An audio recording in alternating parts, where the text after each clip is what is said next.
What's up? What's up, human beings? I don't know why I love shouting that so much, but I really do. I really love shouting what's up, motherfuckers. You can't stop me from loving shouting what's up, motherfuckers.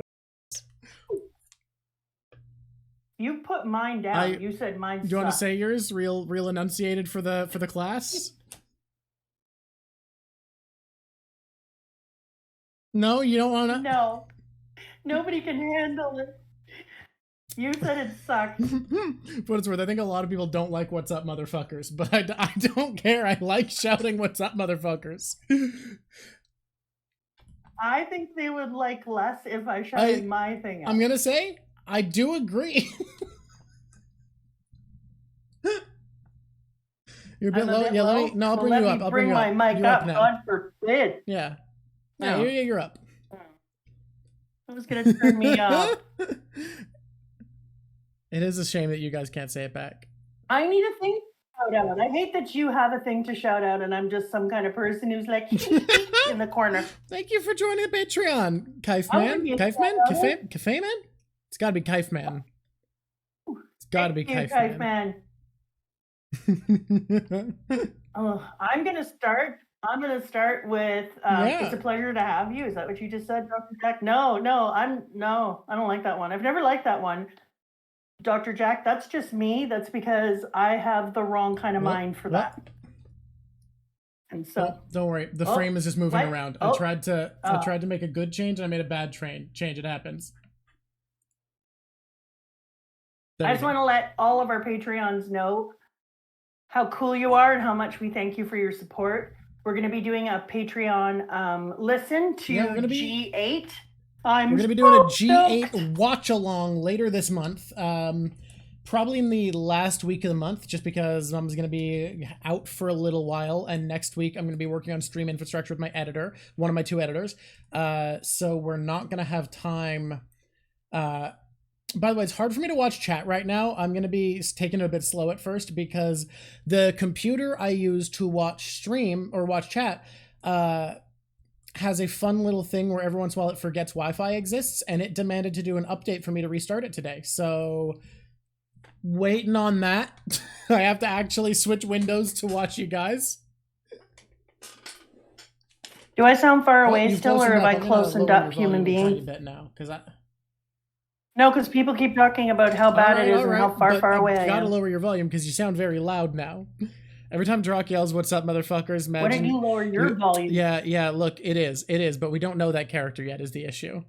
But we can't ban that word either because it's just a noun that we're gonna say often. So I have to ask people, we try not to reference future characters. Like, it's not a huge spoiler to know a character has a name, but if people feel free to mention future characters, they're gonna give stuff away. That one, I think, is mostly fine.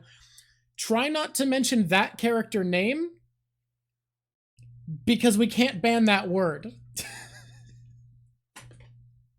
Haberfax, I am only on page 620. We've just basically started hanging out and finding out that old Jim was the cause of some shit to go down. Insofar as he knew it would happen and allowed it to when he had the power to stop it, but he didn't do it.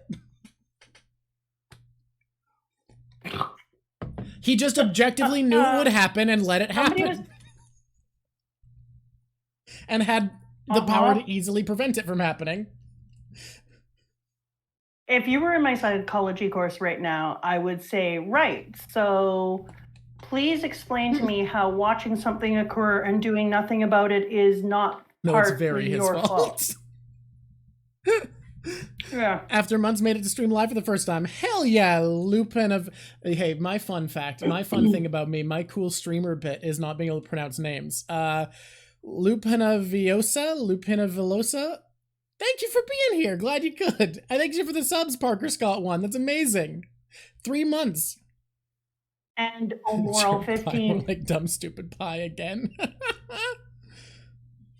Old Jim did let that trolley roll, huh? He stood in front of the trolley and said it can go. He made decisions, apparently. Oh, are they bringing up the trolley problem after I talked about philosophy? High five to you. Old Jim stood at that switch and went, on one hand, Arlong dies. On one hand, untold numbers of innocents will die. Ah, he's my boy. What level to school? I am a high school teacher. I teach old high school children, but I do not teach at university. Why? Because I just don't. I don't know why. Hear me out. Okay. I like teenagers. That's weird. I know. I know that's wild. Nobody likes teenagers, but I do. Someone gave 100 bits and said 1 bit for each time Nami doesn't make it in the top 5. I feel like Nami has. We can't. This is a prediction. You don't say anything about this. You can't reply to this because we're not there yet. I think Nami has a decent chance for return to Sabaody. I think there's a chance. Do you?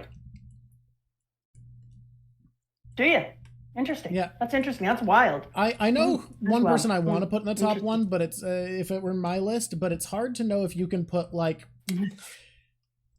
an animated corpse following orders in the top 1. I like how that's hilarious. I like how everyone is like, "Don't jinx it, drop." And everyone is not on the pro teenager. I'm telling you, I'm one of the rare people who likes teenagers. So if you do, you must work with them if you enjoy their company. It's that you have to, because there's not enough people who like them. I've thought about being a teacher, but I'm only ever going to be a teacher if I do a master's program and then a doctorate, because I like young adults and I don't like teenagers. You're wrong. Teenagers are hilarious. You should. The shit I've heard this week alone, I keep staring at them and shaking my head and being like, I'm sorry. I can't believe this is a thing I have to hear in the day. Like, so no one else hears this shit here, and I'm immediately like, is Buggy legit the only dude who's cut this hat? I believe so, This hat has been through so much, and the only wounds on this hat are from Buggy D. Clown. Damn. Yeah, actually, I'm thinking about it, and I think it was only Buggy. Who I have predictions You have about. predictions. Yeah, at the end of the Fishman Island segment today, because we don't have that much to talk about, just 10, 20 chapters in, we're going to be playing a game where Mama guesses what people have been up to in the time skip, what they've been doing in the last 2 years. Yeah, I have ideas, and as you know, I'm comfortable with shoving them out there, as this show shows us. Hey guys, great news.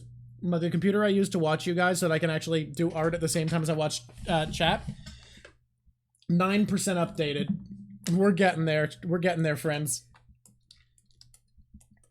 Also, just so you know, 100 years ago, someone told you to feed the boy. Okay, so we don't have boy hop up on my lap anymore usually. Yeah. Like, we can do it sometimes, because I don't know if people know this. We have a dog cam now. Melanie, over here. Dog cam. Other side. Okay. Like a regular camera, but better. He's on the wrong side, so we're not doing dog cam because he's insisting on trying to climb onto my lap. Come here, buddy. Yeah, there we go. No dog cam. I love him. He's so cute. Oh, he's so cute. He can't even handle himself. He's so cute.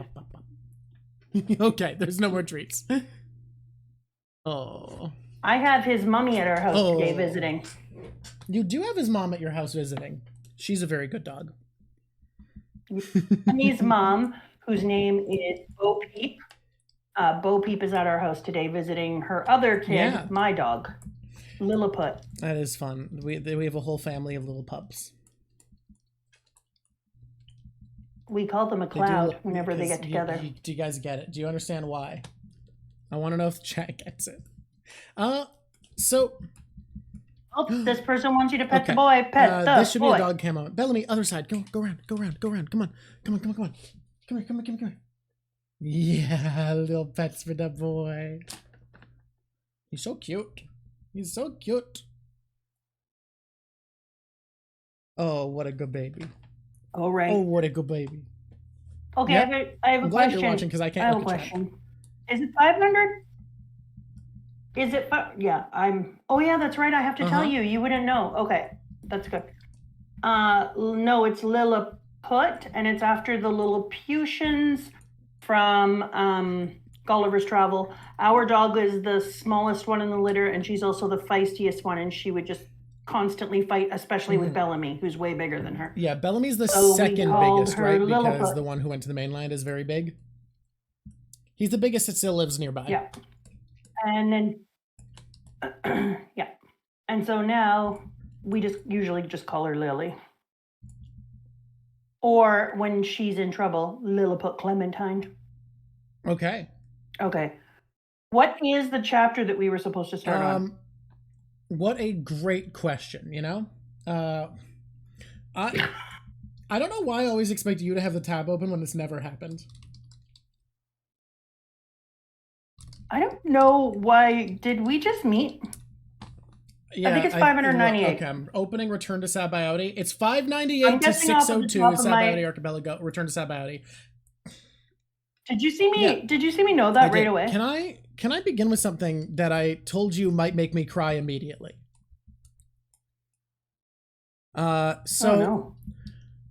When people review One Piece, they talk a lot about the idea of a story feeling earned. And I think Oda is better than almost any author. I think better, in my opinion, than any author I've ever met at making big things feel earned. I think it's really easy in a movie to go big too quickly, or any story. Like just a fight to save the world rarely feels like it's earned because it's too big to feel like it's earned narratively most of the time. And Oda starts us as a story with what feels like kids playing pirate who really don't understand the world they're taking on at all, who are strong and capable and driven, but don't really get the size of what they're getting involved with. Just a sec. My computer's freaking out. The other computer's freaking out. This has interrupted me. People who don't really understand the size of the world they're getting involved with. And Return to Sabaody, I think, is so cool because it perfectly delivers on the earned feeling of those kids playing pirates, having gone through everything they have up to this point, learning to be a crew together, becoming a family, gaining the strength of character, the knowledge they needed to take on the world, having now trained themselves to the level that they feel like a force that can take on the world. And they still feel like them, and it feels earned, and that's incredible. So I'm really excited to talk about the Return to Sabaody. Is it just 6 chapters? Yes, but I think it's still going to be half this video.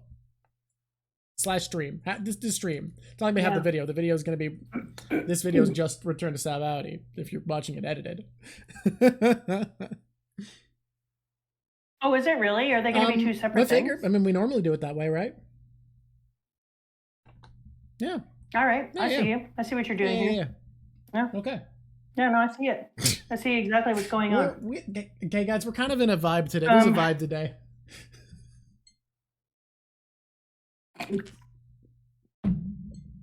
My vibe is coolness. I don't know what you're on about.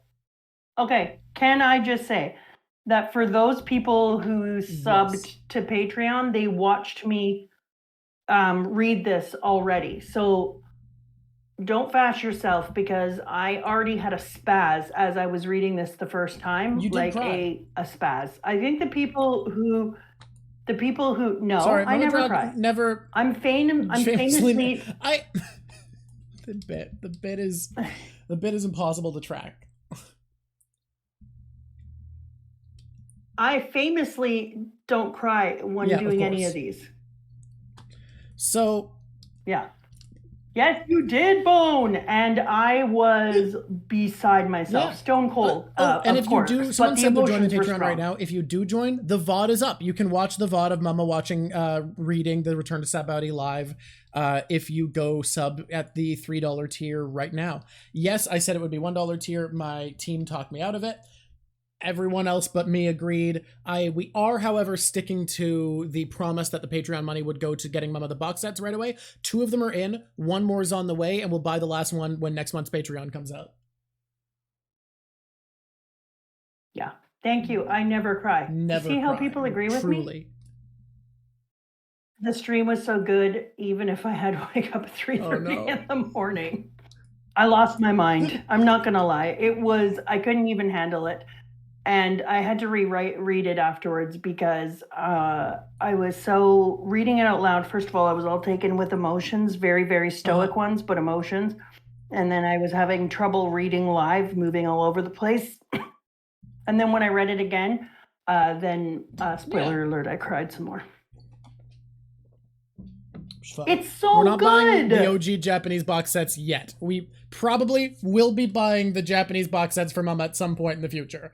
I don't think that's like an immediate investment. Oh my god, and they'll be in Japanese, and I'll read them one time, and I will know all the kanji. That's how that works. Everybody knows that. Yeah, who cries over One Piece? I'm not crying over a dead boat, somebody says.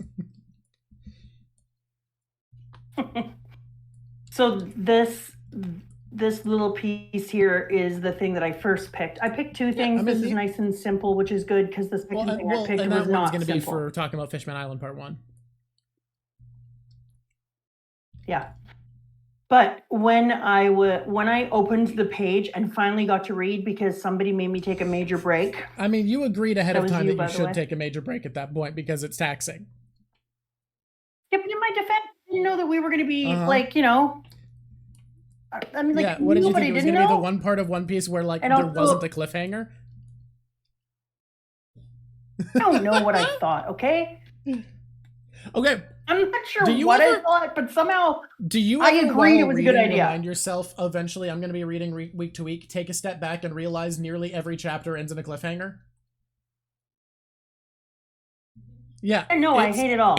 Catching up is a blessing and a curse because every chapter is a cliffhanger.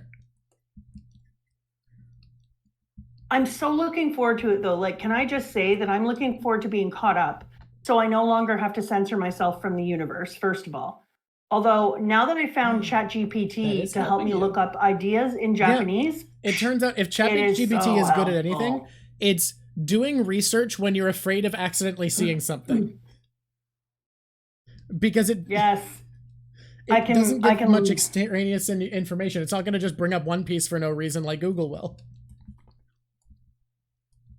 Exactly. And every single time I go into Google and I'm just trying to look up anything, it's like, do you want to see some images of One Piece? And I'm like, actually, no, that's exactly what I'm trying to avoid. But thanks for being so helpful, buttface.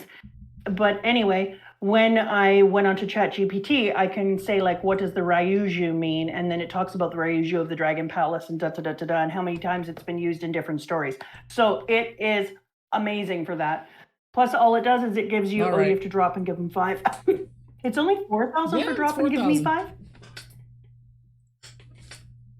Somehow I always thought it was 5. Maybe one day it will be. We do have a lot of people now, but let's, you keep going. I'm going to the dog cam so people can watch.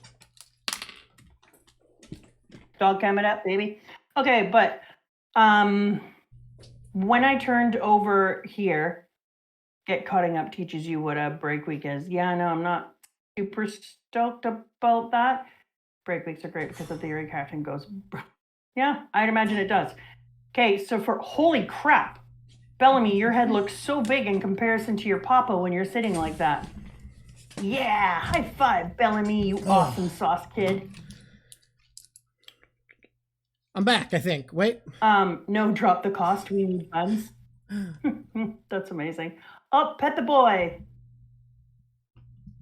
He's getting pets. Don't worry. Pet the boy. There we go. Pet the boy. Okay, I haven't said anything because I was just busy staring at Bellamy. In comparison to your head, he looked so. And now somebody wants to. Oh my god, you guys are spending. In comparison to Bellamy. Thank you for the subscription, Bone Fairy. In comparison to Bellamy, you look huge. Okay, I need to move through. People are moving up so much. So when we're caught up, we talked about how I'm also going to get to go to the back of the story again. I've already started reading the story again. And that we're going to go through and we're going to invite people to come on with us. Oh, yeah, we only mentioned that on Patreon, right? About it so that we can have... Yeah, we only mentioned in Patreon. So that we can have like really open discussions about it and get different people who are theorists and One Piece lovers all on YouTube to come onto the show.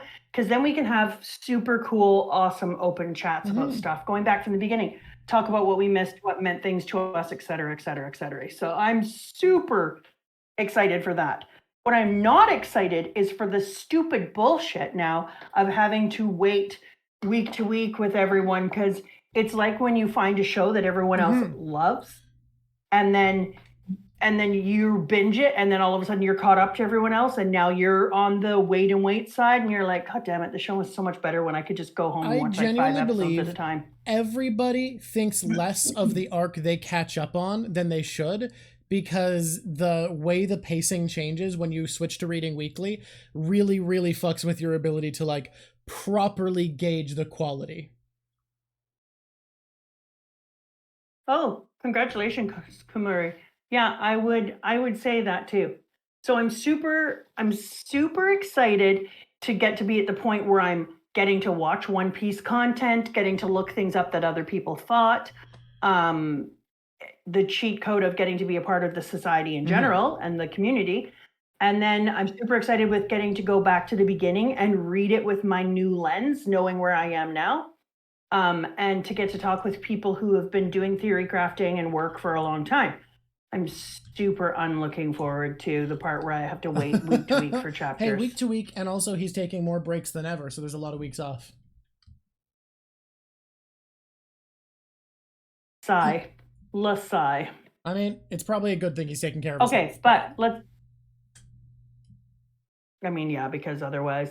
He's doing dimensions to create equal spaces and make sure that he's doing exactly. It well. I don't normally bring images on when I'm doing Drock Show projects. If I'm doing things in my own time, I have references littered behind me. But when I'm doing Drock Show stuff, I like to leave it clean. However, evenly measuring things is really hard, and you guys don't want to sit through me like pulling out the calculator, doing pixel counts with a ruler tool in thing. It sucks. So it's better to just drop in a PNG of a ruler and speed this up. Yeah. Oh, thank you, Sega Freak. Thank you so much. Yeah. Oh, can you see them now finally? Don't worry. I should have mentioned. I can see everything. Oh, okay. Here I've been saying things out loud so that you can hear them. I think it's supposed to be good practice as a streamer also. But also. I just love this idea that I'm a streamer. Streamer. Hilarious. Oh, the funniness. Okay, here we go. When I turned the page into the first thing I saw was this image here with snow all over Luffy's straw hat. No, I got the order wrong. Don't you worry. Don't interrupt me. I just forgot how seasons work. It's just how it is. You know when you forget the order of the seasons, that common thing? They both start with an S, you know? Okay, thank you. I really like that this person called me Stramama. It's your cool name. Should we get into it? Should we get into the return to Sabaody? Yeah. I'm trying to. When I opened up this page and I saw Luffy's hat sitting there with snow all over it and the little piece of the Viva card hanging out at the front, I think I squealed and cried, or just cried or squealed. I don't know. I think you said it was an inhuman sound. I think that is actually true. I thought you had gone quiet because nothing was picked up. No one heard you make a noise. I couldn't even believe it. I have no recollection of exactly what happened, but I had no idea. This sounds weird, but I had no idea how much I loved the story until there was a weird break, even though like it was a tiny break. And then when we come back and I see the hat sitting there after the last time that I had read, I'd seen him put it down. Like I could not believe the level of like euphoria I felt. I was just like, oh my God, it's here. Like I just couldn't even believe how overwhelmed I was with emotions when I saw it. And then I was like, oh shit. I'm not like a light fan. It turns out I may be fanatical. And I thought that I really liked it and I really admired Oda, and I thought that I was like, you are incredible, Oda, and you've done such a phenomenal job. But when I saw Luffy's hat with the snow on it, I swear to God, I was just like, oh shit, I am a way bigger fan than I even knew. Yeah, welcome to the Church of One Piece. That's exactly what it was. I was like, oh my God. And nearly lost my damn mind. And so watching Luffy pick it up and say, "It's been 2 years already, huh?" And then put the hat on his head and getting to see where he was and all the people from Amazon Lily supporting him, and the animals are now his friends, which I love that it makes it harder for him to eat them. So he was sitting there and being like, I haven't got to eat as much meat lately since, I now don't eat these ones. I just was like, oh, holy shit. I almost lost my mind. Which, all right, delete your art. Right, we're giving up on the seasons idea because we got to do something different. I don't know what that's going to be, but we have to do something different. A half and half? I'm thinking on it. Give me room to play. We'll get there. Everyone, no. Sometimes we just get rid of something. The boy needs pets. And you have to pet the boy. Good baby. Yeah. The seasons are in the right order now. I fixed them. Well, they're not anymore. Now they're dead. But I did fix them. Winter and fall were backwards? No, everyone wants you to go back and put them in the right order. Oh my god, did I fuck it up again? I did. How did I do it twice? How did I fuck up the order of the seasons twice? Which lets you put them in the right order now. I don't know if I want to anymore. I might want to do something else. We're gonna see. How did I do it again? Seasons should be easy. I have to go so fast because this is a terrible idea what I'm about to do, and we're only giving myself 2 hours. Guys, I need permission. I'm gathering your energy. Here, you see my hands are going up so you can see me gathering energy for a spirit bomb. Everybody, I need you to give me permission this one time. I'm allowed to zoom in, okay? Do we agree that this one time Drock is allowed to zoom in? Permission granted. I'm there Perfect. for it. We're ready. This time, we're going to fly all over the canvas. Normally, I keep it steady for everybody, so it's nice and viewable. But the idea I just had literally isn't going to work if I can't zoom in because of the art style that I'm about to do. Damn. Okay. Fucking bring it, let's Rock. go. Bring it. Okay, so when we got to Sabaody, what is the very first thing that we see? Frickin' Brooke being a rock star? Are you crapping me right now? Could this have been any better? Because when we last saw Brooke, I would say that he was one of the ones in the most precarious situation. I mean, although it does turn out that Sanji's was quite serious given what occurs to him later on. His was serious in a very different way. But seeing Brooke... Exactly. Seeing Brooke come out as being like the frickin' rock star of the century, standing on stage with all of these people being like, oh my God, the Soul King. I was like, that's amazing. From being in a cage and being watched, picking up a guitar, and then suddenly playing for everyone to being front and center on a stage like this. Also makes you wonder, like, Brooke has to have a ton of money. Yes. Yeah. Probably. Well, yeah. And then I didn't notice until I went into color that our good friend Sanji had a goatee. I mean, he had a little bit of stubble down there before.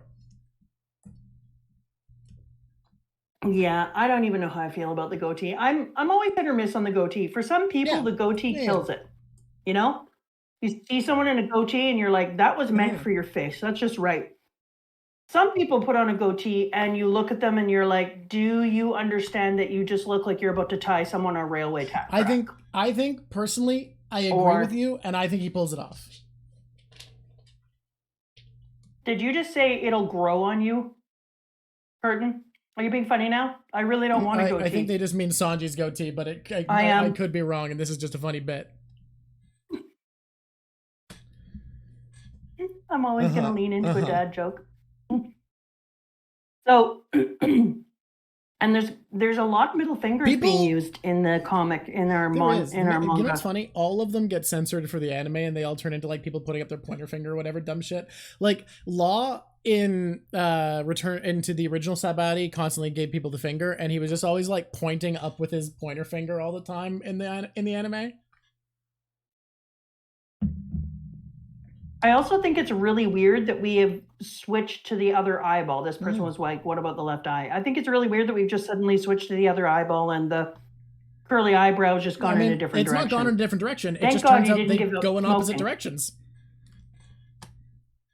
Yeah, it's whatever. But yeah. Does he have permission? Yes, everyone gives you permission. Look, the 11% have been outvoted. 11%. And then when we see Nami for the first time, first of all, girl's gonna freeze to death if we're doing the rest of this manga in her in a bikini top. I think it's because Sabaody is a very tropical environment, and the Straw Hats do tend to adjust their outfits to where they are. Like we're meeting in a tropical zone, so it makes sense.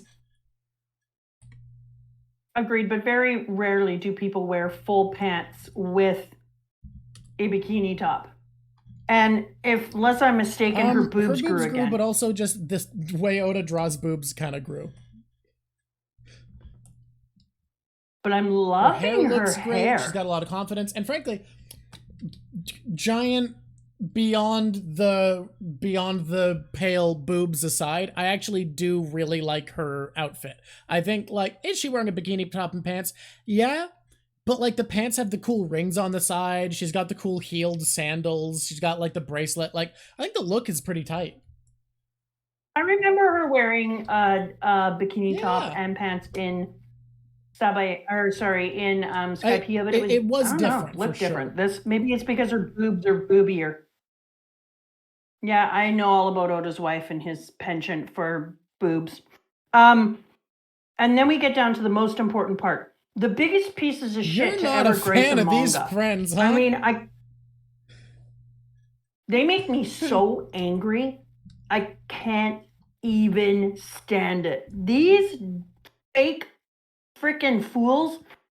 And to see how grossical they are, too. Like, these are the grossicalest things I've ever seen. Luffy is so wrong. He's just... And this person said that they always saw Sabaody as sticky and not hot and humid. You can be sticky and hot and humid. More sticky. No, it's kind of like the way Kesha is sticky. When you look at her, she just looks kind of sticky. You just killed me, sorry. Yeah, I'm sticky. I died there. I'm better now. The direct-to-DVD Straw Hats. Guys, what do we like better? Direct-to-DVD Straw Hats, dollar store Straw Hats, bargain bin Straw Hats we have at home. Wish Straw Hats is good. eBay Straw Hats. Hey, look, I have nothing against Kesha, but every time I look at Kesha, I just feel like if I touched Chinese her arm replica with my straw finger, hats. it would stick.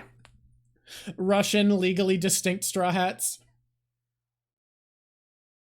No. AliExpress Straw Hats, 2-piece. None of them.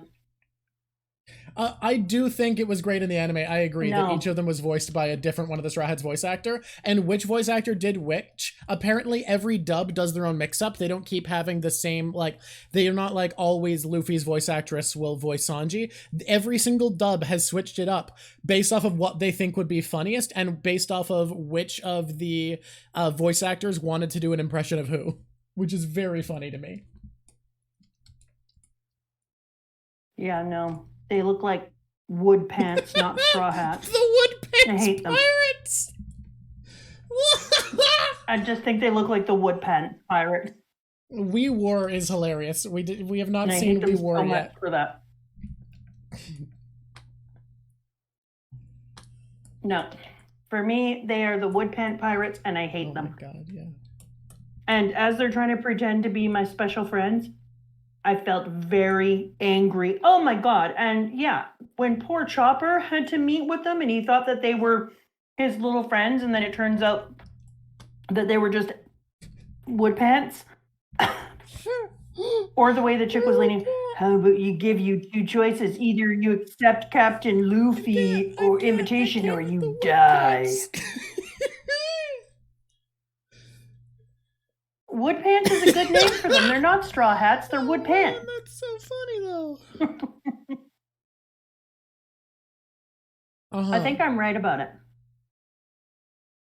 That's how I feel about them. That's what I call them when I'm in my own time. Okay, now.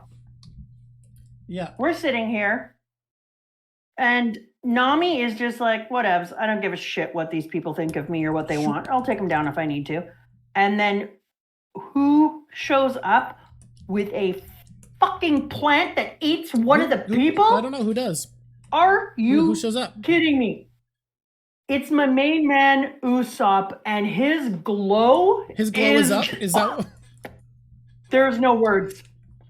There is no words for Usopp's glow. Like, we have not decided. We have not talked about who you think has the best post-time skip design. But the biggest upgrade is Usopp, right? 100%. I said when we did our Patreon thing, when I was reading this right away, I was like, okay, that's got to be the biggest change. But I don't know, and I never really talked about who I liked the most. I think, but I talked about who had the biggest glow up. But I did decide that the biggest glow up change was definitely Usopp. And he is hot. He looks hot. I'm like, good for you, freaking Usopp. And you do chomp Nami down. Yeah. Ah, goddamn, I'm so happy for him. It also just made me so happy for Usopp because it's like, it's kind of a weird area for Usopp to get into, but it kind of makes sense too because I always think about the Aesop's fables kind of being natural tales. You know what I mean? Like you've got like crows and foxes and all these other things, and it's always natural. It's animals. Tales of it's always natural tales, animals. And then to have Usopp get something that's like nature based, so that he could be kind of like almost mage-like. Intelligence always kind of seemed like his thing, and now he has plants the way Nami has weather to have that magical feeling edge without a devil fruit. Exactly. Yeah.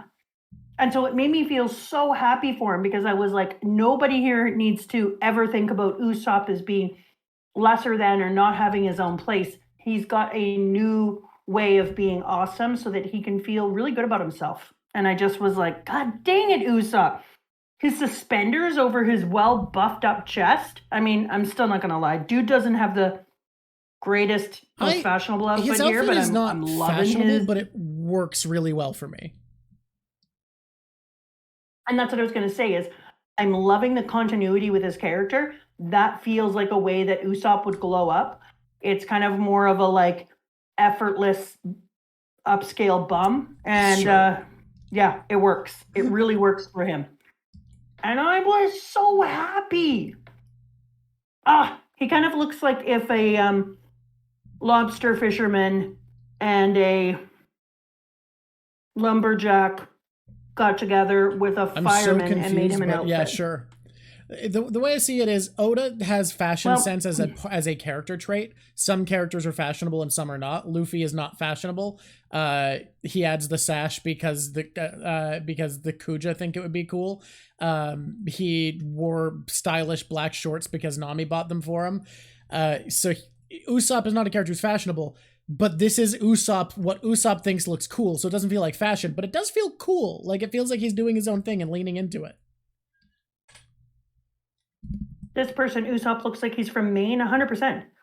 Like, if you look at it, there's also kind of like a little leaning to some of the places he's liked the most because there's a little Nordic vibe around the middle there with the way the front and the fur goes. But it looks like he's wearing like a fisherman's hat and then the suspenders keeping it up. Like, I'm telling you, it's a combo, and I'm in love with it for him. Post-time skip is definitely like somewhere between a dude from Maine and like a traditional explorer. Yeah, I like that Haberfax is saying he's a lumberjack and he's okay. Are you sure you're not Canadian? I mean, that's a British comedy. I'm sorry. Canadians steal that they do, all night long, all day long. By name in the song. Exactly. So let's high five over that. And then when we go to Grove 3 and find out that the idiot swordsman was the first one there and how much it bothers Sanji, makes me really happy. It bothers Sanji that he was the first one there. I also love finding out why he was the first one there, that he definitely did not get here on his own. Yes. Not only did I love that, but I adore that our pretty Duval has just like got the living tar beat out of him trying to protect our ship. I was like, Duval, you just keep... He did his best. You keep bringing it. You keep bringing it. And all the... No, we're not talking about him yet, Parker. And then there's our hot main man, hanging out with Shaki. Did you say they're married? Did I not pick up on that? They just don't feel married, you know? They feel like two people who just kind of live together. Like I could see them hooking up nonstop, but you know. Like I said in our read-through video stream, the Patreon one, they have a very these are swingers vibe to me. Like I feel like this is not a closed relationship for sure.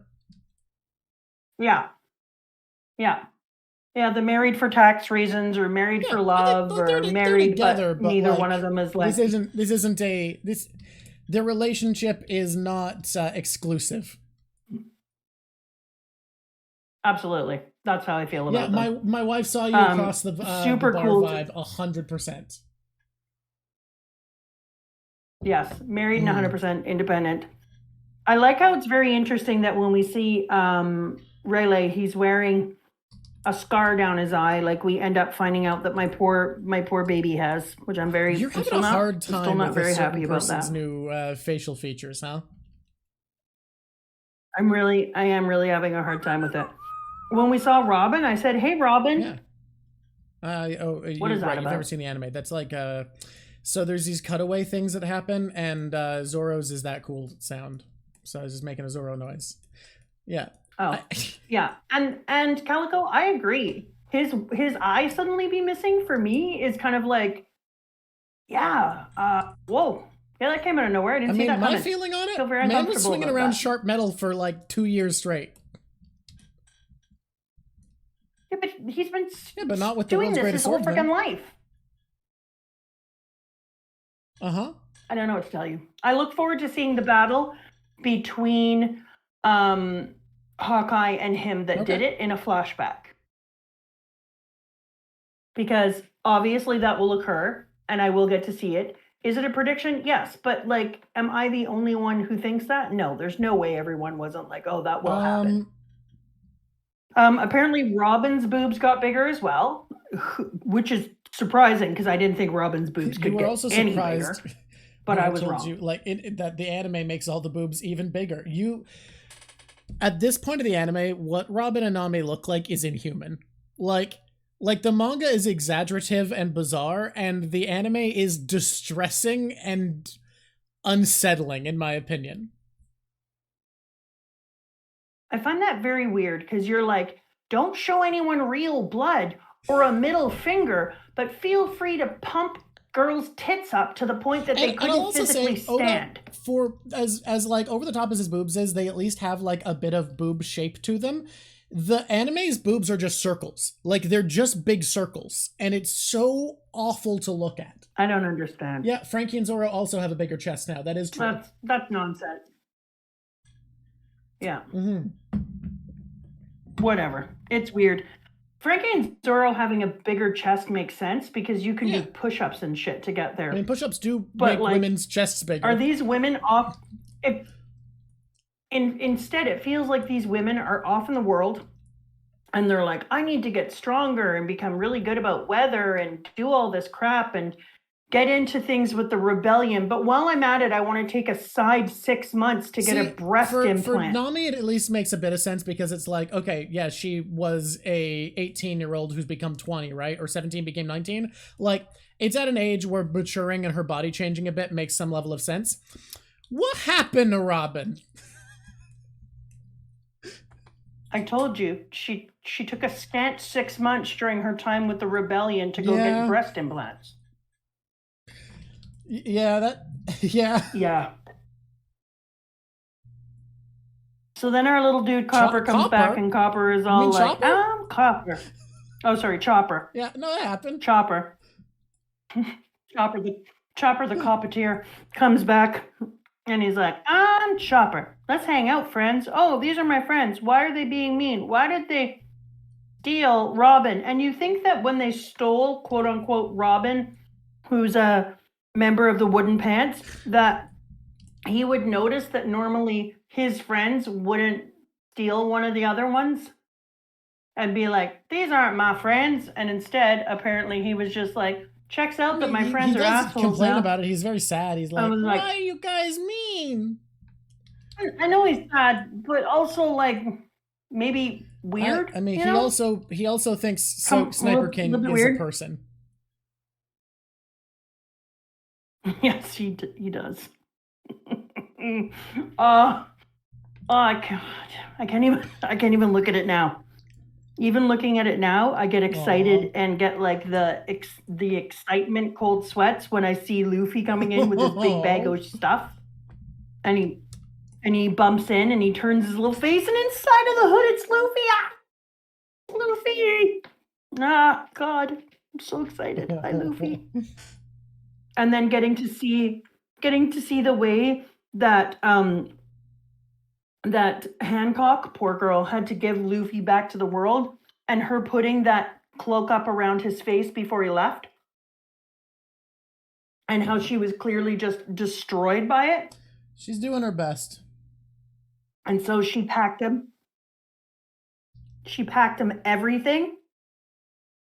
I prepared you a rucksack with 500 changes of clothes, enough packed lunches for 1,000 men, handkerchiefs, tissues, 5 years worth of towels, 3 years worth of drinking water, and snacks, silverware, cutlery. She keeps going on. And I was like, this is a little heartbreaking moment watching her have to do this. Like, she can't offer him any more protection. She's not the one who's there with him. And so when she sends him back into the world, she sends him with this ridiculous bag of crap. So seeing her heartbreak as Luffy left, and then getting to see Luffy in the center of the town, and fake wood pant Luffy putting a gun to my straw hat. Oh, you piece of shit. Was I saying it when we were reading it live? Yes, I was. That I kept saying, and is this where Luffy kills him? Is this where Luffy kills him? Yeah, because I really just wanted him to die. My whole thing about this is that I wanted deep death for him, and I was sad every moment that he continued to live. That was the energy. And I kept reminding... I don't know what it is. Reminding you, Luffy doesn't kill people that often. Go ahead. We're like, yeah, but this time he should. What do you think? I think you should make an Black exception. or St. Charles? Who should be killed? Okay, cool. St. Charles, like that's... So there is someone worse than Damalo Black still. I mean, yes. You forget about Pearl. Although, in our tier list video, you did put Akainu as worse than Pearl. Well, come on. He killed my ace. That is what happened. Who would arrive first? What is it? Technically suicide? That's not suicide. He's not a Luffy. He's not a straw hat. He's a wood pant. Don't talk about him as if he's a straw hat. The ship looks delightful. Everything was good, even though it was for 2 whole years. And the glow up on our man Frankie. So I told you, this is one that a lot of people hate. There are lots of people who hate Frankie's post-time skip design. What? No. And a lot of people, an equally common opinion I'd say is, we should do a poll, and the options after the kill one, because the kill one is very important, I'm going to vote, it's Charlos. Charlos should die. Look, I hate all of the rest of them. No, you know what? I take it back. I voted wrong. I shouldn't have voted Charlos. I should have voted Spandam, but we're not at the One Piece's political video, so I can't explain why. We should do another poll, because I'd say there's 3 equal opinions that I've seen, which is, I love Frankie's post-time skip design, I hate Frankie's post-time skip design, and I would like it if he had his old hair still. So I was just going to ask, is the problem the hair? The problem is just the hair, and a lot of people would like him. Their opinion is, I would like post-time skip Frankie if he had his old hair. The interesting thing is that the thing I think is worst about Frankie, because I see hair is an ephemeral concept. That changes. The thing I don't like as much is his lower arms with the stars on them, because there was something about his bulging triceps that was so goofy and what are forearms? Is that quadriceps? No, that's legs. Sorry. Yeah.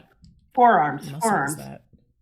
And so, for me, the thing that I think I miss the most is his forearms being so ridiculously Popeye.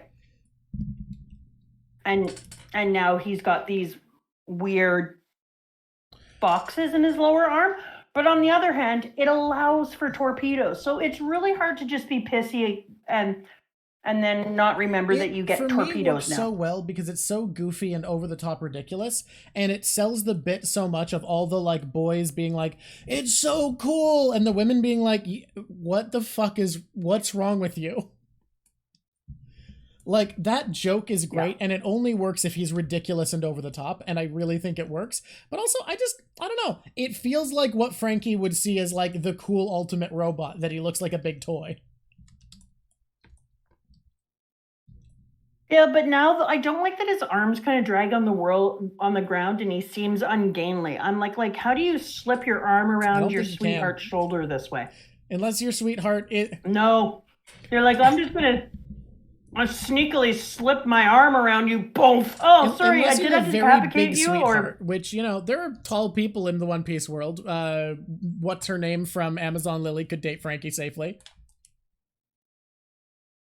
No, because he'd still take her temple out with the corner of his box forearm. There is a point. And then she'd have a big gaping hole in her temple, and then blood would spew out, and brain matter would leak down her chest. And that's not sexy. I was thinking of just the one who's like a regular lady, not Boa's sisters. Yeah, it's a shame he can't do a sneaky little arm slide now. Oh my god, that's out Frankie for him. Can't go on a drive-in date anymore. See, Celio picked up on my brain matter moment. It just kind of slid by everyone, but one person was like, "Wow, that's a thing you said." Oh, okay, Wood Pants. I would talk about you some more. Get it, Wood? But I hate you. I hope you die. We can hope the Wood. I hate them. You so really don't like the fake Straw Hats. I know a lot of people. We've made the poll. I don't even like We've made the poll of them. Do we like it, don't like it, or he needs his old hair. Here's what I love about the new hair. Here's why I love it. Every single arc, you get to go, what insane shit is Frankie going to turn his hair into to thematically try to fit in this arc? And spoiler alert, I've never been disappointed. It's so funny. It's great. Actually, I've once been disappointed. There's one that I disliked. I think it's going to change. Mama is extra feral today. Extra feral. You really don't like the fake Straw Hats, to be fair. No, they bring out the worst in me. They bring out some kind of animalistic roar. Yeah, some kind of animalistic roar. I understand. That's what they do. I'm glad you do.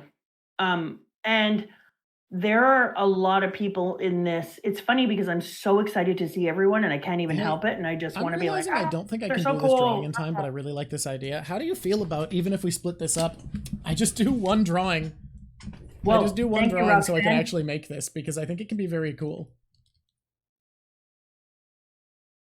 This one particular drawing that you're making right now is a patch I'd like to put on my coat. No, sorry, not drawing Shirahoshi today. No Shirahoshi. Patch only. Maybe we'll draw her for Fishman Island Part 2. He can tell you. Here we go. Okay, here we go. What's this human's face, the defense person again? Sentomaru. Sentomaru? I don't like him. I genuinely kind of like Sentomaru, especially when Sentomaru is like, Straw Hat is admirable, you fucking aren't. Like, showing that even though Straw Hat is Sentomaru's enemy, there's respect there. That's the boy. I don't like him. Bellamy. Oh, Bellamy. Where is he? Come here, buddy. I might even hate him. Boy. I don't know. I haven't seen enough of him to feel such deep feelings, so we're gonna have to wait. Okay. You know what is a really good joke here is that Sanji is super pissed that he wasn't the first one. That's great. But what's better is that Zoro is super braggadocious without even talking to Sanji that he is the first one, and called him and all the other ones by the order they showed up again. and somehow knew all on his own that would piss Sanji off in a way that nobody could possibly understand or explain. He just knew that numbering Sanji and he comes in numbering hot. them and getting to call himself number 1 was gonna piss him off. It's great. It's so perfect. Yeah, to the point that he even calls Luffy like number 8 or whatever. I just think it was and he's like, "You're still you with your stupid numbers, blah blah blah." Exactly, they're brothers. It's absolutely amazing. Because when he sees him, then to have him be like, "Oh, there you are, number 3 or whatever he is," was just a brilliant trope. It's a fantastic bit.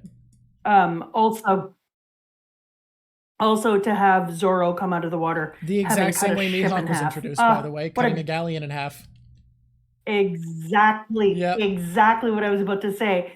I was going to say, oh, it's so good because it's such a parallel to the way that we watched Mihawk walk into the picture. So to see the two of them in this way compared after he comes back is like, we couldn't have asked for anything better. I was like, oh, Oda, here's your beer back. Thank you for doing such a good job.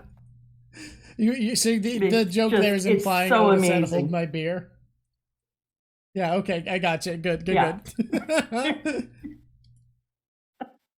Oda asked me to hold his beer. I did.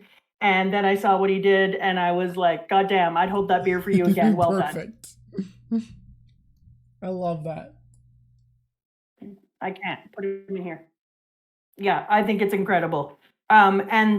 And I bought myself the chopper who was in this outfit. I didn't know why he was wearing this outfit. I didn't understand it. Oh, well. Yeah, I said, these people screwed up Chopper's hat and it's dumb. Maybe I bought an off-brand chopper. Nope, you just Wish got chopper from the future. No, I didn't even know. I was future looking. Fun that you didn't spoil yourself because there's so many knockoffs in the world that you were like, this is just some weird knockoff chopper. Oh, well. Yeah, my entire thinking was like, oh, damn it, I accidentally got a knockoff so chopper what do you think and didn't about even notice. The cutification of That's Chopper, okay. where he no longer looks like a little Muppet? Because a lot of people dislike that Chopper's become more and more cutesy over time.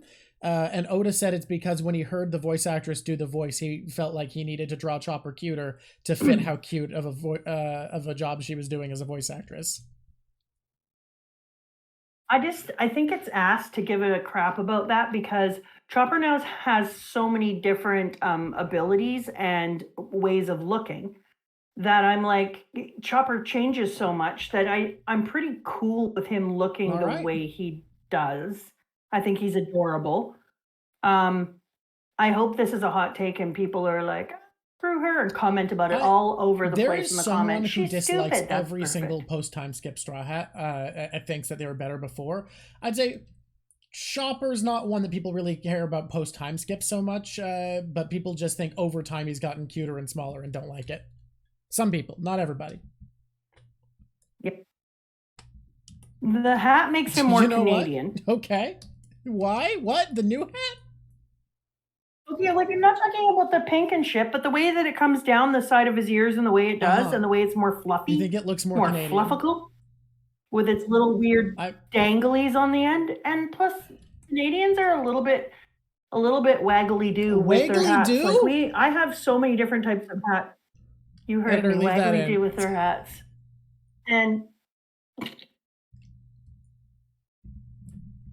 And so we've got so many, like I must own a million hats, and some of them are weird and strange as ass like this one. So I kind of actually felt like I was like, oh, there you go.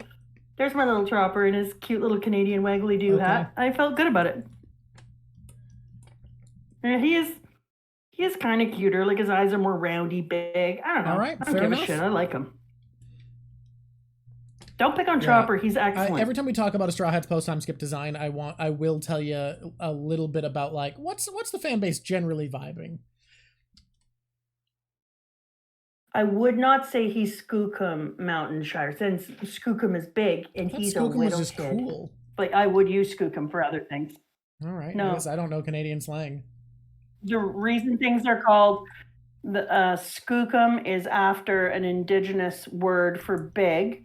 Just like Chuck is after an indigenous word for water. So when you put Skookum Chuck together, it's just big water. Which is why there's the Skookum Chuck Narrows. Where are we now? Yeah, What's great next? water, Let's big water. keep this journey. You know what I don't love, and I think it's a problem because I think other people think it's really cool, but I just want to put a patch on him. I'm really uncomfortable with the freaking eye. So I'm just really unhappy about it. And here's what I'll say about it. Everybody loves it. It's fucking rad. I have never seen a negative opinion, and you were the first person I've seen feel this uncomfortable about him losing an eye. I'm really about it for him. Like I'm just sad. Okay. I don't think we're sad enough for him. That's a big thing to lose your eye. Are you serious? Am I the only person who's not like rah? I love that your eye's gone. Most people I've seen have been like, he looks so cool now, or been like, I wonder why he lost his eye, or what magical awesome power is he going to get by opening his eye because he secretly has a magic eye that he's hiding now. Okay, so that's a very common belief, and I think it's largely because the time skip when it happened, Naruto was at kind of its biggest, and magic eyes are a really big deal in Naruto. I think there's magic eyes in a bunch of other anime too, but Naruto's the big one. So people were like, it's magic eye Zoro time. Okay. Here's my thinking on this whole thing. Call me crazy. Yes. But he's a pirate, right? Pirates lose eyes because they get into sword battles. I'm sad for him because he's lost perspectives like Bellatrix. I am. He has less perspective that he's able to use, but maybe he can compensate it. But it just feels like I just want to look at Oda and be like, for crap's sakes, man, he's a pirate. However, give him a Oda has gone out of his way to say only the piratiest pirate will have a patch. The eye patch is being saved, and then you'll know you're at the end. I know all that shit. I don't care. I want him to have a patch. It makes me sad, and either give him a cool patch because he's a bloody pirate, or immediately show me the coolness of their fight so I can start to decide how I feel about Mihawk right now. I want to know how I feel about Hawkeye, and the ambiguity of the situation isn't even letting me decide whether I'm like, fair fight. Perfect if down the road there's a flashback and you see Zoro and he's walking around the castle, just walking, nothing's even happening, and Perona's like, hey, you used my towel again. He's like, I don't see your name on it. And she's like, actually, I did monogram it. It has my initials. And she gets pissed and just makes him depressed. And he gets really sad, slumps over, falls down the stairs, loses an eye. No. I would like it, however, if Hawkeye took his eye and was like, I'm Hawkeye, and that's where I got my name from. I pluck eyeballs out. People love my story. They love my canon for why Zoro lost his eye. No. I like it better that Hawkeye goes, yoink! And then no eye for you. Every swordsman must face down these stairs. Why do you think I got the name Hawkeye? Because you like birds.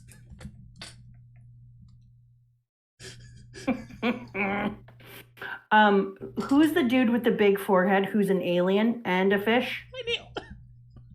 What? Who's part of the wet hair caribou's tribe? He's wearing like a ponytail coming out of the. He's the ugliest thing. Oh, the guy who wanted to join Jamala Black's fake straw hats? Albion. Yeah. Yes, Albion. Albion is the ugliest. Yes, he's an alien fish. I was not alone in having no idea what you were talking about. I want you to know. I'm telling you right now, somebody did. They actually just said it was Cornelius. Yeah, someone had you. Someone did have you. I was not alone in not having you there. Check out my back. He is the ugliest thing I think I've ever seen drawn in my life. Drew a beautiful picture of a baby between him and wet-haired caribou because you mentioned on the Patreon stream. He did. He did, because I said that would be the ugliest baby ever made, is if Albion and wet-haired caribou had a baby. That would officially be the ugliest thing ever created. But I'm telling you right now, I think it shows how talented Oda is that he drew this, because I didn't even know anything could make me feel this uncomfortable. Every time I see him, I get a tummy ache. Does have a remarkable talent for drawing the ugliest people. Ugh, so gross. So gross. And Caribou licking his eyes and licking his face all the time. I hate this wet-haired Caribou. I am grateful that he's stupid. The praying thing, everything about him, just bleh. That's the sound my stomach makes. You're welcome. And the Luffy speech to his crowd of terribles, where he's getting all the people to, I like how, I'm always impressed how angry Oda makes me and how quickly he can do it. I'm a reasonable freaking human being. Get you so pissed off. Oh my god, I get so angry so fast when he draws crap. Murph, we're on the same length. Oh, there we go. Okay, yeah. I get so freaking angry when I'm not here online where I'm so sweet with such a pristine, clean mouth without any pottiness. I do all the swears and the angering and the like spit and fire. Hot spit, I get angry. Let me just tell you right now. Because I get so pissed off in such a short amount of time. I hate this piece of shit so much. I can't even express it in a way that would tell people how much I hate them. I am spicy today. People aren't wrong. People, by the way, 2 of our mods tried, I've just noticed, tried to remind me of the order of the seasons when I was fucking it up. How did I do it twice? How did I twice fuck up the order of the seasons in different ways? You know what? Maybe. Here's what I think. You want to hear me out on this? Maybe you were thinking both in a Western style and in a Japanese style at the same time, and you kept moving from right to left and left to right. No, that is what happened. That's not where my brain was at, but thank you for trying to run cover. Hey, Baltux DeBozo, we live in an area of Canada that gets 4 good seasons. We live in an area of Canada that has literally 2 seasons. We live in a rainforest. There's a wet and dry season. That is true. That's how rainforests work. I had snow. There's like a week of snow sometimes. There is always 2 weeks of snow spread out. It's not a season. Literally, there's 2 seasons here. It's called Sprinter. Also, you're doing it by Western things. If you think about it the way that indigenous people did it, you do it similar to the way they do in Japan. So there's frog season, cricket and also season, like there just are lots of climates that don't have 4 seasons. Like that's just like it applies to not that much of the world. But you are right, Baltrick. We don't have the most seasoniness. I'm not gonna lie. Brock's most feared song, "Season of the Witch." No, that's actually kind of a good song. It's kind of a banger. Although, okay, this is such a detour. This is such a detour. In my head. But it pisses me off how on the nose it is that the season of True Blood, where witches were the big bad, the end credits after they revealed witches were real in the first episode, because like magic hadn't been a thing in True Blood before. They did Season of the Witches, the end credits. That's too on the nose. You shouldn't be allowed to be that blunt. You've turned your show into a hammer. It's kind of great. It's kind of great, though. It's kind of a great move. I'm just sitting here trying to think about how you could call that show anything you're right, but a hammer. Like, that's excessive. That's... You are off pocket. You're in the pocket here, but can I just say that in the True Blood, they used a giant sledgehammer to chisel fine art. That thing, that was some Michelangelo level amazingness. I'm sorry, I couldn't hold it together anymore.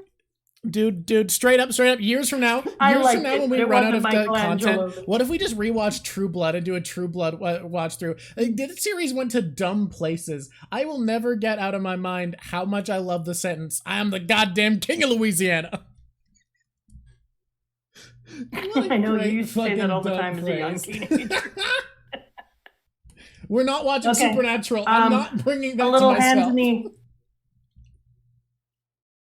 A little hands in the air like you just don't care for Brooke on stage in his concert. Wanted to point something out about Brooke. A little hands in the air like you just... Brooke's not wearing the clothes he died in anymore.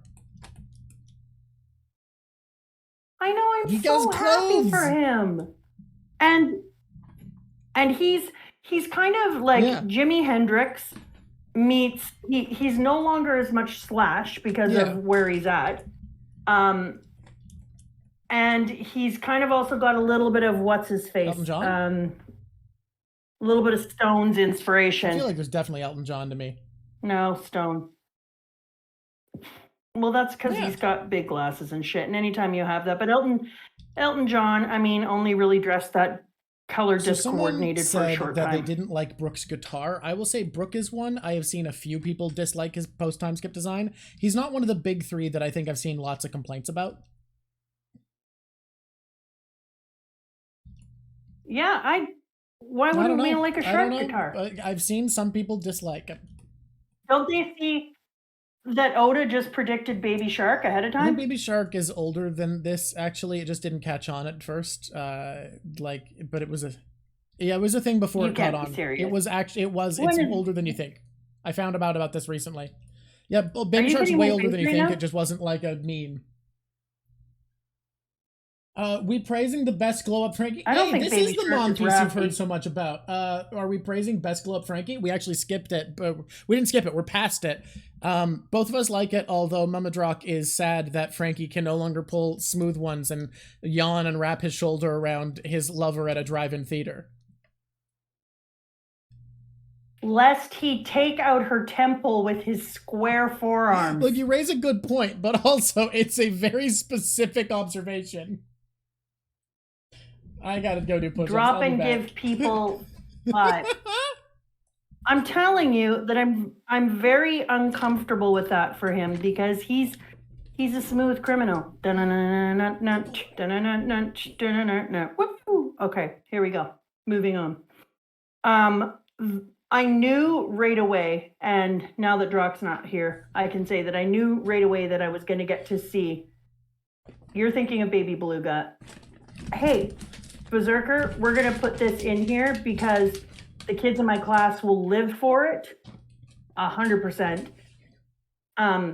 Raffi is a person who kind of is in my neighborhood, and he's the goat. We all know Raffi is the goat. And he lives out of my area. I'm back. And I always call all my students, thank you. I was holding my breath. I always call my students baby belugas or sweet belugas or little baby beluga heads. You get the point. It's a beluga thing. So my students are going to be so happy that you talked about baby beluga in here. All the ones that know that I do this, which is it, like a certain 6 or 7 number of special ones, are going to see that. Okay. I think it's like 10. I think we're up to 10. But I call all of my children baby belugas. And as a group, I always say baby belugas in the deep blue sea. And then I say, get out your pens and start thinking for free. Memory that makes me feel things about belugas in general. Because when I was a kid, my sister and I were like, hey, siblings sometimes have telepathy, we read in a stupid whatever. So we're going to try practicing psychic powers. One of us thinks of an image really hard and the other tries to guess it.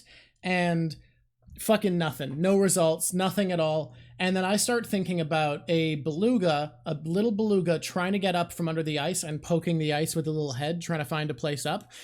And I'm thinking about all these details I'm adding in. And my sister starts to exactly describe what I'm thinking of in perfect detail. Never again. Never one other time did it work. But the one time we felt like it was exactly lined up was a beluga trying to look for a place to get some air from under the ice. And that was the only time it ever worked. And this is when I was like 8 and she was 6.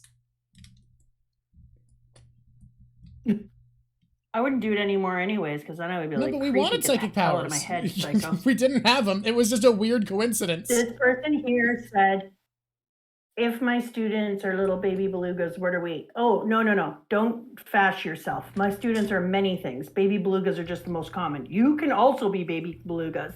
I will probably refer to you as squishies too. You're going to have all sorts of names. All right, let's go. So I have a question. They poked his nose and his hair popped out of his head. So in that case, can we just always bring Frankie's hair back and forth between all the different things? He can do what he wants. Then what the shit does it matter what his freaking hair looks like? They don't want all sorts of fun, cool hair where every arc we get special Frankie hair. Didn't bash yourself. That's ridiculous. His hair does everything it wants. They want the one hair they know. They don't want 300 different cool hairs that Frankie chooses. They want the one hair. Listen up, squishies. You need to enjoy change. Not for change's sake, but when it's cool hair, we need to enjoy that. I mean, if you're dating Frankie, I could see why you're upset. You're worried about your temple and losing your gray matter. That's a different concern. That's a different issue. I loved coming back and seeing people trying to sell you on that he could be sweet with his lovers with his tiny hands. And the idea of Frankie holding hands by extending his big hand and tiny hand comes out to hold hands is so fucking funny. No, I hate that. What a bizarre image of him being like, let's hold hands by the beach, babe. And...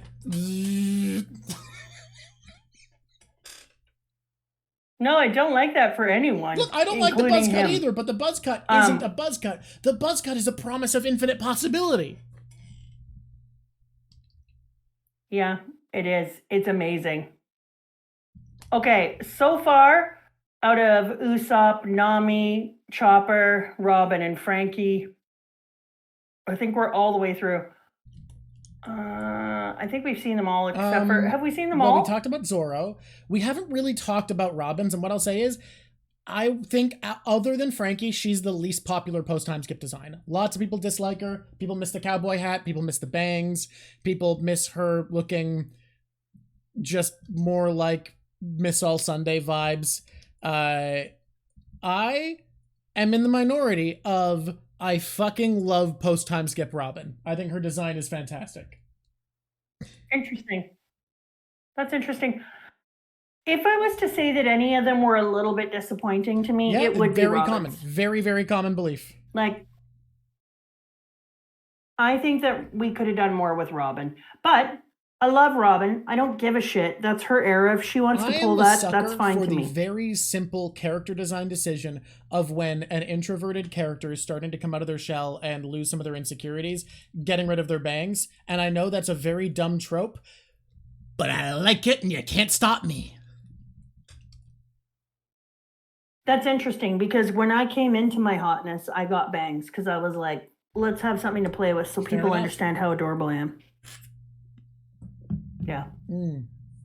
Which, by the way, is 10,000. Is over 9,000. We've had other people from Australia here as well, but I know it's a weird time for you, but I don't know what that time is because math is hard.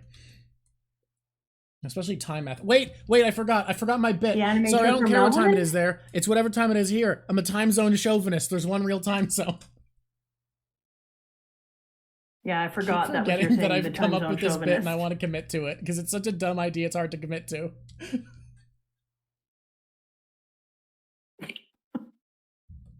I don't understand why they took away her melanin. So, why would you do that? Oda's designs tend to not vary in skin tone. They vary in every other way.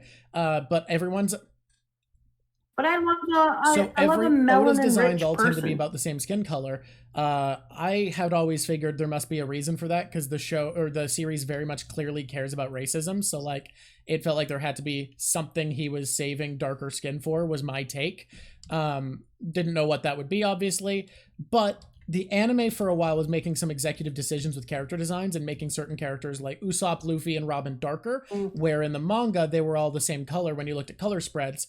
And the anime decided to start following the manga's colors right at the time skip, with an exception being they kept Robin's eye color they'd had pre-time skip because her eyes are hazel in the manga, but because she hadn't been drawn in color when she was introduced, they gave her blue eyes because they thought it would look cool, and they just kept rolling with it. All right. Thank you for the background tips, history, McGruffin. I appreciate it. I love Luffy's scar. Yeah, I also love that his shirt is open to show it off. That new scar is hot.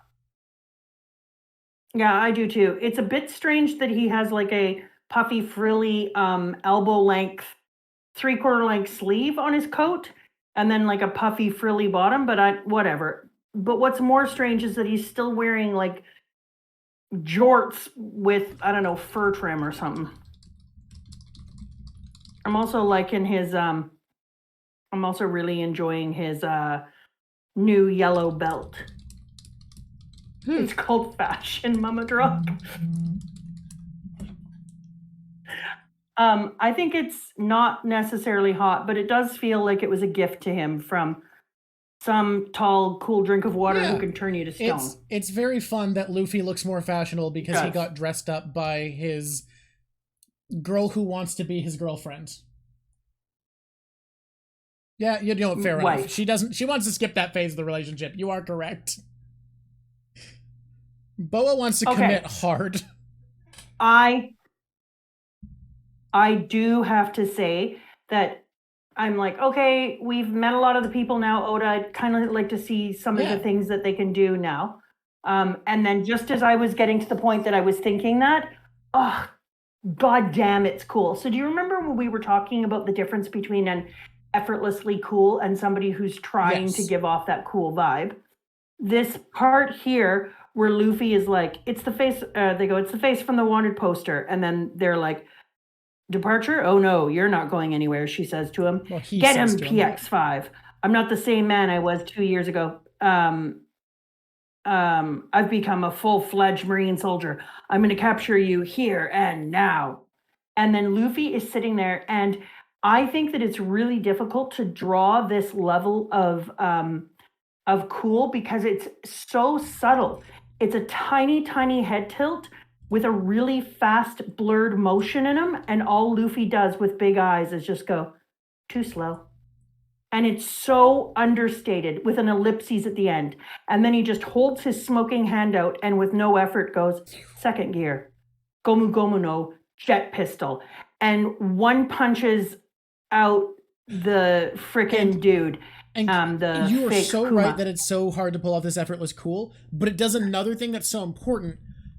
Two other things, which is it shows us exactly how far he's come, because after that, Sentomaru points out these are the exact same model of pacifista they fought before, that previously it took all of the straw hats to take out. But it also means, yeah, okay, fine, you're good. Okay, sorry. But it also does mean that we can still see stronger pacifistas because these have been upgraded since then. So it doesn't get away all threat from here on out, but No, but here's what I loved about it besides that. Like, yes, right away it talks about his is the same one that they fought before, but to say that it was effortless for Luffy to take it out is an understatement. And then Luffy does a backflip, grabs his bag, puts it back on his back, and then immediately goes into Laughing Luffy. And Laughing Luffy is one of my favorite Luffys. And then just as we're coming out of that, you hear Zoro go, move it, and then just do a drop down, full slice through another of the old Kuma bodies and lands. And you're just like, what happened 2 years ago with our crew before they grew into this, to this moment here that we're seeing this, and how very, very quick this happened, and how very little... the word I'm looking for, despite the fact that Luffy is wearing this coat, is how very little ruffling there is. It's just, they take a pause, they take down their enemy, and then they put back on their things and then go, okay, so, anyways, what do you think? It's such an insignificant bump in the road for them. And it really shows us how far they've come. And then to have Rayleigh staying there and say, oh, Rayleigh! And then he goes, oh, I thought I'd drop in to take a look, but it doesn't look like you need any help. You have honed your strength still further. And then Luffy goes, well then, you better be off. Your crew awaits. And Luffy goes, yeah, thanks so much, Rayleigh, for everything that you've done these past 2 years. No need for so much formality.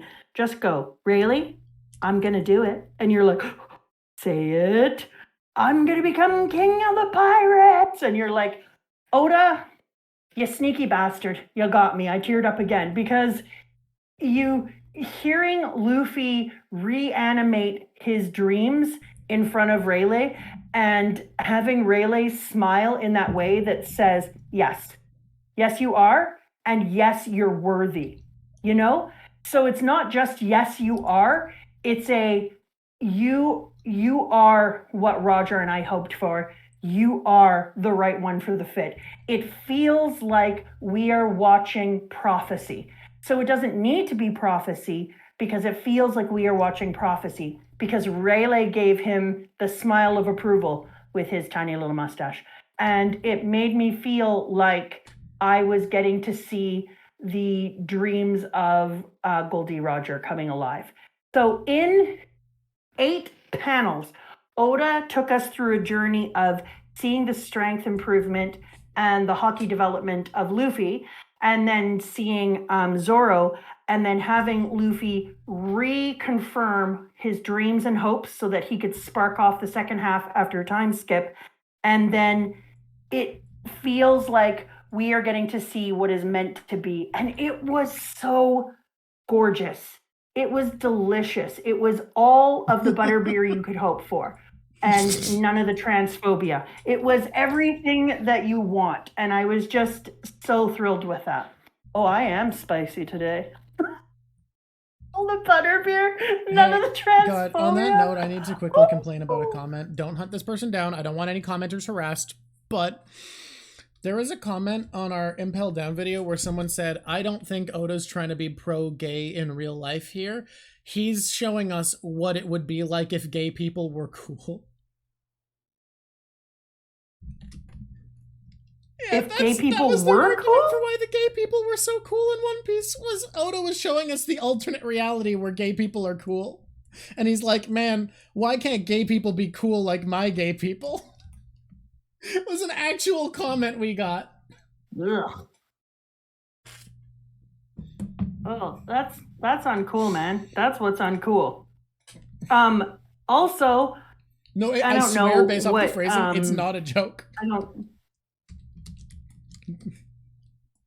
I have a don't student sick anyone. Sick on them. I don't comment harassment, even to people who I disagree with. I think will create. I never would. I don't like comic. I don't like it either, and I agree. But I'm just thinking of this student and what he would say because he has some spicy. It was not worded badly. Here we go. Meant what they said. It's a bad comment, guys. Let's go. Let's get into it. Let's go. Quit ruining my time. I'm trying to talk about a gold star you got here. Gold stars today.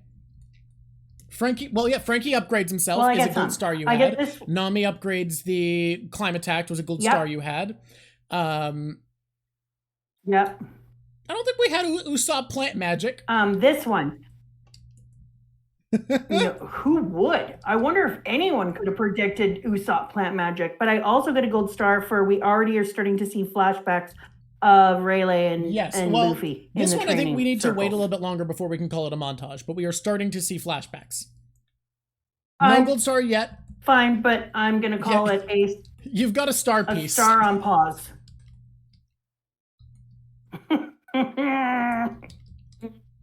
Oh my God, I'd kind of like that actually. Just a little piece of the star comes up on screen, and then it says above it. And then it says right above it. You did predict Usopp would get the best glow up. That's a gold star. Still loading. Oh, I did too, because he does. There's no argument. He went from kind of looking like a doofy, endearing little dumbass to looking like a cool, silly adventure man. Okay, here's what I love. Because I looked in the other one, and I don't know if it said the same thing, but it was similar. Rayleigh says to the Marines when they come out, the crew is heading for Grove 42. Dark King Rayleigh. And then this is what he says about Luffy. Shut up. I can't even read it. I'm so... Okay, I'm doing it. My apprentice is setting sail. Do as you please. And then he goes, but I would suggest that you do not cross this line. And I just about died. My apprentice is setting sail. How can anyone think anything but excellent thoughts about that? That is amazing. Whole sequence of all of their mentors helping them flee the Marines. I love this sequence. Of course the Marines have a ton of people stationed here because Luffy wrote 2Y on his arm. Everyone would have figured if he's coming back, it's in 2 years. That's basically like a statement to the world of when he'd be back. So they need help to get away. Exactly. And he literally draws a line in the sand and is like, don't cross this line, biatch, or I'll take you down. And then to see Little Miss Sad Ghosts standing there and just saying, I just knew this mayhem had something to do with you people. And then Sanji, are you from Thriller Bark? Well, what are you still doing hanging around here? Who is she again? Is that any way to talk to the person who brought you all the way here? If it weren't for me, you'd be a real woman, says Sanji. Well, of course I am. Ugh, what are you, sick in the head? It's so good. This is so good that it makes me grit my teeth the whole way through. I'm just like, oh, so good. And watch them all come out to the ship together. And you know what? I don't know if you know this, and Brooke asked to see Nami's panties again, and she kicked him in the face, and she's going on top 5 just for that. Let's be honest. No.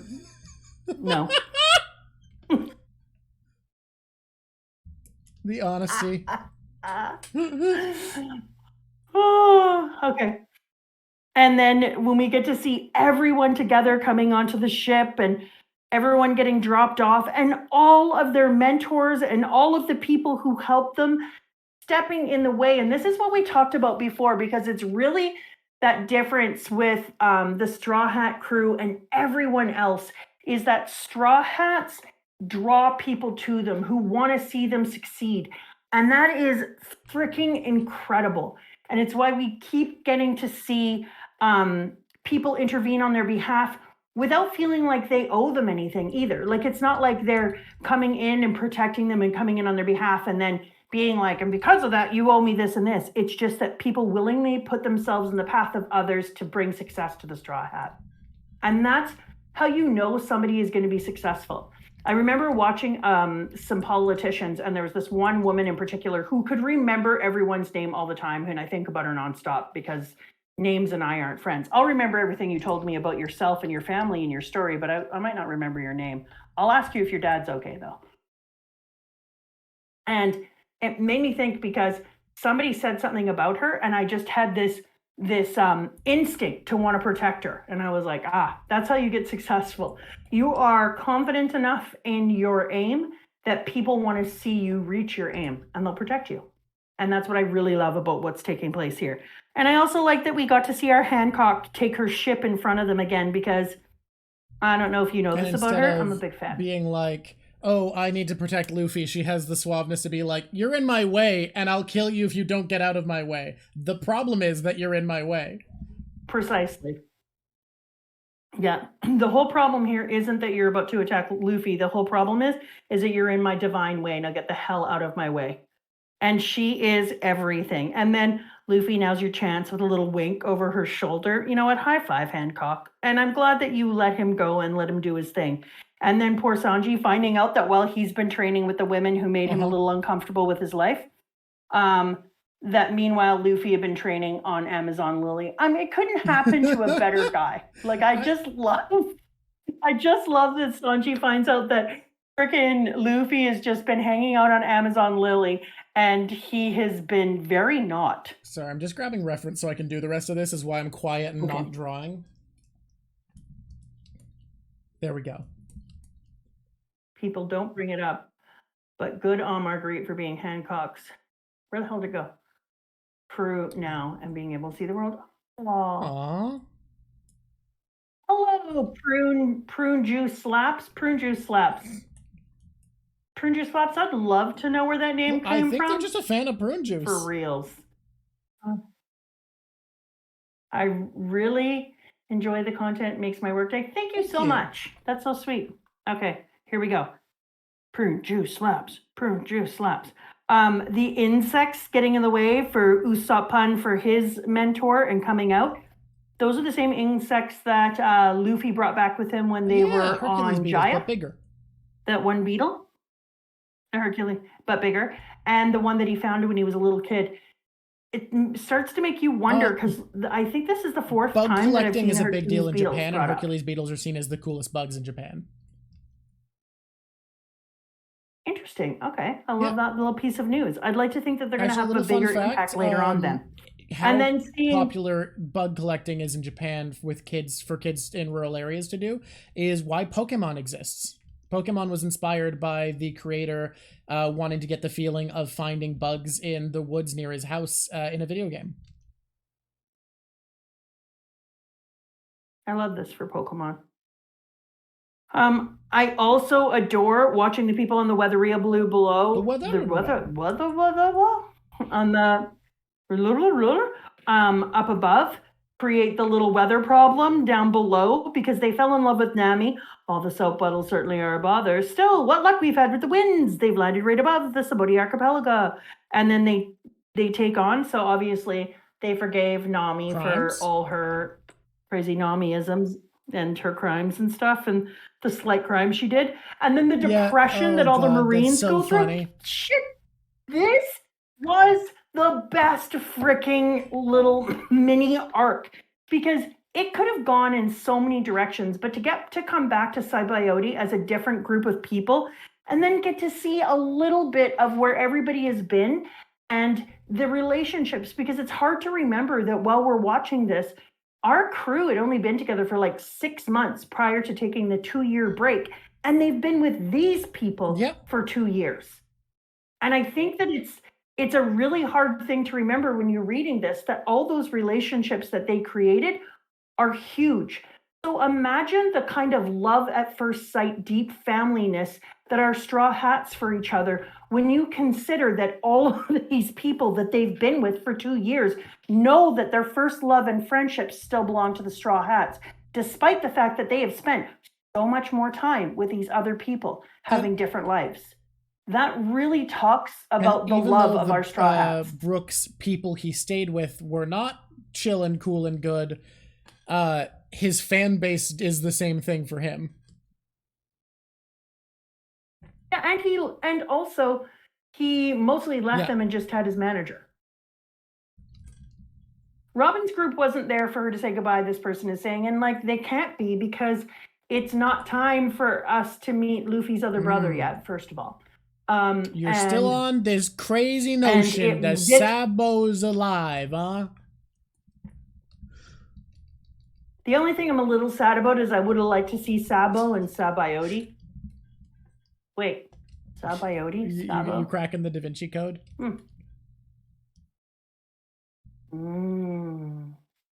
Here comes the Da Vinci Code. And I would have loved to... Red Potato, come on now. Sabo's alive. What a crazy thought in the world that Sabo kid survived. No body, no boy.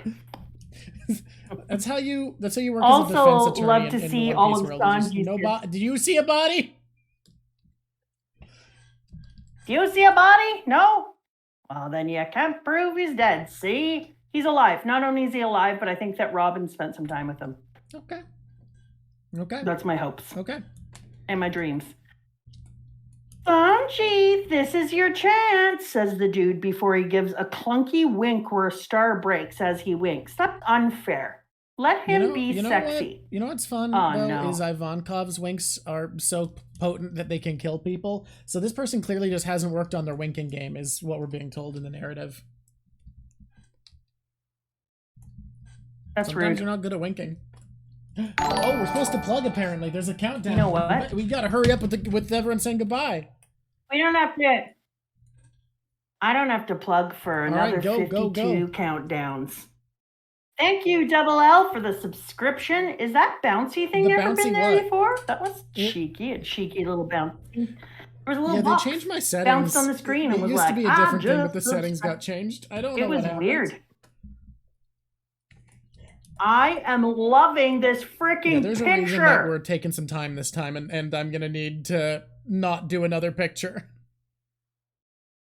I'm glad you like it. I'm in love with it. Okay. I would marry it, but I already married your dad. And if I told him I was breaking up with him so I could marry a picture, I think he'd be upset. Maybe not. We can't really get into it right now because we're being counted down, but I am going to say that I'm looking forward to talking about the bubble on the boat. Yeah. Hi there. It's me, Mama Drock. You're watching me talk right now. You're also watching Drock. You can also see all the people in the background. Those are the people on Twitch. They're twitching. You can see them. Say hi, Twitch. I just wanted to come on here and say, I know you're enjoying this because you've watched quite a few now. Do you remember the last time that you were watching it and then you meant to press like, but you didn't? Well, this time, why don't you press like, then subscribe, then hit the bell. And then in the future, whenever I come on and I say, hey there, peeps, you know I'm talking right to you through the screen, into your heart, in your face. It's been an absolute pleasure doing these for you. Feel free to join our Patreons, who are rock stars that you can't even imagine, at a level that is inconceivable to the human mind, and become part of our crew. We have a lot of fun here. And why don't you join us in Twitch sometime so that you can say strange things to me face to face, or screen to human, or human to screen to human. That's how that goes. Well, it's been a pleasure talking to you. I've really enjoyed this, and I hope you too. Now, get out there, finish watching this video, subscribe, and have a great day. But not actually bye to you guys. I'm just saying bye to the plugs. We're not closing the thing. I don't know why I said bye in retrospect. Like, why you don't say bye to plugs? Wait. Yeah? Wait. Look, my brain broke. Don't worry about me. You know what you don't know is that I have a thing that sticks straight out that's actually a lamp, but it's turned off. So for a minute, I thought it was a microphone, and I was talking into it. You were talking into a lamp?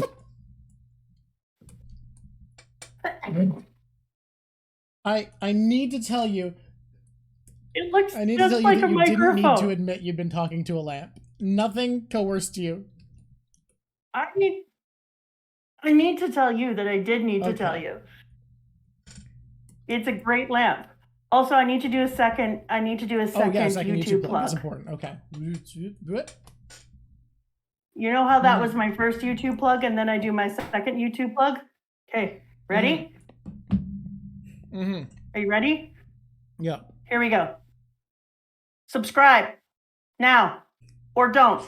I have to tell, so someone's asking where's the motherfuckers for YouTube. YouTube's not allowed motherfuckers. Yeah. No. People who post VODs are gonna have to clip out the part where I say motherfuckers, because YouTube doesn't like it when you say fun words. They only like all the boring words like the, balcony, schizophrenia. They're not a fan of fun words like motherfuckers. You have deep issues. Nutter Butters? Yeah. Oh wait, here's the YouTube cut of the opening. What's up, Mother Butters? That's terrible. What's up, Nutter Butters? What do they say in Die Hard's infamous PG cut? What do they say? Yippee-ki-yay! Don't they say like Mother Falcons? Mother Fudgers. Yippee-ki-yay, Mother Fudgers. What's up, Mother Falcons? Okay. This was really unexpected. Mother Fathers? I think I remember that being a thing. I have to subscribe again. Did you see that I have not subscribed to our channel? I can't do that right now. I'm I'm in the middle of something. Did you know I'm doing something currently? Is it more important than subscribing to Mom Piece? Well, I'm kind of mum. I am the mum in Mum Piece. Oh no! When you hear the word Mum Piece, I'm the mum. I am doing a job. On Falcon YouTube. You're so right, Ollie. The hypocrisy. Yeah, but I'm in the middle of doing the thing. I'm in a moment. Thank you, Timu. I love it whenever you bring that out. Should we keep going? We got closing segments, right? For Return to Sabaody. Oh yeah, but we haven't finished this yet. We gotta get coded, and we have to have a very meaningful, flashback to the past. Yes, because I can barely handle that one, and I cry. So here's my hope. Okay. I'm going to try this. What do you think? I'm going to try this. What I'm going to try to do is I'm going to try and talk about it without tears. Concept that I'm really thrilled for, because I got to tell you, I don't think I could talk about this without tears. So go for it. Here you go. Okay, here I go. Okay, you ready? Here we go. We're just going to go to the end here. Our great good kids. Nami describes how all the buoyancy works and the sails and paying attention to the coding and how it will surround the pressures in various ways. And it's all great. Nami's killing it, and she's like, Yeah. I'm Nami. Whoop. Yeah. Are you ready for the awesomeness? And it was good. And then Luffy calls, set sail. And I thought to myself, because when we did this with the Patreons, I said to myself, oh, that was a really good chapter. And it didn't particularly make me cry a whole bunch. Oh, here come the tears. And you thought that meant Rayleigh was going to die protecting them. Yeah, all of a sudden I was like, oh my god, are we killing Rayleigh? I can't do that. Pit's on you, I'm out. We didn't, don't worry, just in case you don't know. And then the wet hair bandit struck again and sucked, and I hated him, and I was like, okay, I'm not crying about that. And then the stupid dude came back, and the Kumas were there, and I was like, whatever. I can already tell it's not going to go well. Here we go. And then we see, Rayleigh. I'm just thinking about it. I'm starting to tear up. With Shaki. Shit, these people. Oh, come on now. Here we go. Come on. Maybe this is a good thing. Oh, is my audio gone for everybody? It's just saying you're audible. Some of the people are saying I'm a little bit back in time. Nope, like that feels like you're talking. That feels literally impossible based off how Streamlabs works. Yeah. Interesting. Here we go. So then we see Rayleigh, and he's sitting out on the edge of a cliff by himself, and the bubbles are coming out of the ground. And Shaki walks up to him and says, gone in the blink of an eye. Monkey-chan and the others have become so strong. Oh, you were watching? Of course. I'm their fan, remember? Are you remembering something, perhaps, Ray-san? I suppose so. Yeah? And then it shows a cocky young man walking up to a boat. Hey, what ship you got? Oh, this? I stole it. My house was burned down, so this is where I live now. I see. What's your name? Rayleigh. Huh. Well, I'm Roger, and he's standing there looking ever so Ace meets Luffy-ish in Luffy's hat. And he says, this meeting must be fate, Rayleigh. What do you say to turning the world upside down with me? The world? Huh. Who the hell are you anyway? Get out of here. It may just be that there is no such thing as coincidence in this world, as I thought it was always meant to be. Mysterious bonds slowly but surely weave their forms. At any rate, Luffy has taken another step towards becoming a man worthy of the hat he wears. That boy makes me feel like living on for a while longer. Isn't that beautiful? That is incredible. That is incredible. Oh, somebody redeemed delete your art. You can't, my friend. It's already been done once. I don't know why it let you do that. They should get their money back, but I don't know how to give them their money back. Pull it back. No, they can redeem it. They can say, no, you should do a refund because that's supposed to be limited to once per stream. I'm You'll have to check your settings. I previously had that limited to once per stream. Yeah, well, I remember. Someone needs a refund. Mods, can you refund him? Mods, can you please help? Mods can redo it. So anyways, as I was watching it and I realized we got off track, that was Roger's hat. I think I couldn't even, pet the boy, I couldn't even believe the level of, I don't know, it's almost nostalgia for something I wasn't there for, is the feeling. You know? Bellamy, come here, buddy. Sleepy pup. Yeah, so it was like... He's so pouty. It was like I had nostalgia for a thing I'd never even seen. Yeah. Okay, guys, great news. I've changed it to once per stream again, which is what it was always supposed to be at, and I don't know why it got undone. Okay, I can't even with this crap. All right. We go down under the depths with our crew, and the first little bit is just us learning how a bubble works, which was great.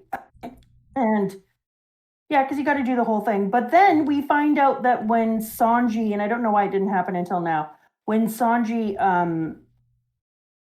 really thinks a girl is sexy and is with a real live girl again, he... So are you not aware of this thing where it's a common something about the genetic makeup of Japanese men makes having a nosebleed when you have an erection really common. So it's a trope in anime and manga for that to happen. Wait. Uh-huh. Wait. This is a real thing. What? It's something about the combination of like fairly high average blood pressure and fairly thin nose lining and some other shit. There's just a few Japanese genetic things that line up to make the nosebleeds on hard-ons pretty common. I have to go do push-ups. That is one of the what? That's one of the wildest apparently things like I've ever heard. 60-70% of guys in Japan is something I've heard. I have to go do push-ups, but I forgot to change the cam. Can you imagine the level of embarrassment to get an erection in school? You're trying to cover it up, but what are you doing? Bleeding down your face.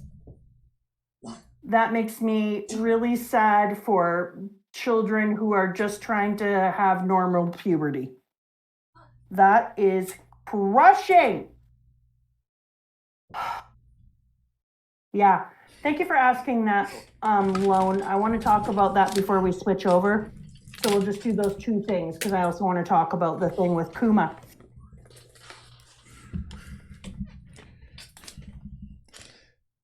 All right, we're back. I'm so sad about that. I'm so sad for people who are like, oh no, and now I'm bleeding down my face. It's kind of like the boy version of a period in puberty. Yeah, okay. That's what I've decided to take it as. Deal with it, people. You heard me say it right here, live and in person. Okay. Yeah, you heard me. It was right here. So now we're going into Kuma. I thought that it was absolutely incredible to be in this scene and say originally Haki had volunteered to guide us on the voyage for the Fishman Island, but he was so badly wounded in Sabaody that he had to be forced to return to the Fishman Island already.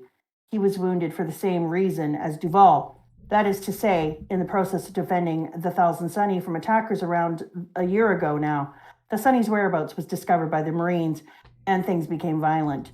The two of them were both taken out in that struggle. What then? How is the ship safe up until now? Because it had one more defender.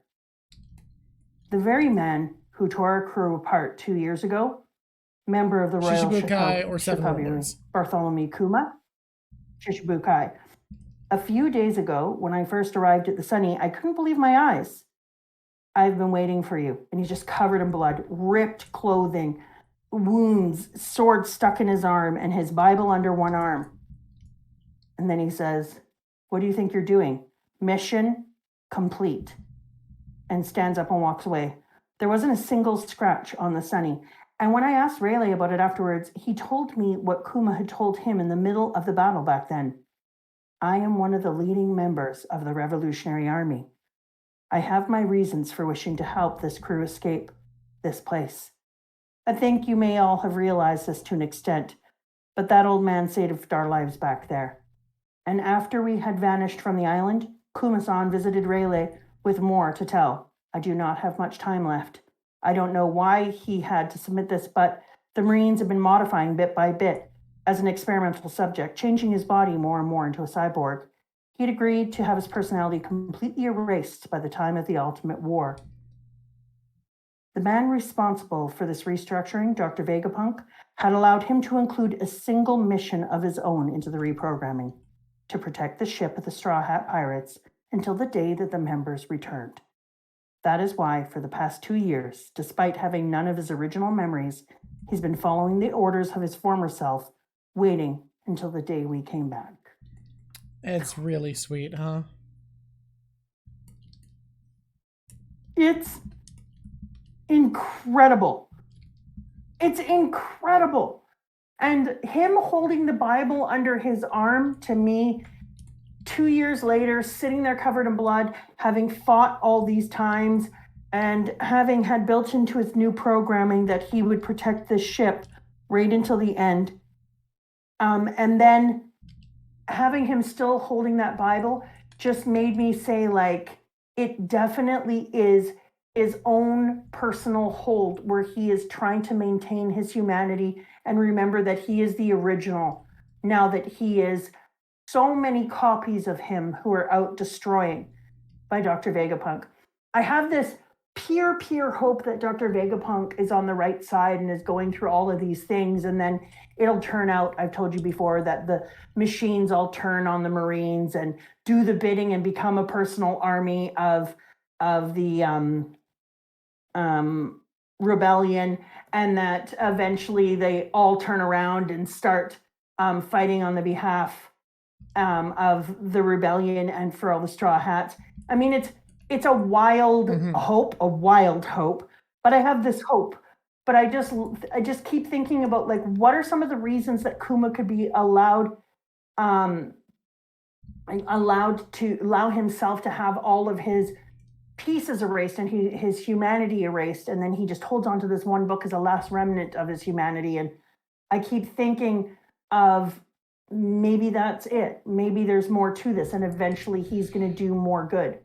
I know you say that all of Vegapunk's inventions are bad, and just a part of me hopes. A part of me hopes that since young Vegapunk spent so much of his time in creating inventions for humans to help them. And so I just keep hoping that this is the long game. These inventions are necessarily bad. Like, the pacifistas are being used for bad things, but are just, like, they're a weapon, but, like, a way of crossing the comm belt safely. The Marines are using it, which is the bad part, but that's not a bad invention. That could be very helpful to people.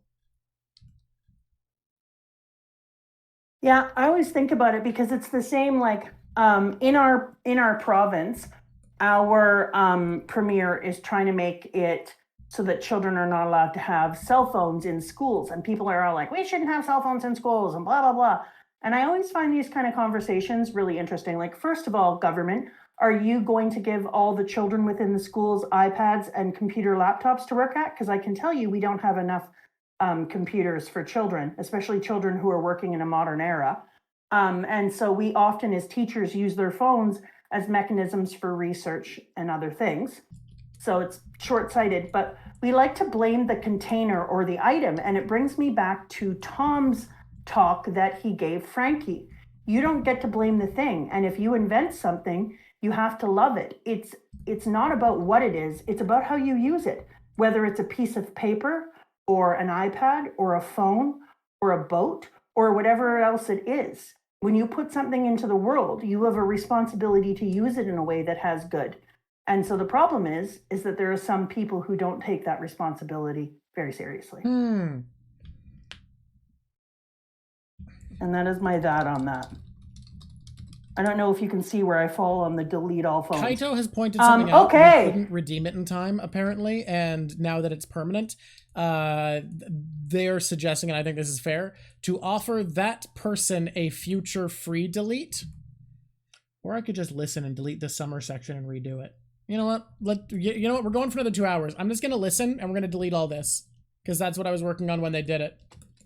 Delete all what? We're doing a bonus delete because we couldn't redeem it, so I got rid of these sections that I did. I'm just going to redo it. I can redo it better. Okay. I'm very worried about Kuma. I don't know if I've said this enough. I'm hoping that his sacrifice was worth it. I'm hoping we're going to find out in the future that it wasn't just for a single person that he was trying to save, that he's trying to save and in something big, pet the boy, like the rebellion or something. I really hope so, because I have a feeling that he has a ridiculously tragic past. And I've noticed that Oda really loves ridiculously tragic pasts. This is a thing I've noticed. I don't know if you've noticed it. Now that I'm really looking back over, I'm starting to go, hey, wait a minute. Does this man enjoy a really tragic past? Okay, and so another thought I had about this is I think that Oda really enjoyed creating the time skip for another reason, because it allows Luffy to catch up to the age that Ace was when he killed him. So by killing Ace at his age, and then we knew Ace's power structure when Ace died. We knew how powerful he was. We knew what he was capable up to that point, and it was strong. Don't get me wrong. He had a really strong base, but then Yeah, but it's within that time, and you couldn't go 2.5 years. That's just weird. It's about the same. Or sorry, RJ. So it's around the same amount of time and age. By having them have a time skip and allowing Luffy to catch up to around that age, and then having Luffy, yes, I know that he was 3 years older, but it doesn't matter. Close. It's a similar time. Allowing Luffy to have caught up a lot. Now we get to see where Luffy's strength and Luffy's ability is at a time that is similar to Ace's. And then it lets us also kind of determine whether Luffy is stronger and a better fit to be a pirate king. And I think already we're starting to see that he is, and that it's kind of interesting now, because when I remember seeing Ace and thinking, oh my God, he's so powerful, in comparison to what I've seen Luffy do already, it's insane. Luffy is already outpacing Ace. So yeah, I think it's amazing. From the perspective of 37. Yeah, dude, when you're like, no, he's 3 years, not 2. Yeah, I'm old. Single year is nothing. But catching up 2 years and allowing that much time, because it isn't like Ace didn't have time to prepare, way more than Luffy. He'd been in the world longer, he'd been fighting longer, he'd been honing his skill, but he'd been honing it on the behalf of Whitebeard. And Drock and I were talking, it wasn't himself anymore that he was building his skills up for and his pieces up for and his experience. Yeah, it was on the behalf of Blackbeard video. So if anyone hasn't, or the Blackbeard stream, if anyone hasn't seen that stream yet, there's some context missing that I'm not going to go into all of, but I believe that it makes Luffy stronger that he is training for his crew and for himself, but the way he trains for his crew is just by wanting to push them forwards and help them succeed. And I think it makes the crew stronger that Luffy encourages them to still have their own drive and ambition, because this is a series where will, drive, and ambition are power. I genuinely think the fact that Whitebeard had to break Ace down to make him want to follow him made Ace weaker, make him have less potential. Because as much as he was being trained by the world's strongest man, whereas Luffy was being trained by a very strong guy, but not anyone who was ever called the world's strongest, he gained more from it, was because Luffy still had all of his will intact. He had never been broken down to serve another. He was still fighting exactly for himself, and his crew are still fighting as much as for each other, their own dreams, their own drive. They have gained will by carrying each other's will with them. They haven't lost it because they have never lost what they're fighting for. So they are carrying each other's strength and their own. Exactly. So it's interesting because you can see that in Ace's case, it's more as if he has become someone like Sanji, and he is now fighting on the behalf of Whitebeard. So he needs Whitebeard to have massive conviction in his own goals and his own will in order for him to have conviction over his goals and will. And Whitebeard's true conviction, unfortunately for Ace, isn't really to be king of the pirates, it's to be a father. And so Whitebeard, he did an amazing job, but the fact remains that when your goal is to be a father and a good father and create a system that your children can work inside of, then you're not going to be sparking like the greatest strength out of your warriors. Or the same thirst for hunger, the thirst and hunger. Whereas Luffy is fighting on behalf of the goal to become king of the pirates for his family, which are the crew, because the crew is his central theme in his life. And I think that we have seen that already, even though Ace was 3 years older than Luffy and Luffy has caught up to him 2 years, Luffy has surpassed Ace's strength. And I think that's a really interesting point, because I think that he is allowing, he allowed Luffy to catch up on Ace's age a lot so that we could see some interesting comparisons between the two, which I did compare them. Okay. Let's do our top list of tiering tiers in Tierville. It's tier time in Tierville. Let's start at, okay. So there's 5 steps, right? 5. Oh, yeah, that was the other question. About the fact that nobody addressed Ace's death. Yeah, I mean... That was weird. That was... I expected... Here's what I expected when I first was reading it. I expected that right after we talked about Roger. And I still think that this is a misstep on Oda's behalf. I think that this should have happened. I thought that right after we had talked about Roger, that we would have seen that. And then right after that, we would have gone back to the crew, and the crew would be standing with Luffy and say, Luffy, you know, we're so sorry about Ace, or something about Ace. And then Luffy would say some touching things. I'm not Oda. It's not my problem. That's Oda's problem. Something touching like, he'll always be my brother as long as a man isn't forgotten, he's always alive, or some bullshit. And then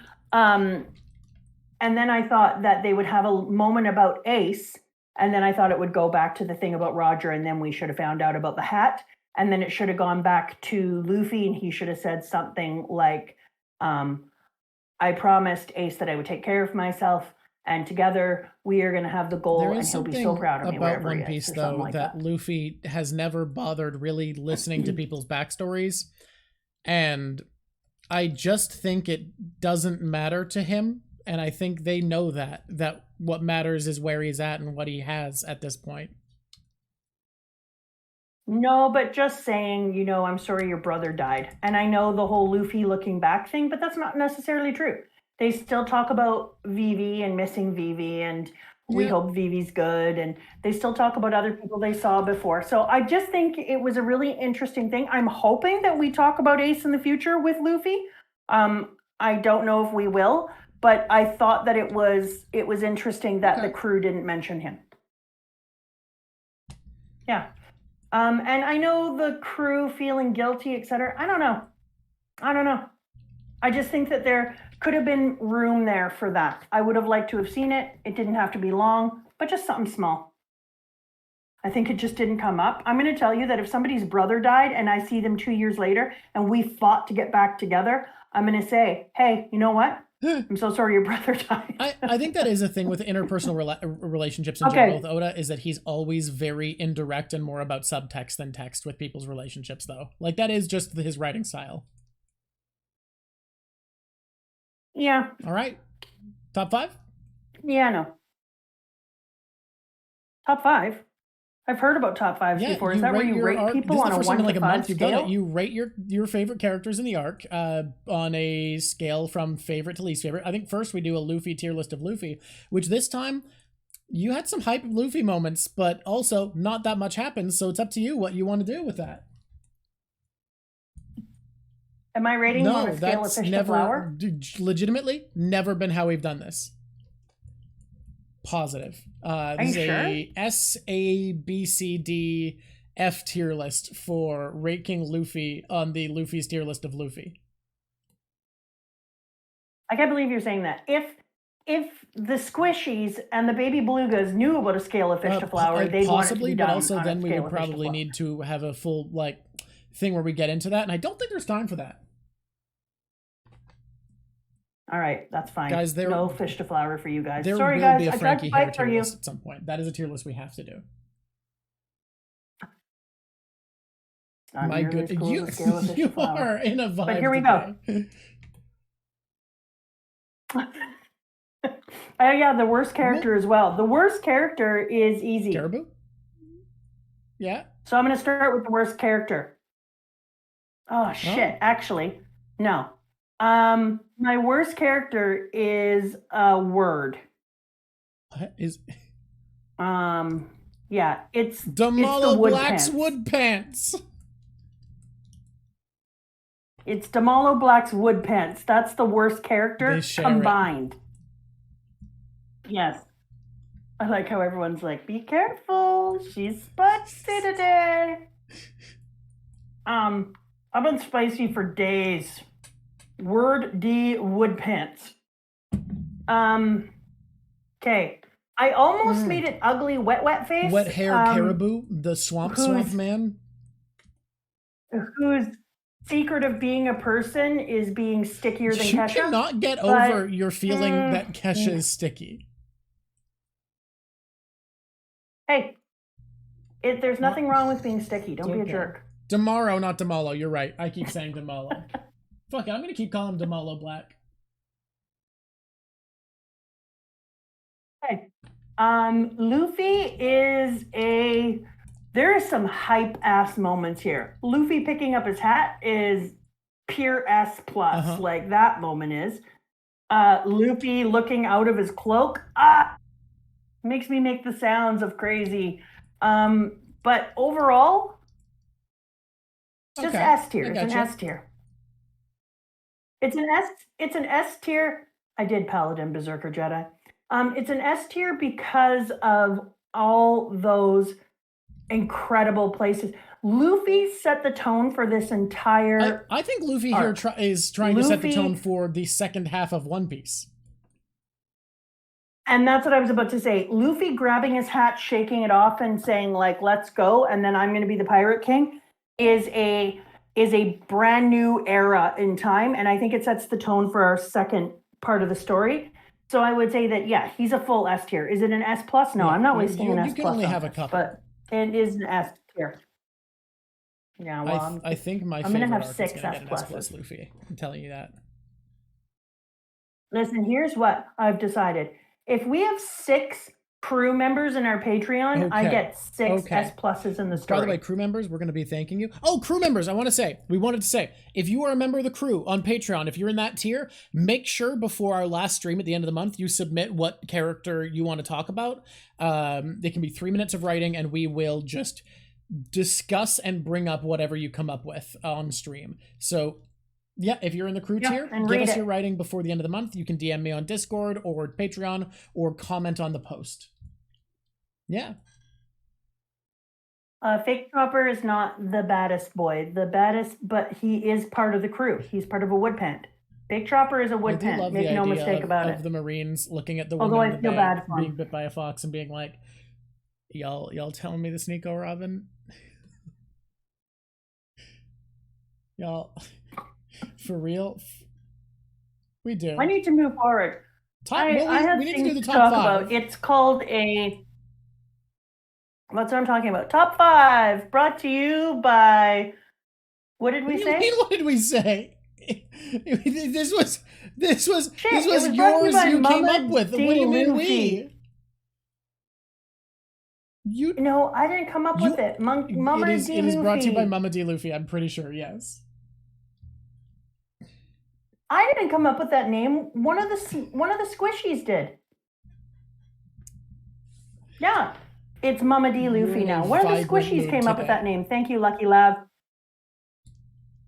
I'm beyond vibrant, baby. You think this is big? Wait till next one. Okay, here we go. Number 3.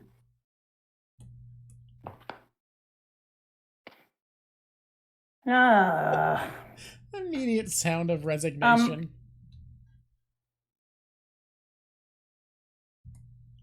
Even I heard that and was like, okay. Go off, Queen. Go off. Oh, God. All right, here we go. You know what? Number 3 is... Okay. No. Okay. Number 1. Usopp! Number 1 is Usopp. Can you walk me through this here? Okay. I don't even know why I have to. But fine, I will. It's obviously Usopp, but anyone who thinks it's not Usopp is a crazy loon bird and a sticky. Here's why. He left with an ability to be a phenomenal sniper. He was a really good sniper, but he didn't have anything beyond that, no special talents beyond that. He was really good at building things, and that was fantastic, and he was getting better every day, and I suspect he still will as his tinker, taker, outer. But he didn't have anything else. My boy comes back with mage powers and suddenly can make a plant just grow out of nowhere and eat a person. Island. And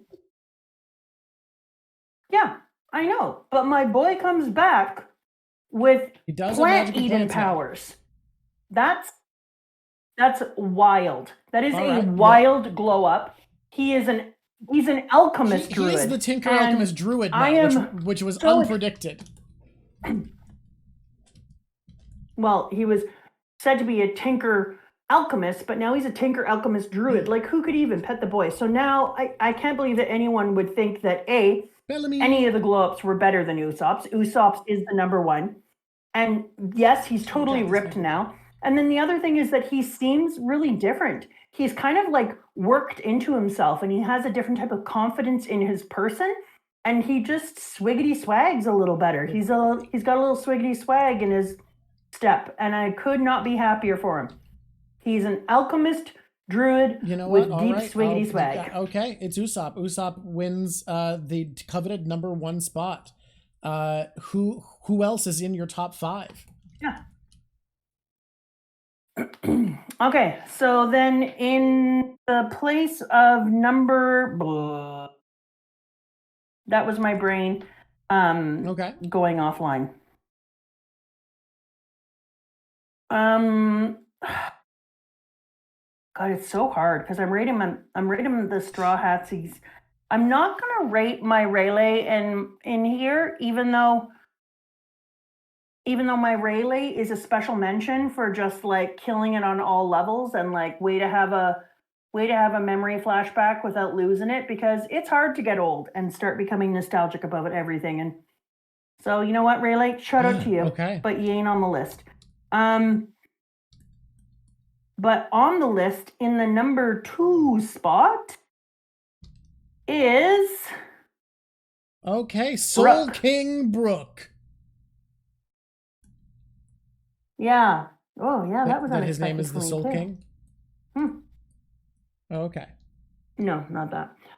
The unexpected thing about Brooke is that I think Brooke came from one of the least advantageous spots. I mean, after he had panty browsing with the devil worshippers, once he got kidnapped by the bad people and they put him in a prison, he took himself from that to sold out concerts. Pretty impressive. Come on. Come on. Thank you, Baltok. And so for me, I'm thinking like, shit, yeah, that's a number 2 spot. He fought the crap out of his life to get into a position that allowed him to help the Straw Hats. And so that's pretty amazing. He did amazing. So you know what, Brooke? I see you. High five. Don't hurt my hand. You don't want to get bone stabbed? I don't. Yeah. Yeah. No. Bones to riches. That's amazing. Massive. Give yourself a high five too. Okay. Number 3. No. Number 4. Yeah. Number 4. This might be the slowest top 5 we've done somehow. Hey, you know what? Yeah. Do you know what happens? The editors take care of that. Don't even worry about it. The only ones who know that, say what you will about this one, the editors got it. Don't put my editor people down. They've got this. Right, Lucky? You got this shit. You'll take all of my humming and hawing and turn it into amazingness. You'll make me look like a movie star. Here we go. Number 4. Yeah. Yeah. See? How dare you, says Lucky. Yes, how dare you put them down. You heard me. How dare you put them down? I'm going to give the number 4 spot to... I don't know why you have to approve shit. You know what the problem is I kind of want... Yeah, butt had to be approved as a valid word to say in the stream. No, they just Did said somebody something say about kiss my butt? Brooke's butt. Brooke worked his butt off is what they said. Yeah, that's it. But he doesn't have any butt. And that had to be approved. I've decided that number 4 is Rayleigh. I'm really worried because I'm pretty sure earlier this stream you said Nami was going to be number 4. I don't remember for sure, but you know that Lav will find you saying that if you did, to put in here, to flashback to. I feel so good about this. Oh, God. We're back, baby! Oh, God. I can't. Did you remember that when you did this? I went. before we did the top No. 5, way ago, you said, because Nami did something, I forget, you said just for that, Nami deserves to be number 4. Yes, shit on my toes, did I? So long ago. Way before the top 5. Is this somehow, is this fake? Are you looking for new accidents that you can do? New ways to accidentally shaft Nami? Is it on purpose?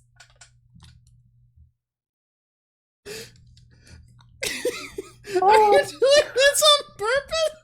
Because you're finding new ways to do it. Oh my god. Stop. Stop. I'm gonna puke. I'm laughing too hard. Oh god. No, I forgot I said that about Nami. It was like the only time you've ever given someone a place way before we get to the end. Oh, fuck. I'm so sorry, Nami. Oh, okay. Yeah, no. It's Rayleigh. Good job, buddy.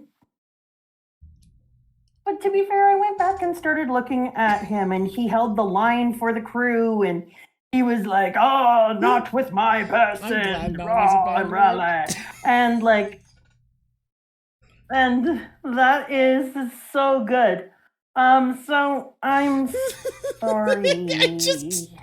It's like you've managed to do it like 6 different ways is the thing. Like, it's not just that you keep doing it, it's in different new ways.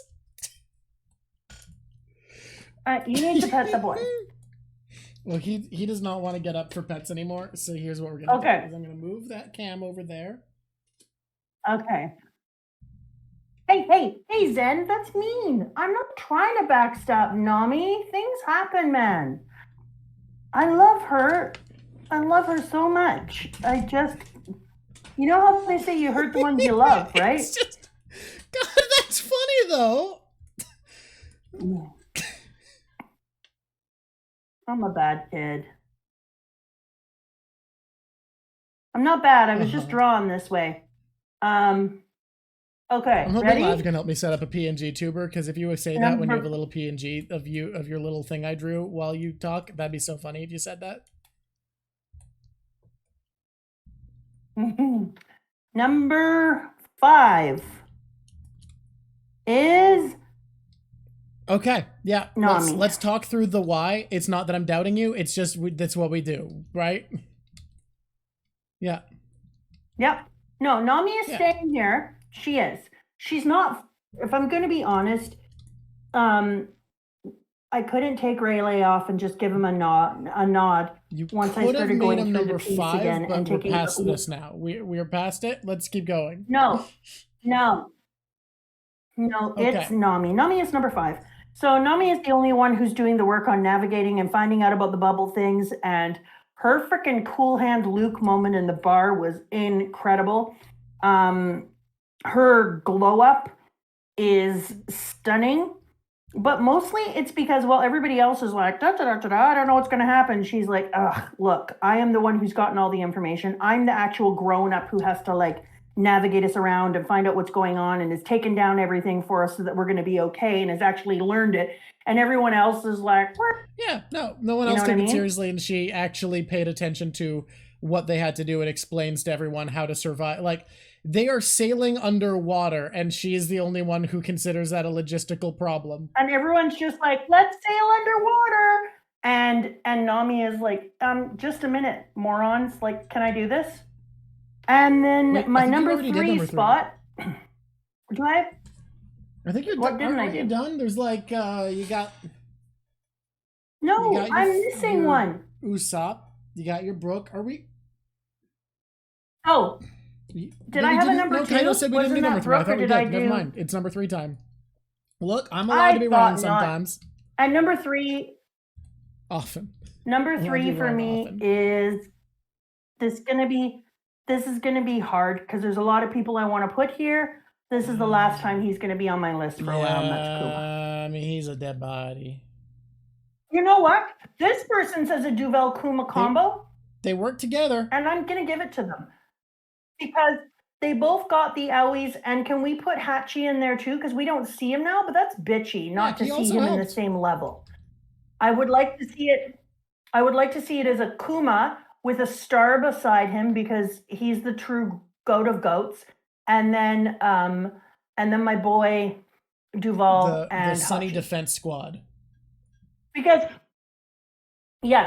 we ain't going nowhere without that trio of defense. I mean, we could go somewhere. We would just be in a way worse boat because they would just steal the boat from somebody. Cat2 suggested the Sunny Defense Force, and I like that more. Yeah. Okay. That's amazing. Yeah. I'm happy for them. Yes.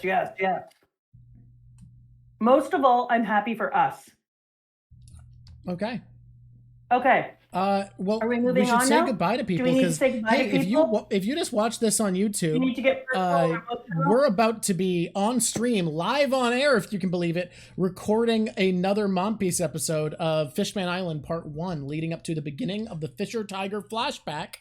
If you like getting that kind of content, if you like, seeing us talk and getting it early, show up on stream. We have a great time. The community is lovely. This has been a shockingly good community. And I know you're thinking, yeah, but the community around One Piece is incredibly toxic and terrible power scalers who have incredibly bad takes. Oh yeah, no, there's a lot of bad. You don't interact with that part of it. No, this part's been good. You just heard how surprised Mama was about how bad the rest of the community is.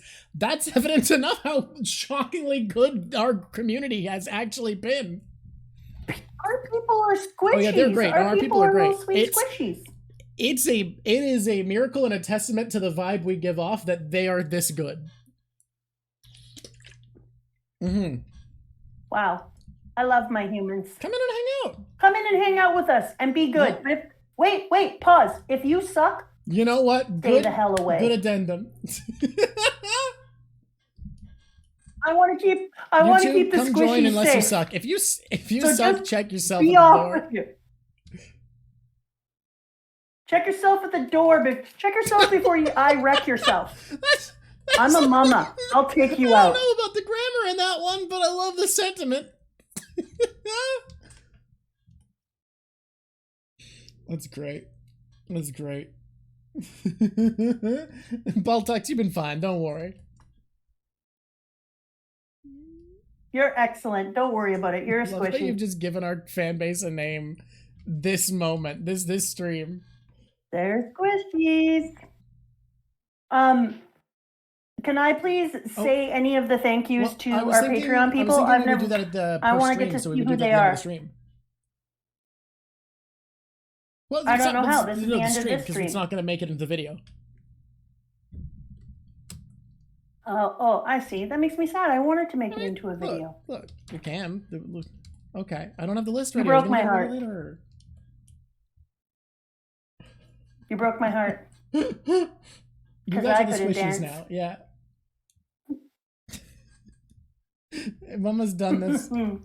You are the little squishies. You are my little squishies, little sweets. You're all Mama Drug squishy kids. Thank you for watching so much. We love doing this. It's been an absolute blast. I know the energy is weird. The sign-offs are weird when the rest of the stream is going to continue, especially when I'm not even starting a new artwork. I'm just going to keep doing this one. The energy is weird. Sorry for that, but we love you guys, and until next time, it's been lovely talking to you. YouTube has a goodbye now. We can move on. Woot woot, YouTube. Okay. Woot woot. So and scene. So is my microphone off for everyone? I can't imagine just some how it people? could possibly be off with the mechanics of Streamlabs because it's picking up your audio that I'm responding to. But it is off for one kid. I truly can't imagine how. Like, I react before you speak? What? How's that even possible? That's on Streamlabs' end because it's putting out the audio on the same levels, and I can't respond before she does. Like, Streamlabs shouldn't work that way. Like, mechanically, because it's reading her audio, like, through my computer, not through an external source. That's not how I have it set up. I think I just, guys, I think I'm just impolite. I don't think it's an audio issue. I think I'm just an impolite person who, the second I know what someone's going to say, I respond. It's just me having an issue. It's a personal problem with my character. You know what? Yeah. You know what you're being outed as? Yeah. A ramrodder. That's all that's happening. Rotten ramrod. I respond before she speaks? No, it's for sure audio? How is this how is it possible? What do we do to fix it? I don't know. Do you want me to turn off my thing and then turn on my thing? Maybe? I'm going to try leaving the chat and coming back. You ready? Don't panic, squishies. I'll be back. Before you said it here. I can see the Here future. we go. Apparently I'm using future sight. Give it away, give it away, give it away. I mean, in post it will be fixed because we have Craig. Did I get Craigbot in here? I did. Thank God. Thank God we have Craigbot. This would be the worst day to not have Craigbot. Well, no, just because if the audio is glitched, Craigbot Lav can move it around manually so that we don't have a problem. But if I hadn't have started Craigbot today, it would actually have fucked everything. Like, it would have been really bad, but I did get Craigbot. I saw him. Good. I'm glad you said hello so you had it on in. You are back. I'm back. Did anything cool happen while I was out of town? I'm gonna try to respond to you real slowly. I'm gonna try to take a second before I respond. Can you do it like this? That was funny. What do you think? Nothing happened, you brats. Here we go. Nothing Believe it or not, happened, what I Mama. said slowly, not what I meant, but, you know, good bit. It's a good joke. It got me. Oh, there's a poll! Do the Sunny Defense Squad deserve a logo? They Do the Sunny deserve Defense more? Squad deserve a badger logo? Yes! Vote! Oh yeah, I'll try responding as fast as possible so we can see it happening. You ask me a question, I'll respond as fast as you answer. Yeah, I'm ready. Okay, are you ready? Should we teach everybody the scale of fish to flower because it's a better scale and you're wrong? No, we shouldn't just change how we do tier lists all of a sudden. I don't understand why you're keeping all of the squishies from a scale of fish to flower. Because we'll explain the scale of fish to flower one time, and then everyone who watches a video who hasn't seen that one video is gonna be so fucking confused. Okay, everyone says you were a full second ahead. 1 seconds. Okay, 1 point. Someone's saying 0.1, someone's saying 1.5. Oh boy. That's We just creepy. gotta do it. We just gotta go. Hey, Drop. Yeah. Hey, Drop. Get the hell out of the interview and There see is if no, it fixes. it's gotta be on Streamlabs with how it works, but Okay, so now we're that gonna they're do off, something you where can Lav is gonna be able to fast. sync my audio easily. I'm gonna do a clap. Okay, ready? 3, 2, 1. That'll help. That'll help. What? Do it again. Why would I clap again? I just want to see it. We gotta both count down. We gotta both count down and clap. Ready? Let's That's how it count down works. Okay, together. ready? You're gonna clap with me. So it's 3, 2, 1, go. It's not 3, 2, 1 and on 1. It's right after 1. Right? Ready? 3. Okay. 3, I can do this. 2, 1, clap. You didn't count down. You didn't count down or clap. There's 2 parts. Oh. I clapped. You I did count, nothing. you clap, I don't okay, clap? here we go. Okay. 3, 2, 1. 3, 2, 1. Why did you say 1 so slowly? No, I didn't. I swear to God. Okay, you 3, 2. Is this a bit? Alright, in 3, I'm gonna do the countdown. So I'm gonna do 3, 2, 1, then I'm gonna do 3, 2, 1, and then you're gonna clap after 1. 3, 2, 1, 3, 2, 1. Your Discord stops non-human noises. That's why I can't hear it clapping. You need to say the word clap. All right, that's dumb, but I'll do it. For science, I'll say the word clap instead of clapping. 3, all right. 2, 1. Clap. You didn't say it right. Okay, you said it slowly, but it works. Okay. I did. Okay. I did. I said it. They do deserve more than a logo, it turns out. That's what the poll says. This is like a new Abbott and Costello. This is like Who's on First, but funnier. This right here is content. Do you think we could have a YouTube show where we do nothing but have technical difficulties and that's it? I think we should have a YouTube show where we talk. We have nothing to talk about. Honestly, but every once in a while we should just do that. That is a that's just that's a podcast where I draw, and that's okay. A logo, a pin, a badge, a banner, the whole 9 yards. Oh no. Wait, now the delay's in the other direction? Oh, fucking hell. You know it's nothing gonna fuck about up delays. The stream and kick everybody out if I stop and restart, but it might be unlistenable if we don't. Everybody, you have to promise you'll come back if I stop and restart, okay? You have to promise. You have to promise me. All right. They're promising. All right. You're done. I'm ending stream. You're I'm gonna in now? We're back in now. We're here. Hey guys, let's just talk. We're having a conversation. How's your day going? How are you doing so far? People will be able to tell how the audio is going. Just where I want to. What? My day is going excellent. Well, that's good. Thank you for asking. You know what? That's great to hear. I hear you're bow sitting. I am. Are the squishies back? I worried about them. The squishies are. There's more of them somehow. Why is the view count higher? Oh, because I don't understand. Because a bunch of people. A bunch of people probably got the alert that I was streaming and showed up. That's funny. There's more people than there was before. That's great. Well done, squishies. You killed it. I'm very proud of you. They trained during the break. You absolutely killed it, squishies. This is amazing. Is great. This is fantastic. Are you ready for Fishman Island Part 1? Oh my god, I'm freaking exhausted. Can we even? Yeah, okay. Probably. The very first thing I want to talk about, and I know what you're thinking. Whoa, then the count went down to 284. We lost some squishies along the way. Twitch is fucking us over. They're deleting people left and right. I think maybe the count was wrong for a second there, and that's why it was higher. You know what? Twitch can bite my butt. Whatever. Oh, it went down further. God, now it's down to 0. Twitch, what are you doing to us? This is so funny. Twitch, quit screwing around with the squishies. We must go faster before they all get deleted. Twitch is deleting our fan base. Or eaten.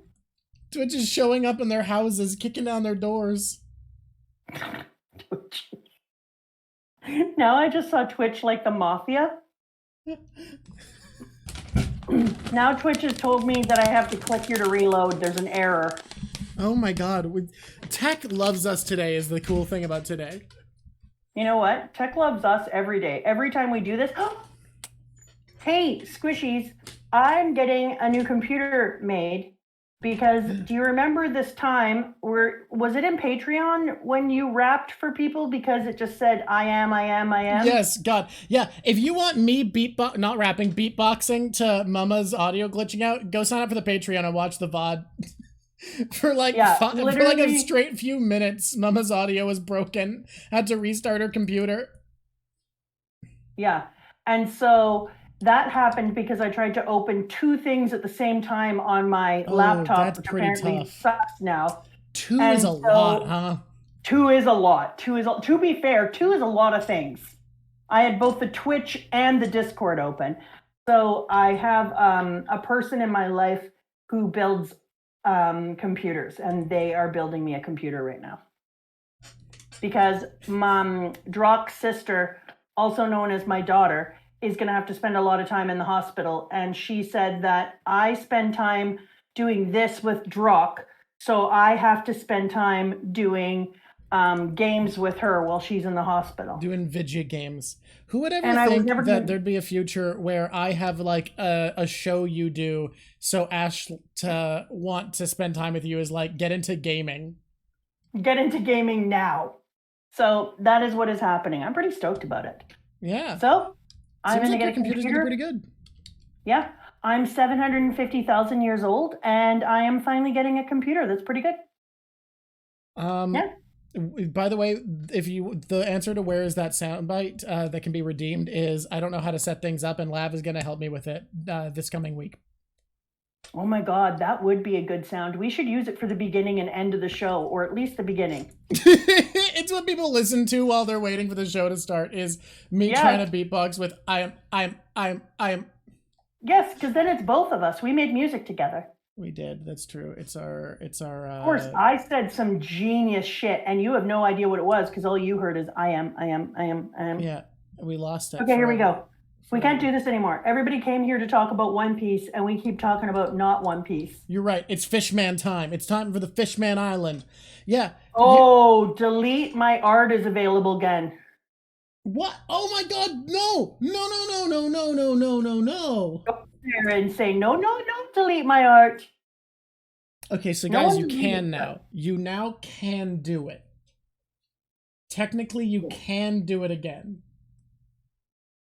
But don't. It's me. I could delete his art almost 3 times deleted now. art. It would be. That's a lot. I can delete his art almost 3 times. Don't delete this art. I like this art. This art was a badge. I mean, like I said, I only delete a significant amount of art. I don't delete the full thing, so I wouldn't get rid of like most of it. You know our team who protected the Mary? Wouldn't it be cool if you did something like this, but the Mary was in the middle? Maybe. You mean the Sunny? And it was just for them, or sorry, the Sunny. I'm sorry, I got Mary on the mind. The Sunny, and it was look like this, and it's a patch, and it's for our protection of the Mary crew. It would be so good. Perhaps, but this is a lot of work. This style is a lot of work. Dude, it's your job, man. That's your job. Kind of. It's your job. Okay, here we go. Don't worry, you'll see what it is as I zoom out. You're getting in my, pet the boy, you're getting in my way of all my great thinking. Here we go.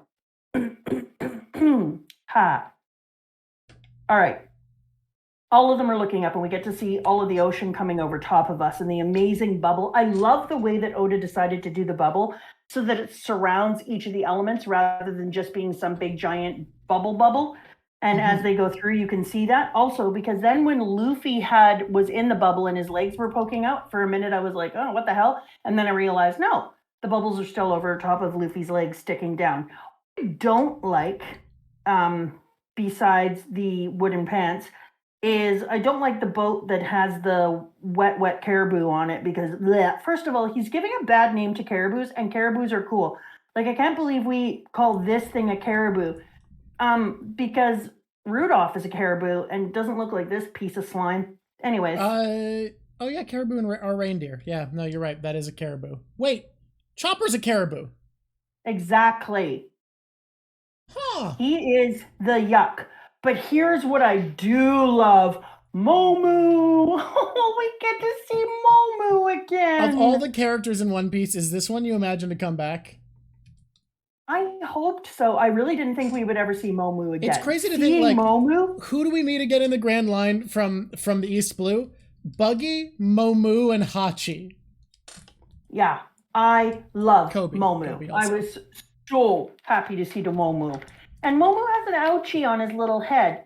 And that made me think that the caribou shit faces were hurting my Momu. And I hate them for it.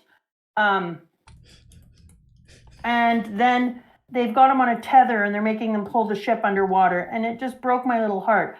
And then just to remind me how much the Straw Hats had sucked with Momu last time, Momu gets big tear cow eyes. And remember Sanji kicking him under the jaw and then Luffy doing spins with his horns and chucking him out into the water. And then he freaks out. Which, to be fair... Yes, I was going to say Alvida as well. Smoker too. Yeah, full. I forgot about Django and Full Body. You're right. Those are also weird pulls. Momu should freak out. That is the appropriate reaction. I can't believe we had to have the slimy caribou on our clean Sunny because he sucks crap. And did you notice that I'm basically Oda in that Oda loves to make all of his devil fruit a double word, and I realize I have done that all the time. I'll say to you like, "Oh, that's a clean, fun thing." I always double up the words. That is a thing you do a lot, huh? And I always have. And then people might think that I'm doing it because of the devil fruit, but no. Here's the truth about that. That's just me. That is just you, and it just so happens to be in a series where that's how powers are named. Yeah, exactly. Okay. Let's talk about the barrel. Guys, he's in a barrel. What more do you want? Why are we talking about the barrel? At first, because they just tie him up. He's in a barrel, but like, yeah, guys, he's in a barrel. That's it. I started to wonder if the barrel was going to do something more cool. I'm gonna make the repeat. No, but I could. And then when they're going down and we realize that they have to go down to 10,000 feet, I love the way that he decided to do it about the differentiation between salinity and currents and temperature and all the pieces that all check out science-wise to perfection and make it kind of feel like you are actually following, because whenever you're thinking about the ocean, you always think about the differentiation of temperatures kind of helping to pump the ocean and move it along like a heart and moving all the currents. And to see our dudes following it, and then they call it the dragon. Dragons are everywhere in this world and yet nowhere. So that's something that I'm starting that we to haven't wonder. seen a dragon, yet everything's a dragon. Yeah, now I don't know. Is there a dragon at the top of the government? Is the missing 100 years? Did we get rid of? I don't know. Because here's a question I've never asked. It's almost like am I drunk? I don't even drink, and yet I might be drunk. Do we know what happened before the 100 years? Like, do we have all the evidence and research and everything for? Somebody probably does, or they wouldn't call it the Void Century. They'd be like the Void Forever before this point. Exactly. And yet we never talk about that section of time, so it's really interesting to me. Okay, carrying on. Also, I feel like we should put an addendum. You don't drink anymore. I feel like the phrase "I don't drink" feels like a very forever. No. Now we have to have another addendum. Because now Rowan's like, "Oh, poor Mama Drock. She went alcohol-y." No, you stopped liking it. I stopped liking it, guys. You just stopped doing it for me. I don't know what to tell you. Yeah, there's no like bad story there. It's just stopped liking drinking. Drop and give them 5. Make sure you switch Fuck, it's restored. I gave them back all of the things that you can spend. I don't know what to tell you, Drock. Yeah. You didn't pay attention, and now you're gonna have guns of steel. Yeah. Where's the camera switch? There we go. Oh, Bellamy, you're the cutes.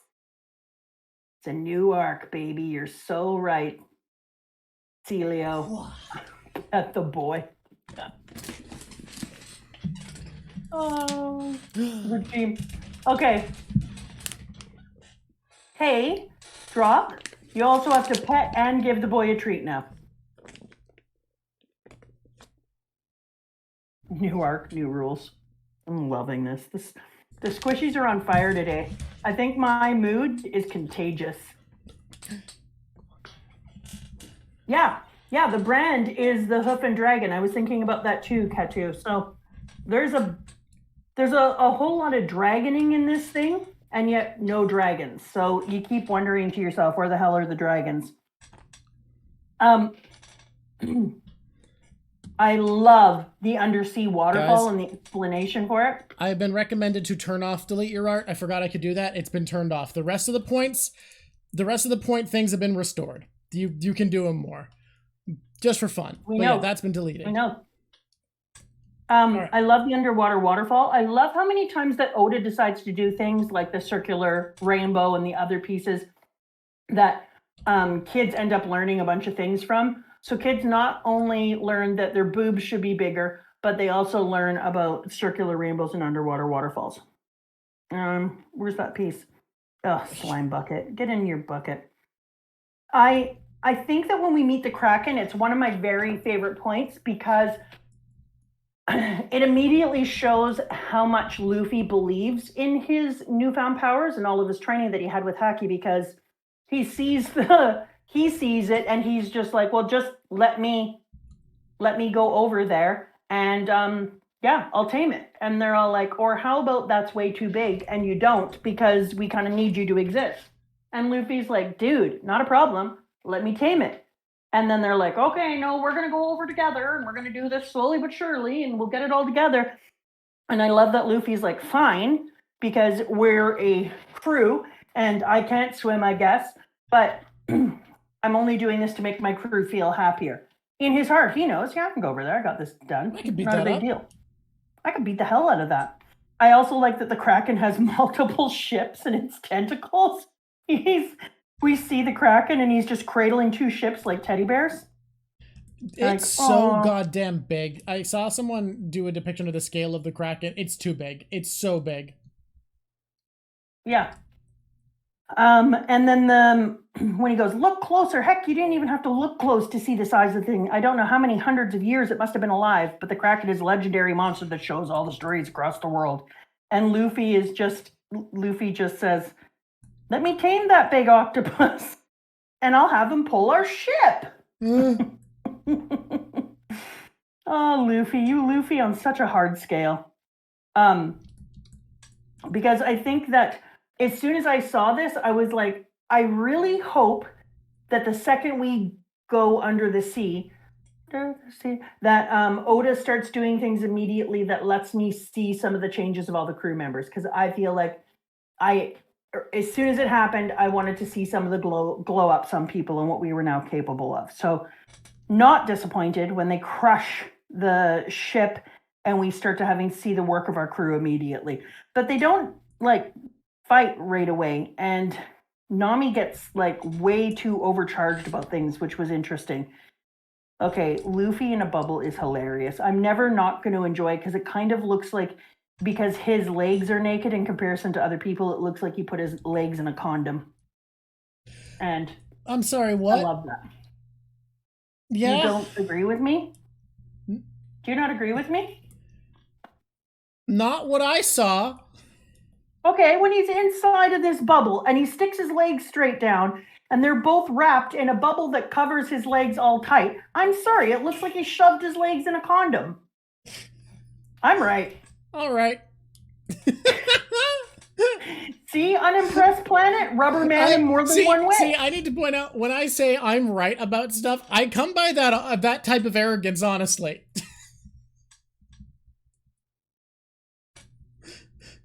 You know what? You're right.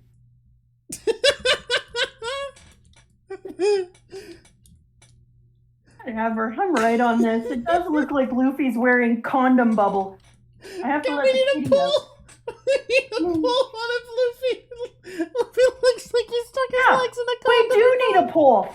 Yeah, we do need a pull. Squishies, we need a pull. Does it look like Luffy is wearing condom pants now?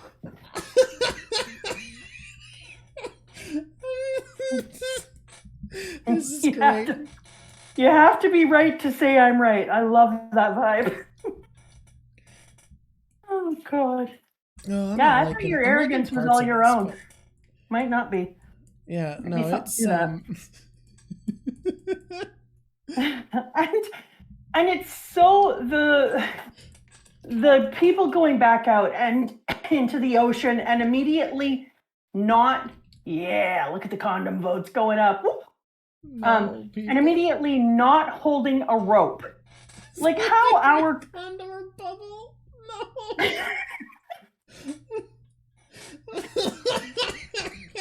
Is Luffy wearing a condom or is the condom wearing him? He is a rubber man. He is after all a rubber man.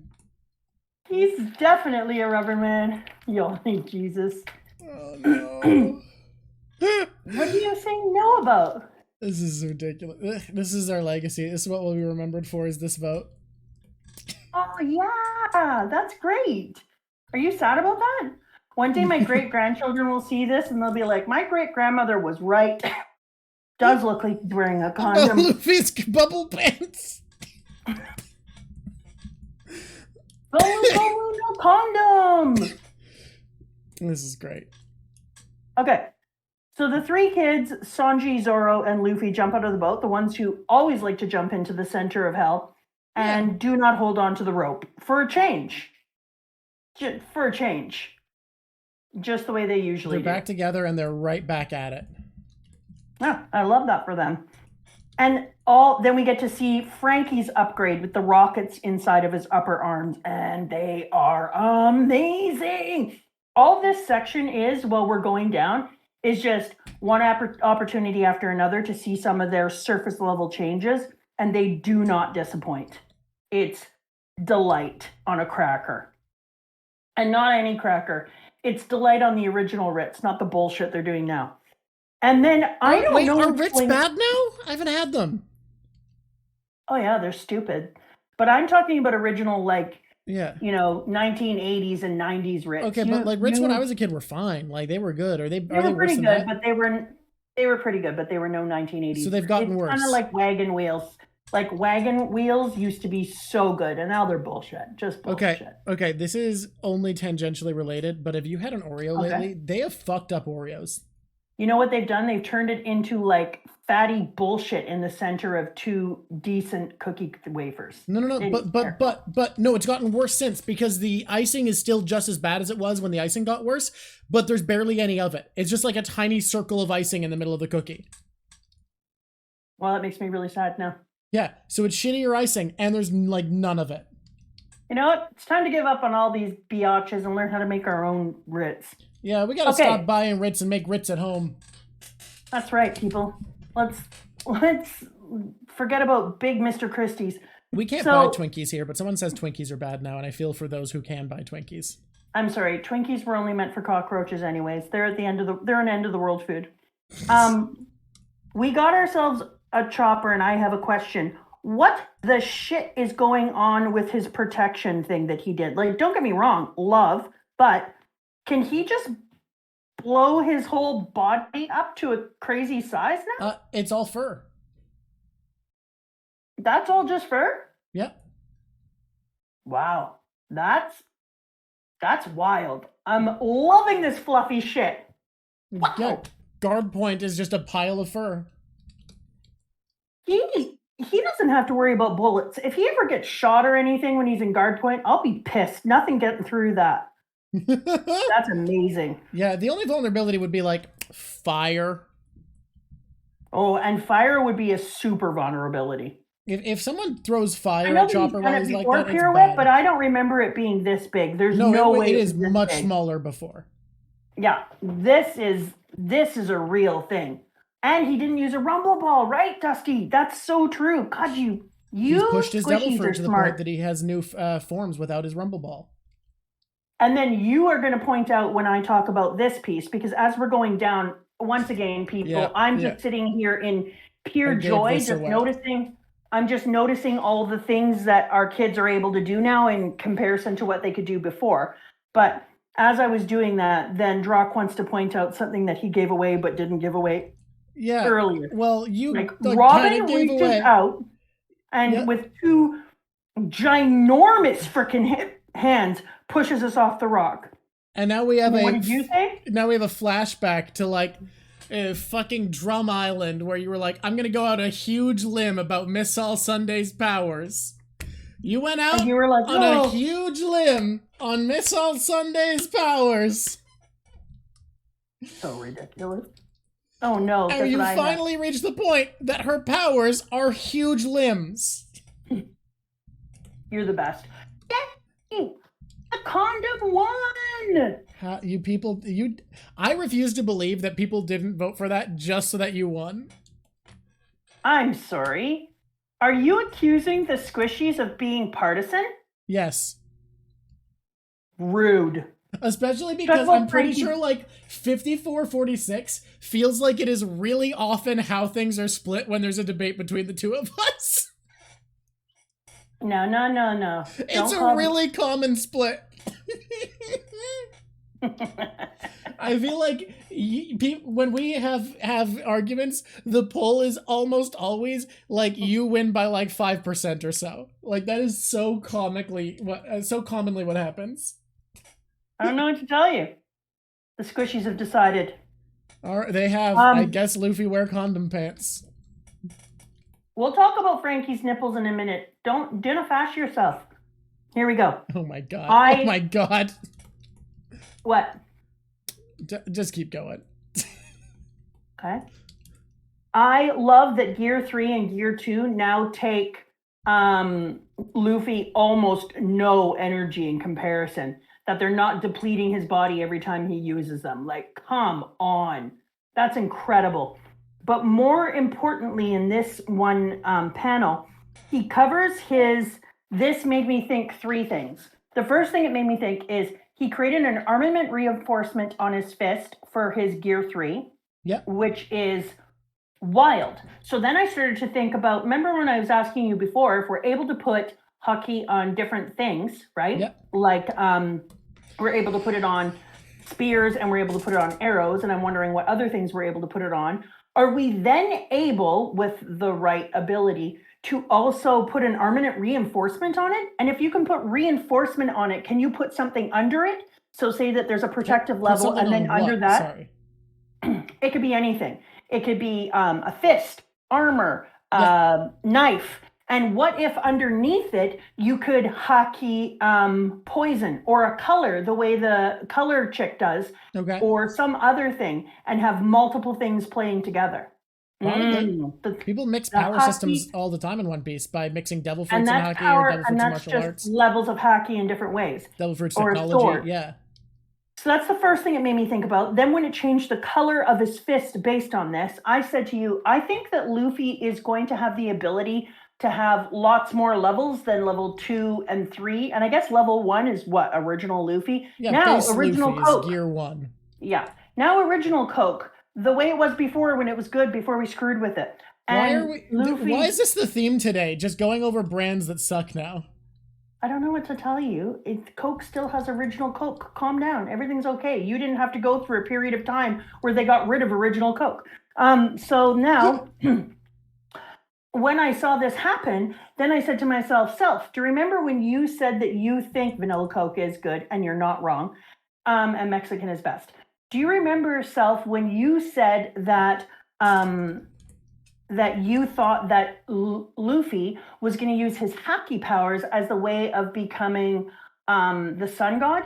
Because once I was introduced to the pieces where the devil or the queen of the underworld inside of the impelled down was actually a human ish. I mean, yeah.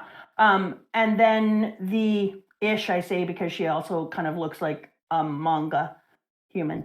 And then doesn't even look like Ivankov does not look especially human shaped most of the time. No.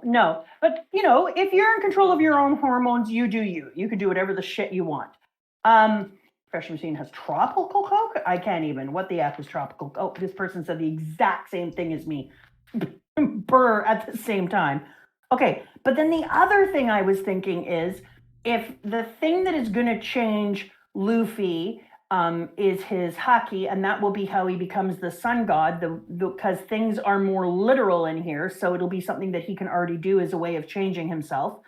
Then I was like, is he going to change colors as well? When I saw this fist, and it was round and sun-like, but it was black, and I don't know if you know this about blackness. That's not how the sun usually works, unless of course it's going black hole. So then I thought to myself, well, then it's possible that if as Luffy is gearing up, that one of his gears is going to be like color changing, black hole sun, nice, thanks, color changing, and full body changing, which is going to make him look like, I don't know, the sun in some way. That was my new thinking when I saw this black hand of armament reinforcement. Let's call it a prediction. Special color of Haki to turn into Sun God. Agreed. So I don't know what gear he's going to get up to. I just love that everyone's black hole sunning. I don't know what gear he's going to get up to or what his top is going to be. And I don't know what if you guys have seen it year. Like, I don't know if you guys have become people who know the end of Luffy's gears, or if we're all going to be surprised later on and he's going to have more gears. Who knows what's going to happen? Gear 37. But I definitely is gear 52. Luffy is definitely going to gear up more, and that is going to be where he gets his being the sun god, and he's going to be a different color now that I've seen this black fist of joy that is going to punch the living shit out of this poor Kraken. I've never felt sorry for a Kraken before. But yeah, Kraken's immediately normally like, what a terrifying monstrosity. I hope people escape it. And this one, you're like, oh, this poor octopus. Yeah, exactly. This is the very first time that I've seen a Kraken, and I've thought, oh, you better get Kraken. He's about to Kraken you. Here we go. And then... I feel like you had it on the first pun, and then should have stopped with he's about to be Kraken you. I don't know what to tell you, Drock. I don't have... This pedal goes up. You know what? Fuck it. Never mind. You're right.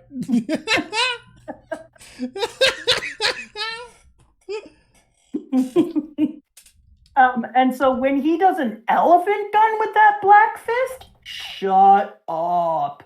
I love that Oda's choice was to make it like the largest frickin' cannonball from hell. And he just goes, oh, boom.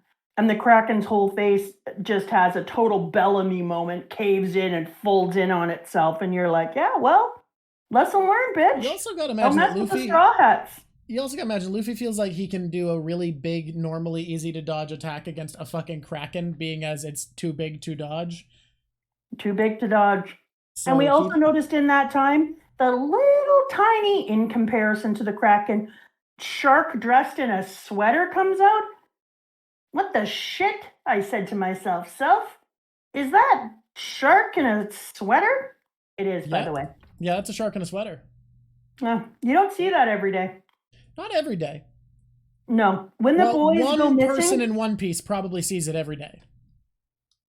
Okay, I'll take that. When the silly three go missing, they need a name. Okay, most people call them. The name for those three is the Monster Trio, because they have been referred to as monsters on many occasions for how unnaturally strong they are. Okay, I like it. That's the fan base name for the three of them. I thought about it for a while. It works. It is often misconstrued to be a real, like, official name for the three of them, but it is just a fan term. I think it's good. I'm not going to get rid of it. Carry on with your bad self, I always say. All right. I'm checking all of my things and my stuff. Just a minute. Things and stuff getting checked. I got to replug. Come on, ride the train. Whoop, whoop, we've got it. Here we go. Fear not, I plugged. The fear is assuaged. So then when we're going down in the further and they're like, oh no, they've been lost. I'm so sad. I was like, don't even worry about it. The Monster Trio got it. For sure, Luffy is just going to turn the Kraken into a horse. Because if you met Luffy, he said he wanted to tame it. That is what will happen.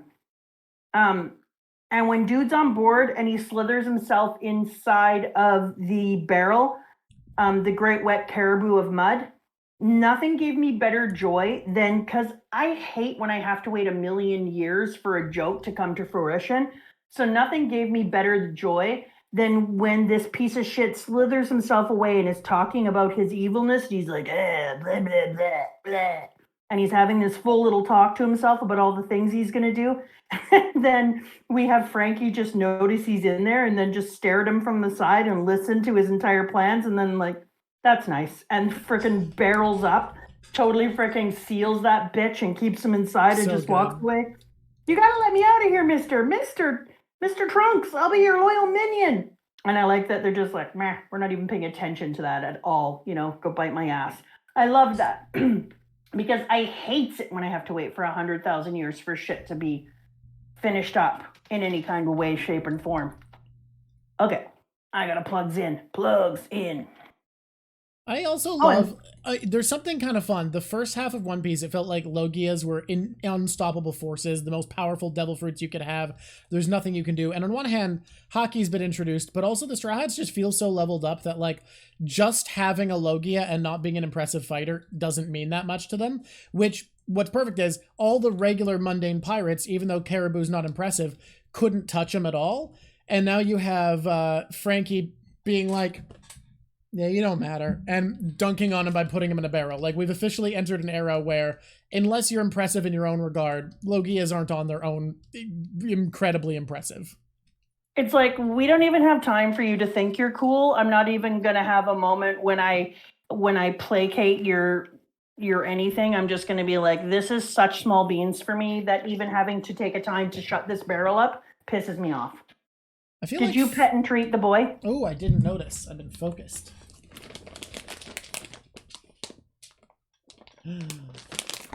Oh, thank you for a 4-month streak with Suba. That's amazing. How are you enjoying this arc? Uh-oh. Guys, I'll be back in a bit. I can't hear anything at the moment. Y'all can probably hear me, but I can't hear you. Okay, okay, goodbye, my boy. I love you.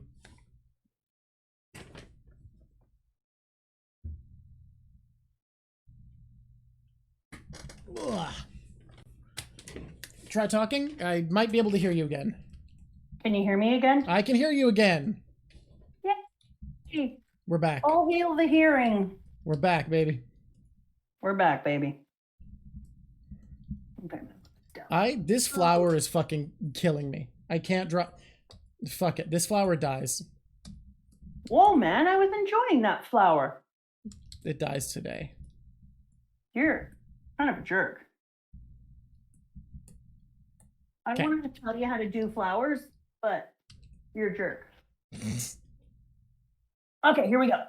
Sometimes give it away now. Oh, Brooke, Frankie, and Robin are known as the adults. What about Nami?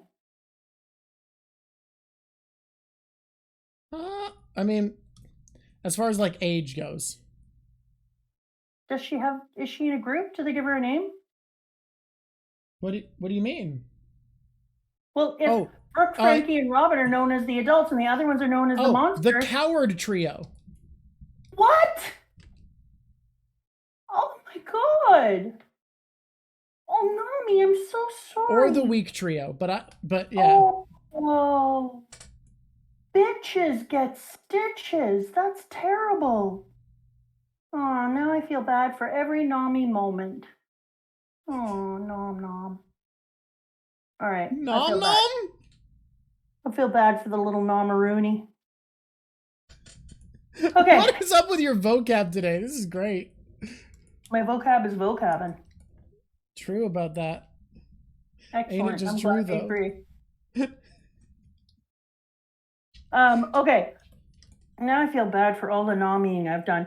I think that it's fantastic that as they're going down there and we've been told how you can rupture it, then we're in this super, super dark and we find out that Frankie decided that the best place to put lights so they could see in the dark was his boobies. He's got nipple lights. Morse code nipple lights. You're right, Curtin. That's exactly what takes place. It's an interesting choice. I imagine if any of the girls had been like, I've decided to have nipple lights, the world would have been like, what now? That's not appropriate. But they're like, yeah, for sure. Let's just give this kid nipple lights. That's good. Look, I mean, you know, he did it. He made this choice. And then when along comes the bad boy and is trying to get them after they have the whole Flying Dutchman incident, to see the Kraken pick up the Mary and just put it on its little head and be like, everything is good. Sorry, the Sunny. Also, I can't believe that anyone could say that the bubble with Luffy's legs sticking out doesn't look like condoms. I'm looking at it here, and seriously, I think right here it says, Nami, Sanji, Robin, Chan, we're back. Did you notice that Luffy has condoms on his legs? It's super funny. Okay, moving along. Anyone who just joined now is shook.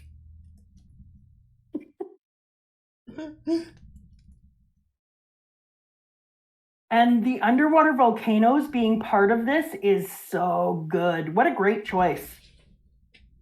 But you know who's not a great choice at all times? Who's that? The piece of shit that ends up going after my princess. Vandor Decken. I hate him. So here's the thing about Vanderdecken. Have you considered that he's really bad looking? Oh, yeah, I have. Oh, okay, well, but did you notice this might be a redeeming quality for him? That he's kind of that even though he can't swim because he's ate a devil fruit, he always looks wet. Yeah, no, he's disgusting. And you know what else have you considered about him? I don't know if I've said this. Oh, yeah, I am off today. You know what? I don't care. You know what, Squishies? You're getting a different mama today. Have you considered that he's like, I haven't washed my hand in 10 years so that I can continue to sexually harass and make this woman be terrible? By the way, woman is not maybe the right word considering Shirahoshi, I didn't know this until I saw the wiki page recently, is 16. Oh, so he's been doing this to her for 10 years, he said. Yeah, so started when she was 6. So he's just a pedophile. Yeah, pretty much. I am going to find him and peel his skin off his body and lay him in a pool of salt. Yeah. And that's all I have to say about that.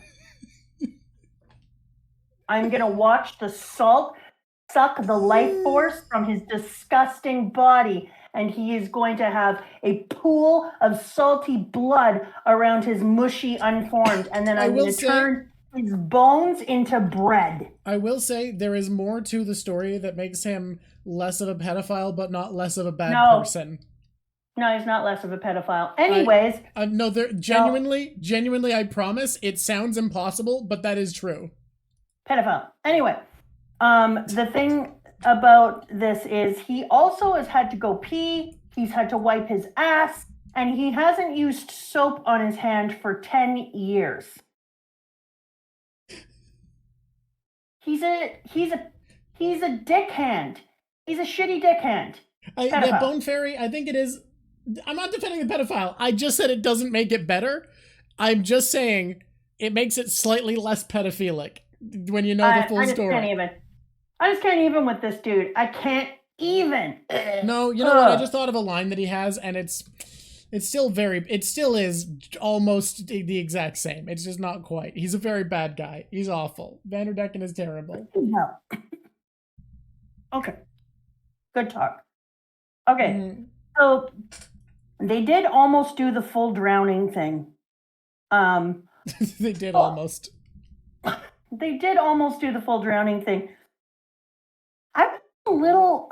People aren't going to like this take. Fresh take, hot take. Yeah. Spoiler alert. Yeah. I wasn't that impressed yet with my Fishman Island. Maybe so I haven't seen enough. I want to hit this one too, because I've been thinking about it since you said it, and I think as much as I like this arc a lot, I've been thinking back to what you said about Skypiea, that it felt like we kept raising the roof on what we could expect, and it felt Skypiea felt exactly like everything you could ever want from a Sky Island, and this kind of feels like kind of a little bit more generic, like it's a little bit more generic of a location. It absolutely was.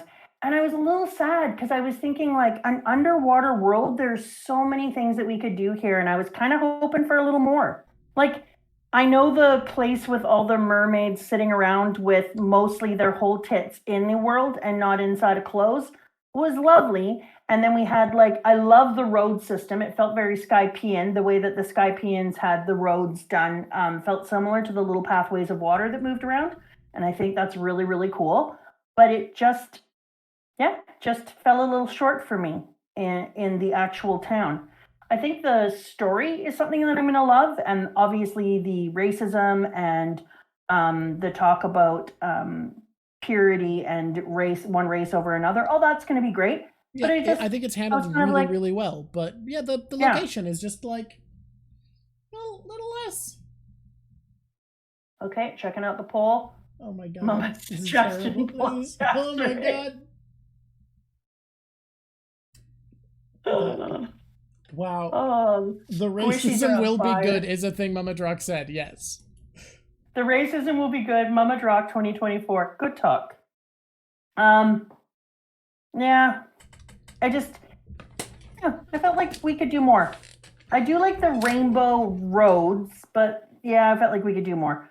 I am also very disappointed that once again, it's one of those things that right away, we're just going to show people trying to open barrels that are all the ruler shut up. back on. No. I can fix it. It's okay. What happened?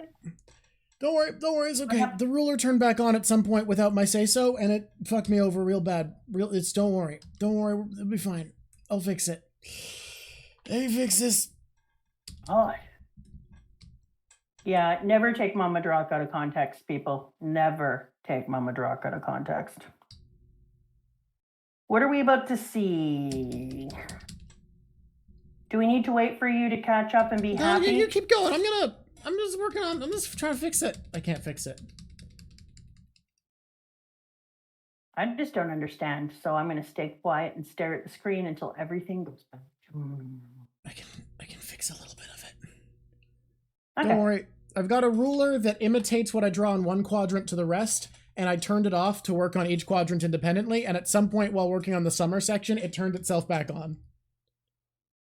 I adore it with my whole heart and soul.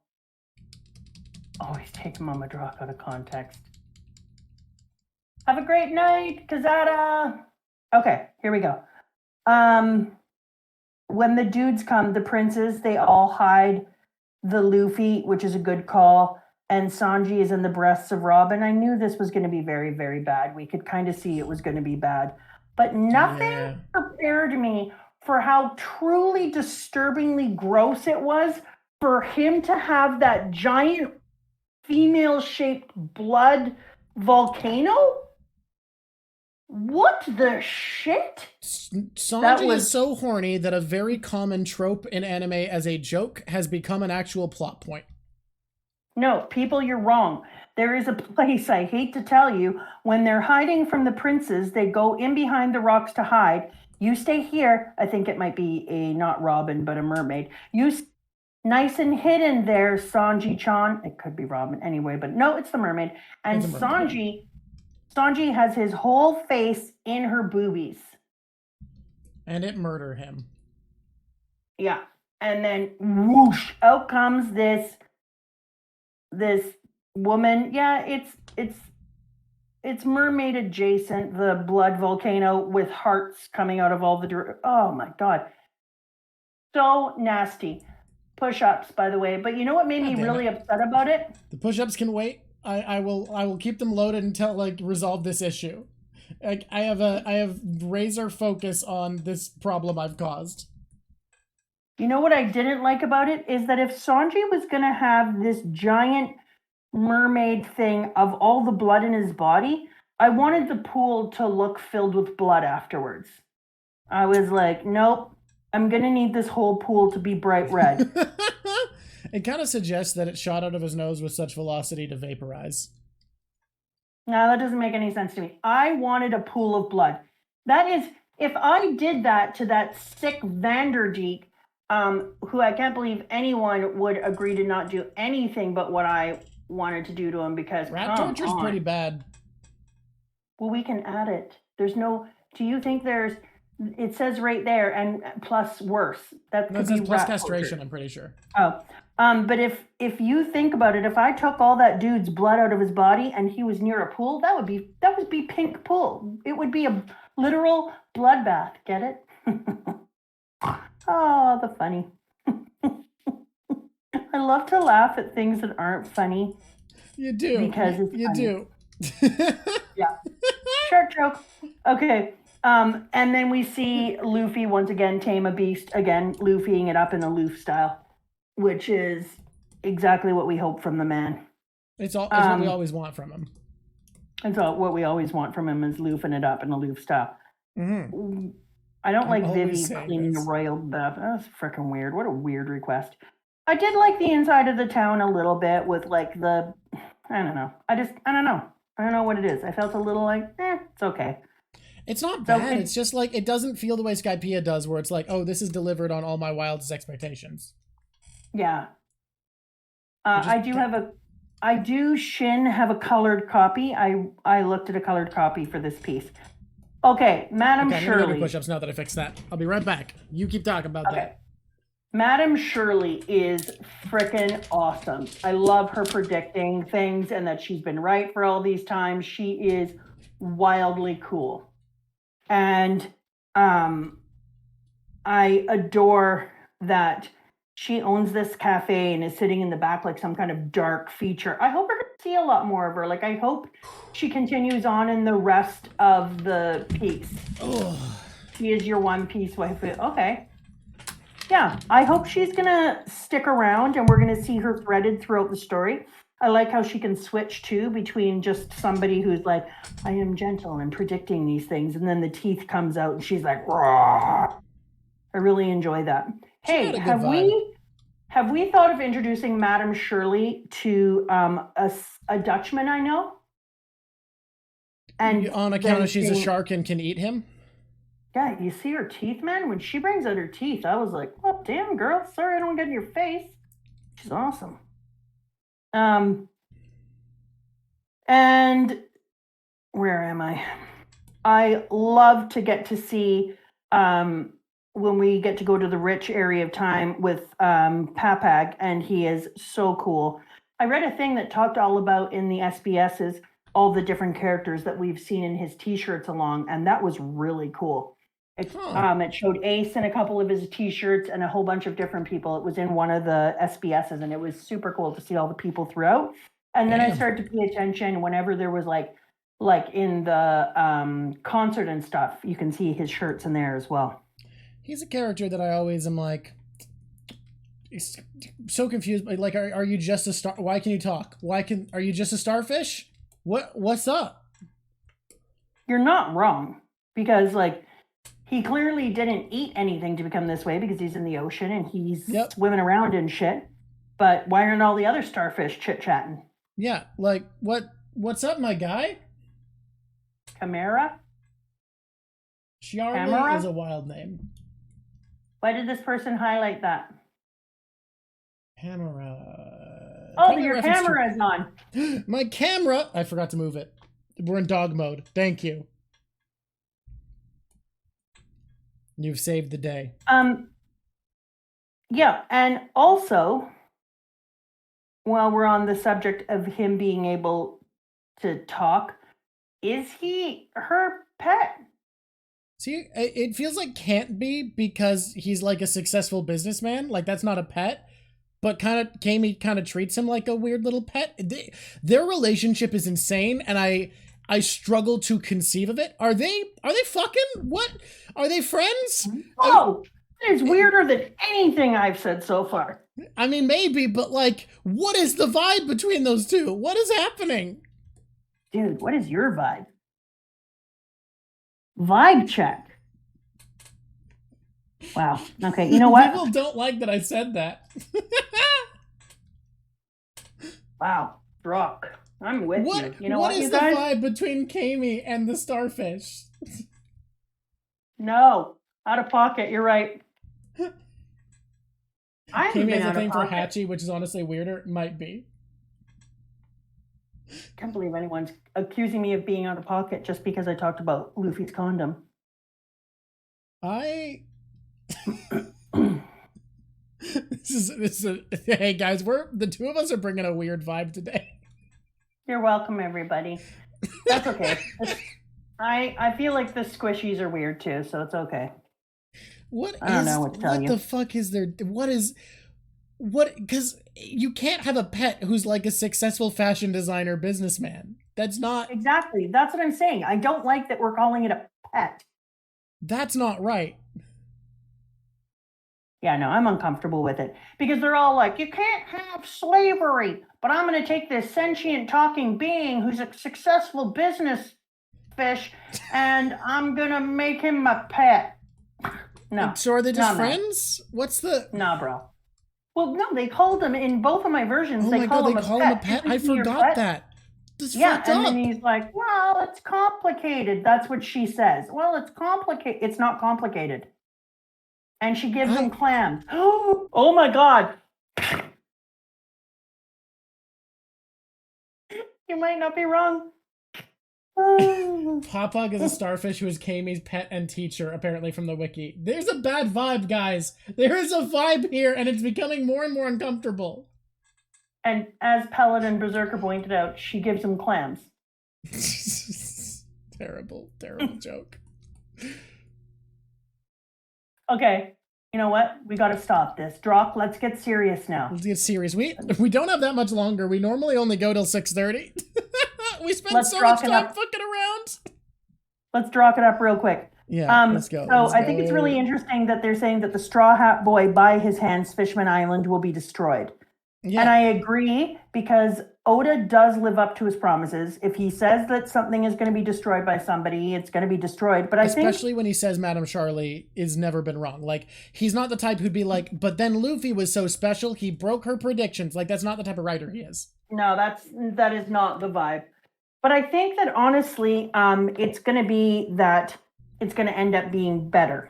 Yeah. In the end. It needs to be a destruction that's a good thing, and we don't know when that will be. This doesn't say when. But, like, It has to be a good thing that he does that. So I read that and was like, this is going to happen. What is it going to mean that it's going to happen, though? Yeah.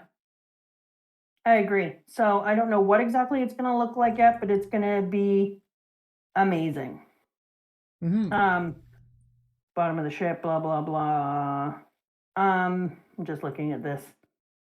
Popular snack. Okay.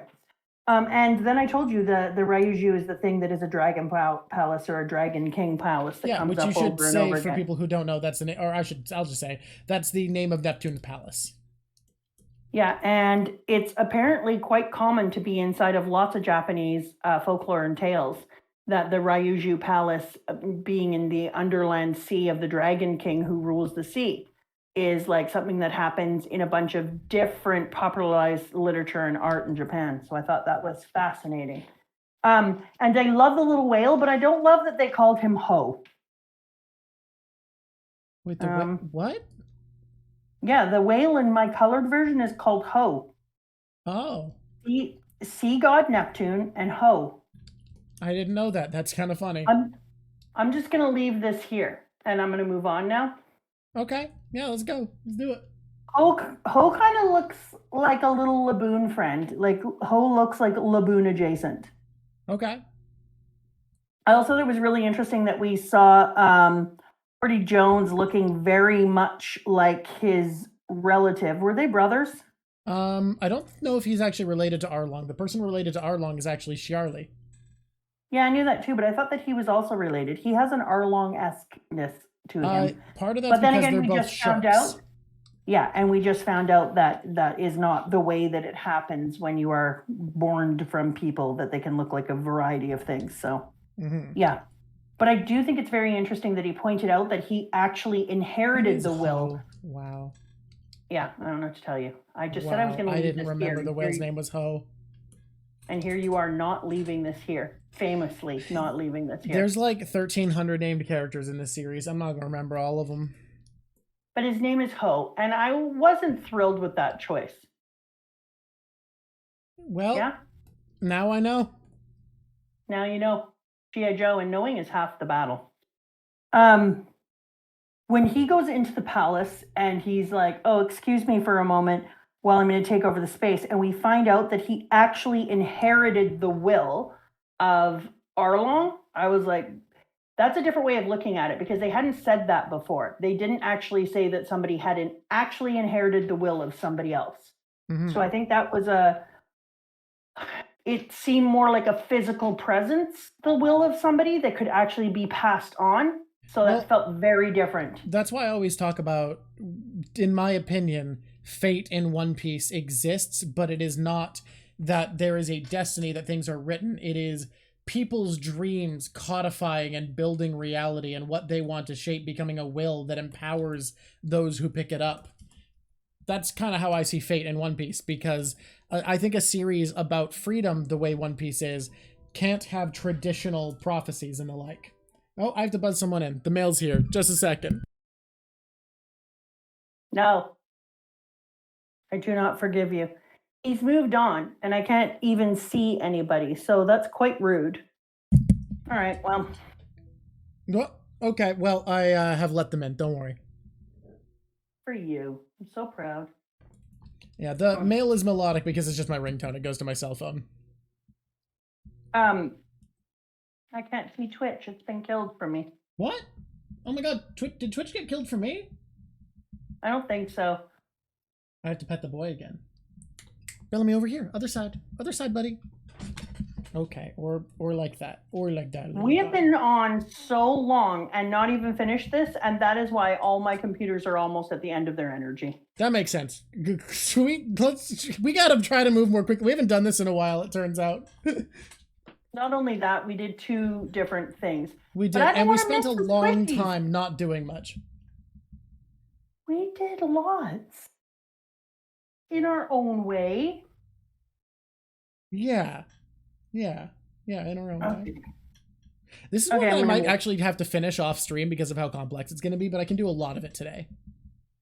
Yes, you can do a lot of it today. Look, sometimes it's worth breaking all convention and just doing what you want.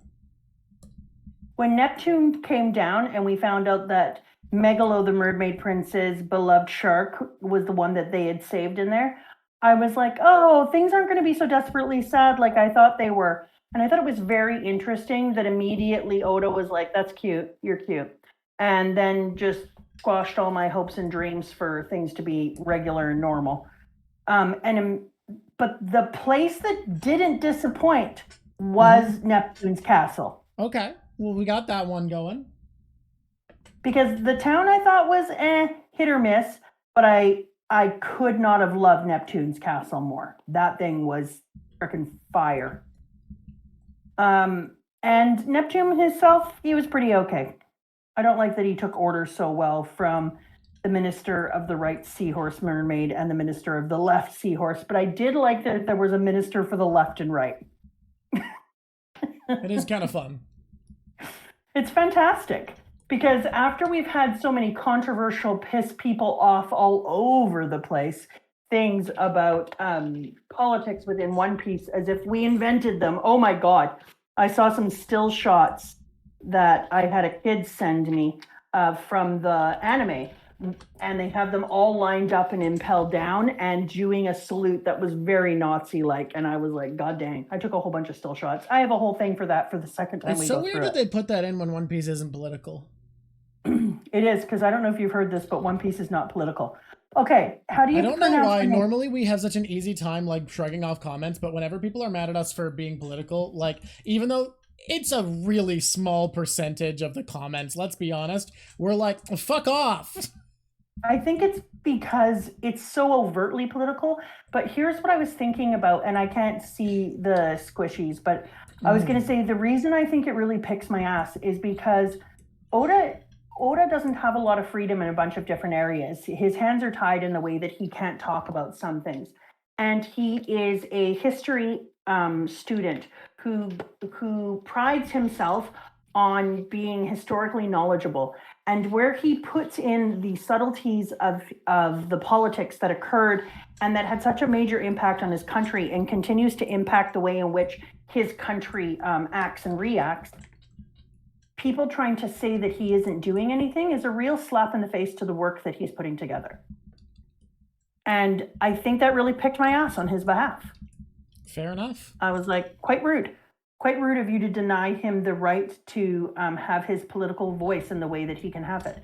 And it's not like he's even trying to come down on one side or another, but he is showing you some truths behind some political viewpoints. Okay, Princess Shirahoshi. Is that how you pronounce Shirahoshi? Shirahoshi. You got it exactly. Nailed it in one. I like that I couldn't say princess, but apparently Shirahoshi is nothing. Shirahoshi was perfect, but then it was Princess. Princess Shirahoshi. Mario, you gotta go save the princess. To me, she's the most beautiful creature we've ever seen yet. And her boobs are too big. But boobs are normal in comparison to the other ones. What I have told you very specifically, while her boobs seem too big, shockingly, you sent me a picture of Shirahoshi from the manga, and it was so refreshing to see her look so normal. That's ridiculous. You don't know how bad it gets. I can't believe she's only 17. This is or 16. That 16? is crushing my soul. Yeah. That she was a 7-year-old girl in this piece of shit. And then to say that he's like, if I can't have you, no one 16. will. So I'll huck these fucking things at you. I hate him. He is the A worst. But I do love that Luffy sees her. I love that Luffy sees her and immediately begins to treat her like his little sister and bullies her into being better the way Ace bullied him into being better, and just calls her a crybaby and is like, stop being an idiot, crybaby. If you want to go, you should go. I think that's awesome.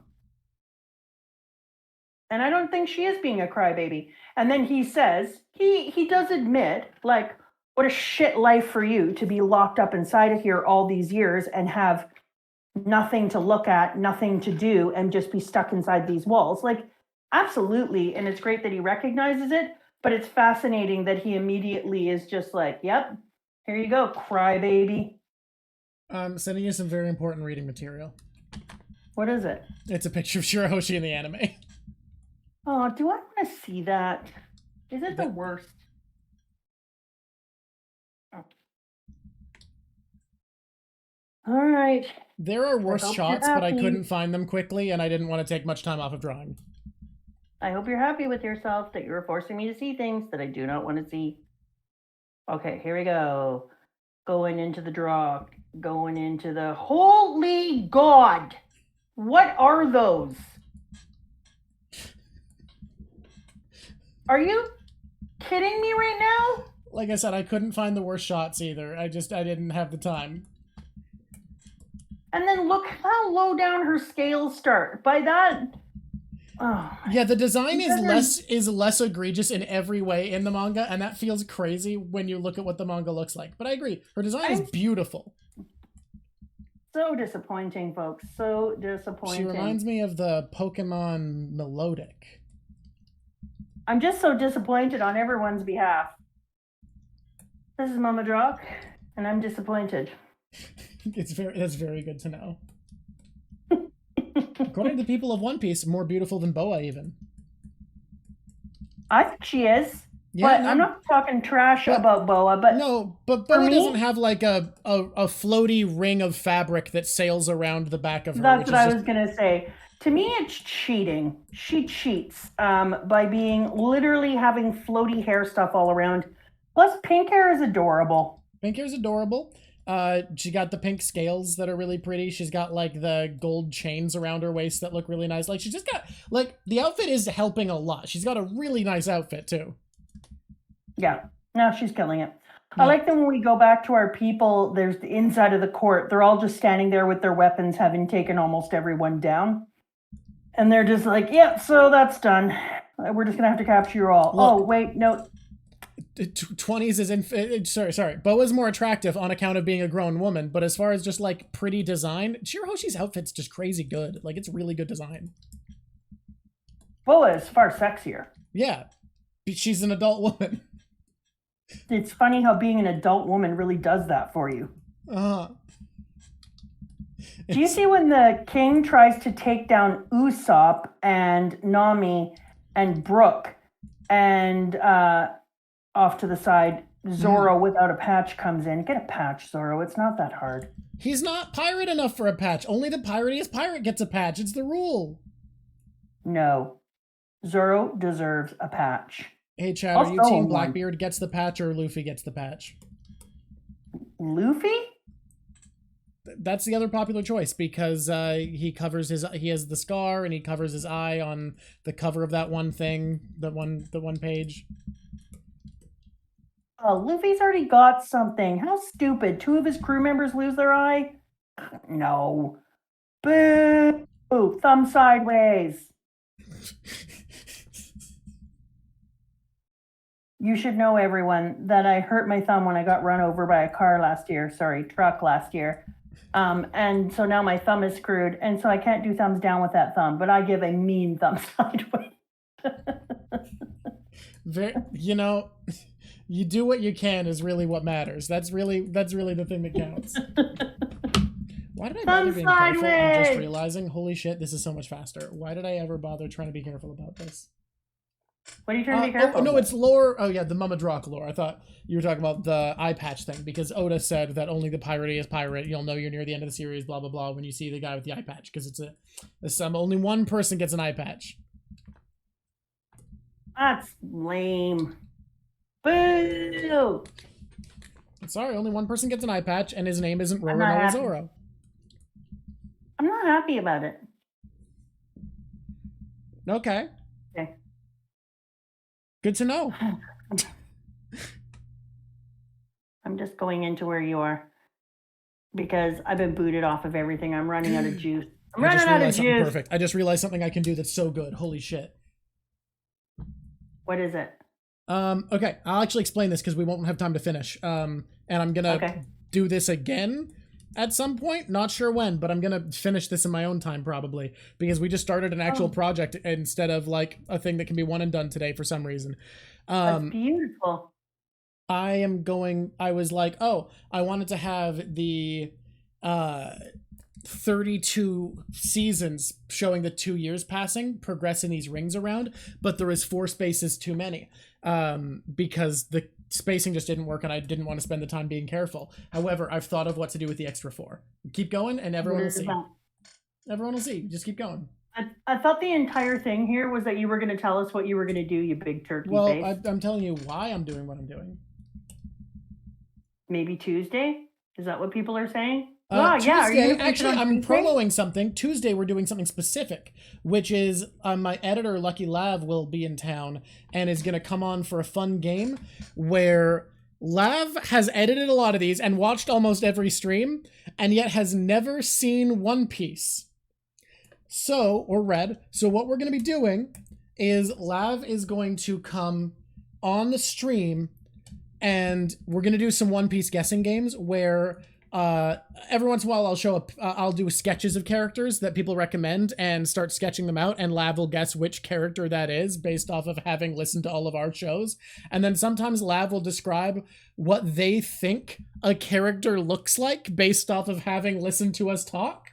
I think it's going to be really funny. I'm really looking forward to it.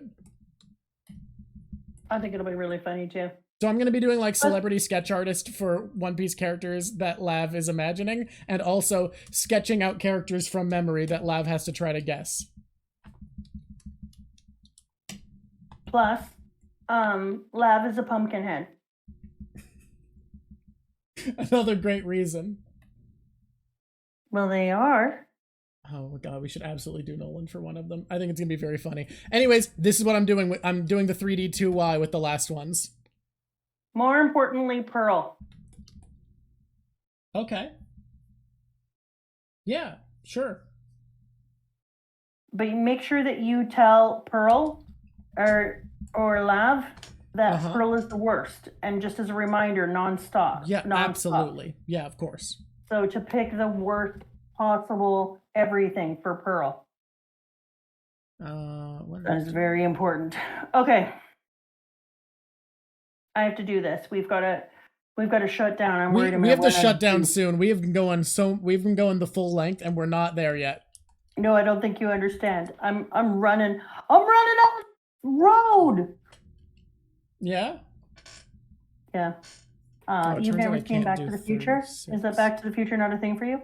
Okay. Once again, with the princess, something that I really enjoy that Luffy does here is he takes her out of her comfort zone, but he makes her be a part of her own rescue and takes her out of the house. And thank goodness he does take her out of the house. Like, that ends up being very important. But Oda said to himself, what's an interesting way of getting somebody to go out of the house? I know, put them inside their pet shark. Luffy has plans. He's thinking. He's like, I gotta smuggle a 60-meter-long mermaid out of this castle. How am I gonna do it? Shove her in a shark. It's genius. He's thinking. He's making money moves.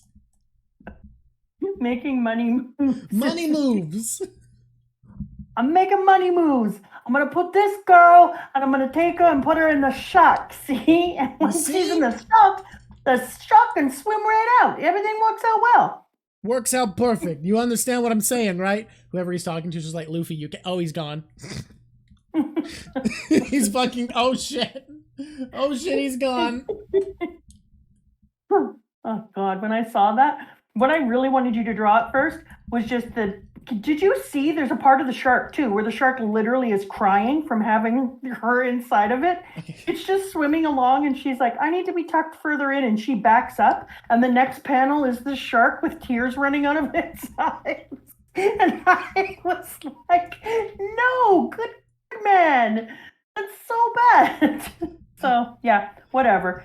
Great gag. Oh, gag reflex tears. Yes, exactly, okay. Dusty. That's what I was thinking. I haven't talked about this a lot, but there's a series I've wanted to do that, because the bridge series are hard, just called Series from a One Piece of Bridge that'll never exist, and I haven't known what voice I want to do for Luffy. Honestly, that voice might be the one I want to do. I know someone just said the accent's offensive, but that might be the voice I do for Luffy. Oh my God. Hey, Zoro! Hey, Zoro! Hey, Zoro, don't get cut. I hate that. I know my hatred of it isn't going to stop you. No. But I do hate it. Okay. New York Italian Luffy. No longer. That's not my favorite Luffy, I'll tell you that much. I'm having to be a rushy potato face in order to get through this. We have gone about this at the wrong pace. We have bitten off a lot. I think it's fine that we're rushing now. Let's do what we can. Instead of being a rushy potato face, because I only have a few minutes left to do all these things and I'm running out of batteries on all accounts, can I back up and talk about some of this in part 2, but get ahead to some things I wanted to absolutely. talk about? I think in part 2, we'll probably talk about the arc more on the whole. This might end up being one video, might be 2. Who the hell knows what's happening at this point? Here's why. Here's why, kids. Here's why, my squishy little potatoes. I don't want to miss out anything, because it's really important to me that we get to all the things and the stuff, and it deserves to have its talk around the town. But I want to get to talk about a couple of things that we otherwise wouldn't get to talk about. Okay? Okay. Here we go. First of all, I think that I'm glad I like Bonnie. I don't remember if you all remember this, but apparently everybody's really glad I like Bonnie. And so everybody is also obsessed with me trying to figure out why she was crying and who the person she was crying over, who the person she's blaming for is. So there was somebody at the fight that I wasn't paying attention to, or that, you know, they're just giving little hints to. And someone was having a bad time at the Summit War, and Bonnie was crying about them as the implication, and people are like, who is it? Who do you think? Who do you think? Yeah. I wondered if she could be actually Whitebeard's daughter, like Whitebeard's actual daughter, at first, because I was like, well, that would do it. Or if she was in love with Ace, which would be very, very interesting. Oh my God, wouldn't it be amazing if Ace had a kid still out in the world? Oh my God, that would be amazing. I do a little dance. That's not going to happen. Are they going to give him a illegitimate children out in the world and make me do a little dance? Give him an Ace of his own. You know what? I don't care. I want it. I want a child in the world. I'm going to imagine that she's in love with Ace and that they have a little baby in the world. But she's a glutton. And I don't know if you've heard this. She's Bonnie the glutton. Yeah. I mean, Ace is also a glutton. Yeah. He had a bunch of ramen that one time. Either way, she could either be Whitebeard's actual kid, or she could have had Ace's child or something. But that's a prediction I'm going with for now, and I didn't want to lose that. So you remember, squishies, we're going to come back to this part. We're going to come back to this part. Chapter the full Fishman Island stream is going to be more focused on Fishman Island. We'll get it all done. This will come back to haunt me? You rotten kids. We'll see what happens. Nobody say anything too... You have to remember how good at reading into clues this woman is. Be careful with your words. Don't give her ammunition. So the other thing that I wonder, because I worry, is she was a pirate. Please don't please don't have it be about her and Don Flamingo. I hate Don Flamingo. What if it's Don Flamingo? Brooke. What? What's up? What if it's Don Flamingo? Then, I mean, it would be weird to be crying about it, considering Doflamingo is having a pretty bang-up day.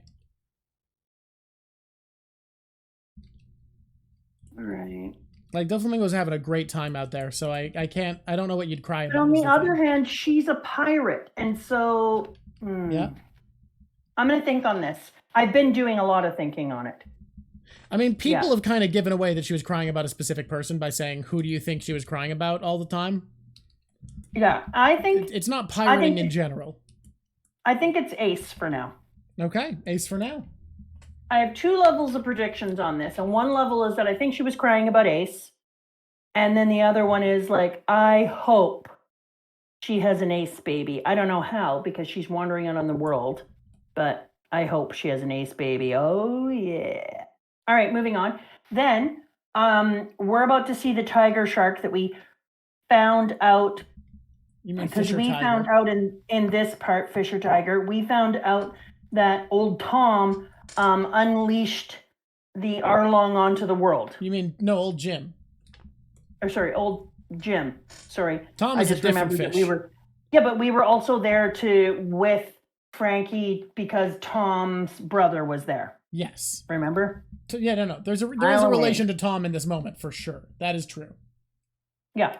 And so we found out that he released the hounds on the world, which was not good, and which, in my opinion, is really hard for Nami to take. We've seen nothing of that. Like, I had to stop at 6:20, and we saw nothing about any of that shit. He was like, I did this thing, and she was like, what? And that was it. And then we went back to Tiger, Tiger, Burning Bright. And great poem. Thank you. And we saw, I wrote it. No, you don't you take William Blake's work, you bastard. Oh, I wrote it. You want to know how I did it? Are you forgetting who my favorite poet is? You're gonna plagiarize my guy Blake like that? Here's what I did. I went over to William Blake and I looked at his poem, and then I borrowed the words and then I reset them. Anyway. So then we see a little bit of Shark Face, and a little tiny bit of his history, and young Jim was on the boat. His hair, by the way, not a thing. It looked like seeing an adult from the 1980s who had gotten themselves a perm thinking it was cute. Not cute.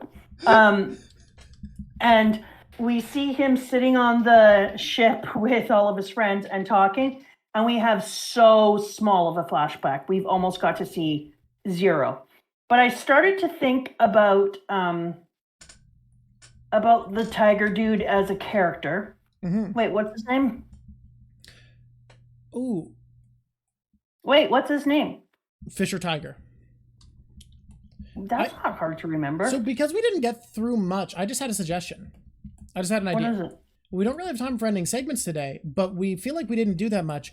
How do you feel about this, in a weird way, get saved and added to the rest of Fishman Island and is one video? And that way I can finish this drawing working on that. I agree, but can I finish this thought? Yeah. I just needed to say that before I forgot. Okay. His brain is bad. So when I saw Fisher Tiger in the past, and I know that he is the reason that my kid Hancock got saved. Mm-hmm. And people are already talking about the way that he was able to escape and all these other pieces of him.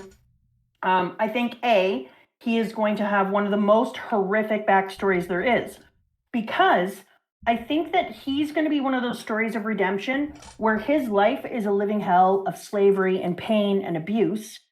And then he gains strength and finds love in it, and realizes that the only way that you actually aren't going to go through hell and that you save the future and you make the future a good place for everyone is if people actually appreciate and like each other and don't just have tolerance. And so he's going to be insistent that that like go 2 ways and that they create friendships with humans, which is going to piss off a lot of people who have been abused, because one of the hardest things to do when you've been abused by a group is be the person who says, like, yeah, I was abused. Here's the other cheek. Now let's see if we can get past this so that the future is bright. One of the very few people who actually did that was Martin Luther King Jr. And so I think that he's going to have kind of like a hellacious background that's going to be like dropping devastating. I think Bonnie is too. There's three people. We're adding predictions. You've previously said Kuma, and now we're adding Bonnie and Fisher Tiger to these backstories will be horrible. I think Bonnie is going to be one of those ones that's going to just sink me. Like, I think it's going to be so bad. And the reason I think that is because she goes from 0 to 60 really fast with her emotional outpouring. Like, she's somewhere, she's dealing with something, boom, she's in tears. And so I started to think about what does that look like for me? And as far as like who she is and where she comes from and why does she get so upset so quickly? And it feels like emotional trauma, right? Like it just feels like this is a person. Yeah, and it definitely feels like a trait because Oda's not the type of writer who makes every woman that way. Like it's not just, oh, she's a lady, so has to get emotional. No, it also feels like this is, oh God, I hope not. And I hope he starts to treat women better as his children age. I think that with her too, because when we were talking before and you said that there's the rumor that she was the one who was actually prepared for and done ahead of time. That was kind of my read on it, at least. Yeah, and apparently you said that, that was some other people's reads as well, that it makes it feel as if he did have her backstory and her tragedies prepared for ahead of time. The whole thing, and we'll get into this again, so can you remind me this when we go back in? It's really important. When we go back in and we do a whole Fishman arc, or whole Fishman talk next time, I really want to bring up that the piece on the blood transfusion, because that was genius. Talking about Fishman blood transfusions, Fishman human blood transfusions not being allowed, but their blood is the same. It immediately sets up such a strong symbol that I really love. What do you mean? Well, symbolically, if you're talking about racism, the idea of like treating the blood as different, even though the blood that runs through us is the same, that's such a good way to talk about race symbolically. Yes. But there's more to it. So I'm just going to write this down first so I don't forget, because I realized brain. Yeah. Just a minute.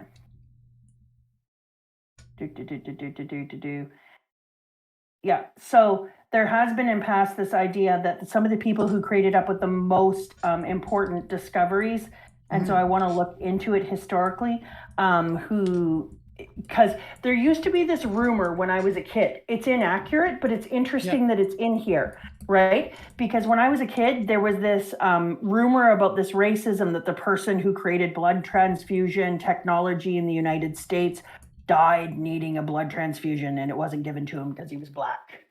Oh, okay. And that wasn't true. And it was, no, it's not true, but everyone thought it was true.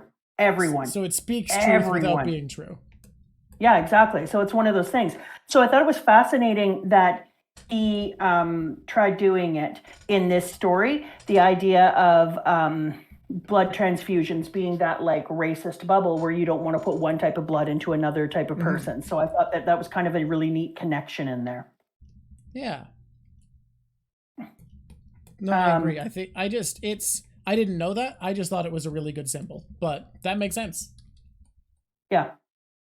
So the next time we do this, the things that I want on the list, and I'm making the squishies responsible for them too, is we're going to talk about, because I actually know where the real thing came from on the racism around blood.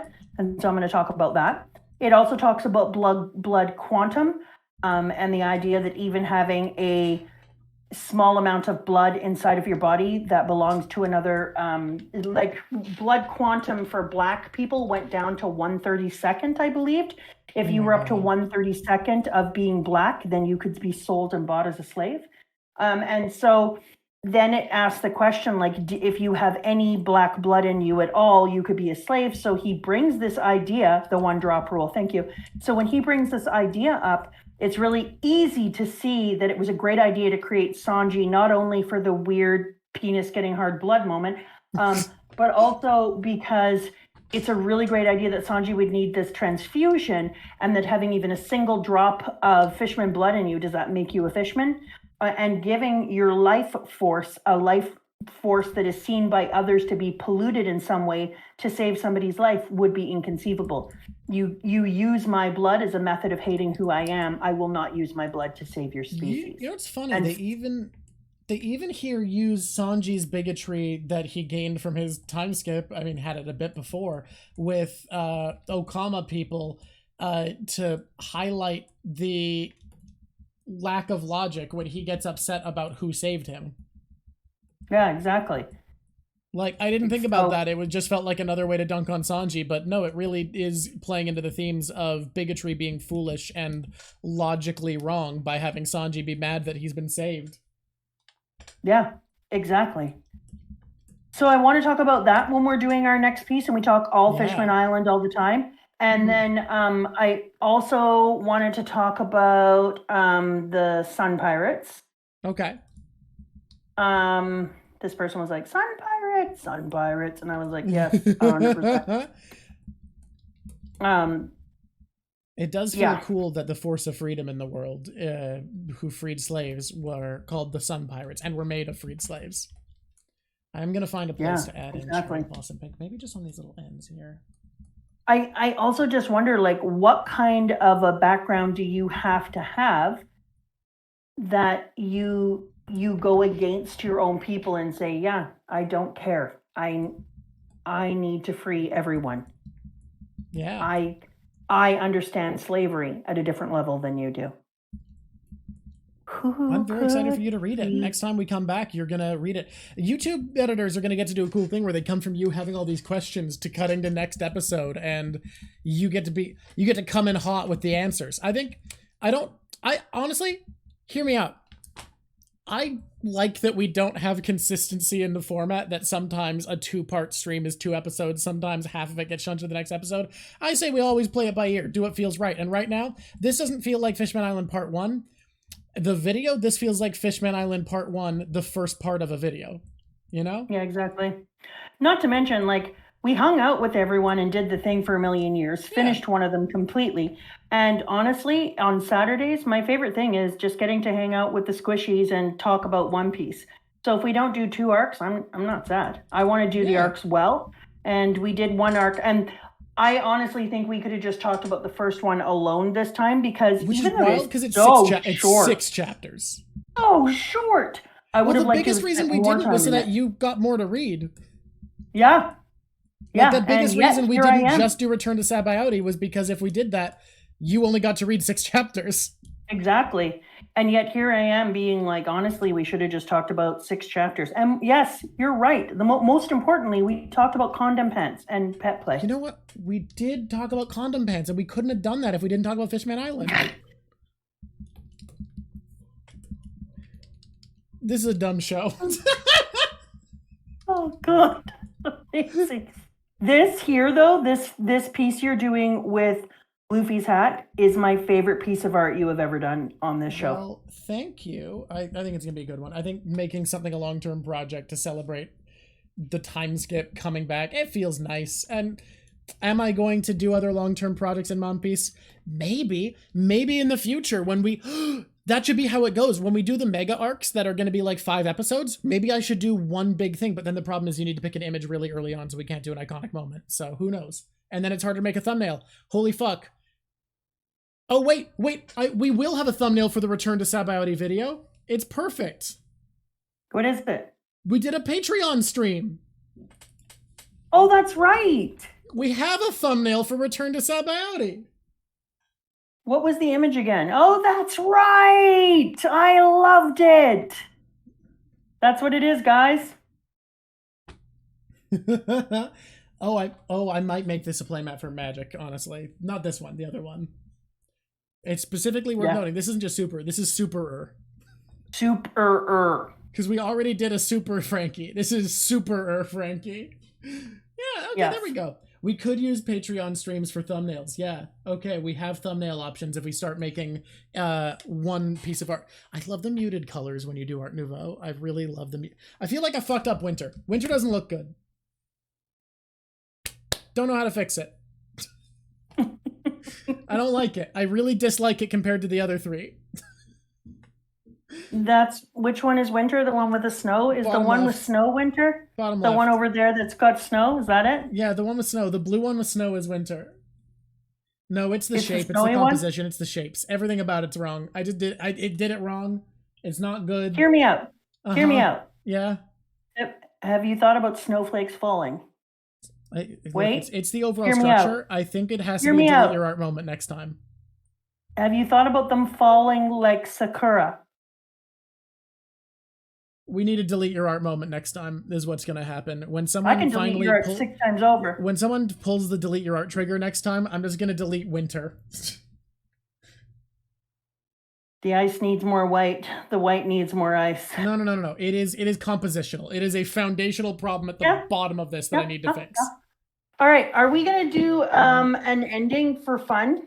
Yeah, I mean, an ending for the... Yeah, we gotta read out our crew, because we were gonna do that. God, we went late today, y'all. I'm going to... I have things I want to say too. Is that a change before or the after? UI, so After? I'm not used to the UI. Don't worry. I have now got... Where is it? Oh, I'm not signed in. I can't see. I have like 25,000. I can delete the crap out of his art. Yeah, I'm trying to... How the fuck... I found the way to get the list of people per tier when I did things the other day, and now I can't find it.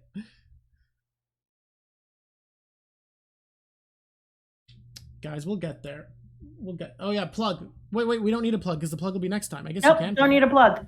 Here's the thing I wanted to do so that we can connect them with our editors. Yeah. Are Wait, you what? ready? Yeah, go for it. Okay. I just need to find the page with the people and the things and the stuff, and then I will go for it. Here we start with the plug next time. Yeah, that makes Nope. sense. No. Oh, do you want me to read the crew? I finally found the list. Yes. All right, we're going to Read thank our the crew. $27 patrons get thanked every episode. That's a new thing we decided today, literally today.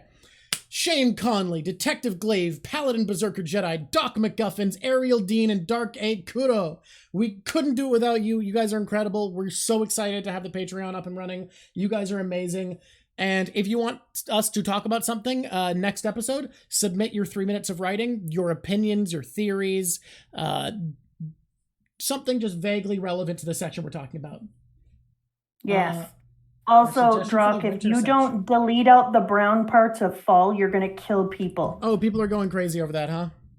Yes, I am too now. Now that they've pointed it out, I cannot not see it. There Fix we it! go. Fix it! You're killing me! It's done. It's been done. It's been did.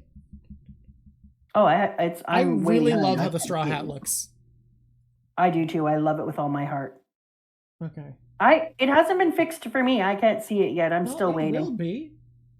Ugh, killing my Starry face. Orion's Belt Winter section? Starry Night? No, we're going plants all the way, baby. It's plant time. It's a plant world. You see the plants we got? You think I'm gonna move away from plants all this far into the game? I know. You're disappointed, but it's plant time. And then okay. we wanted to thank a random patron of another tier. Yeah, find them. Okay. I will get you...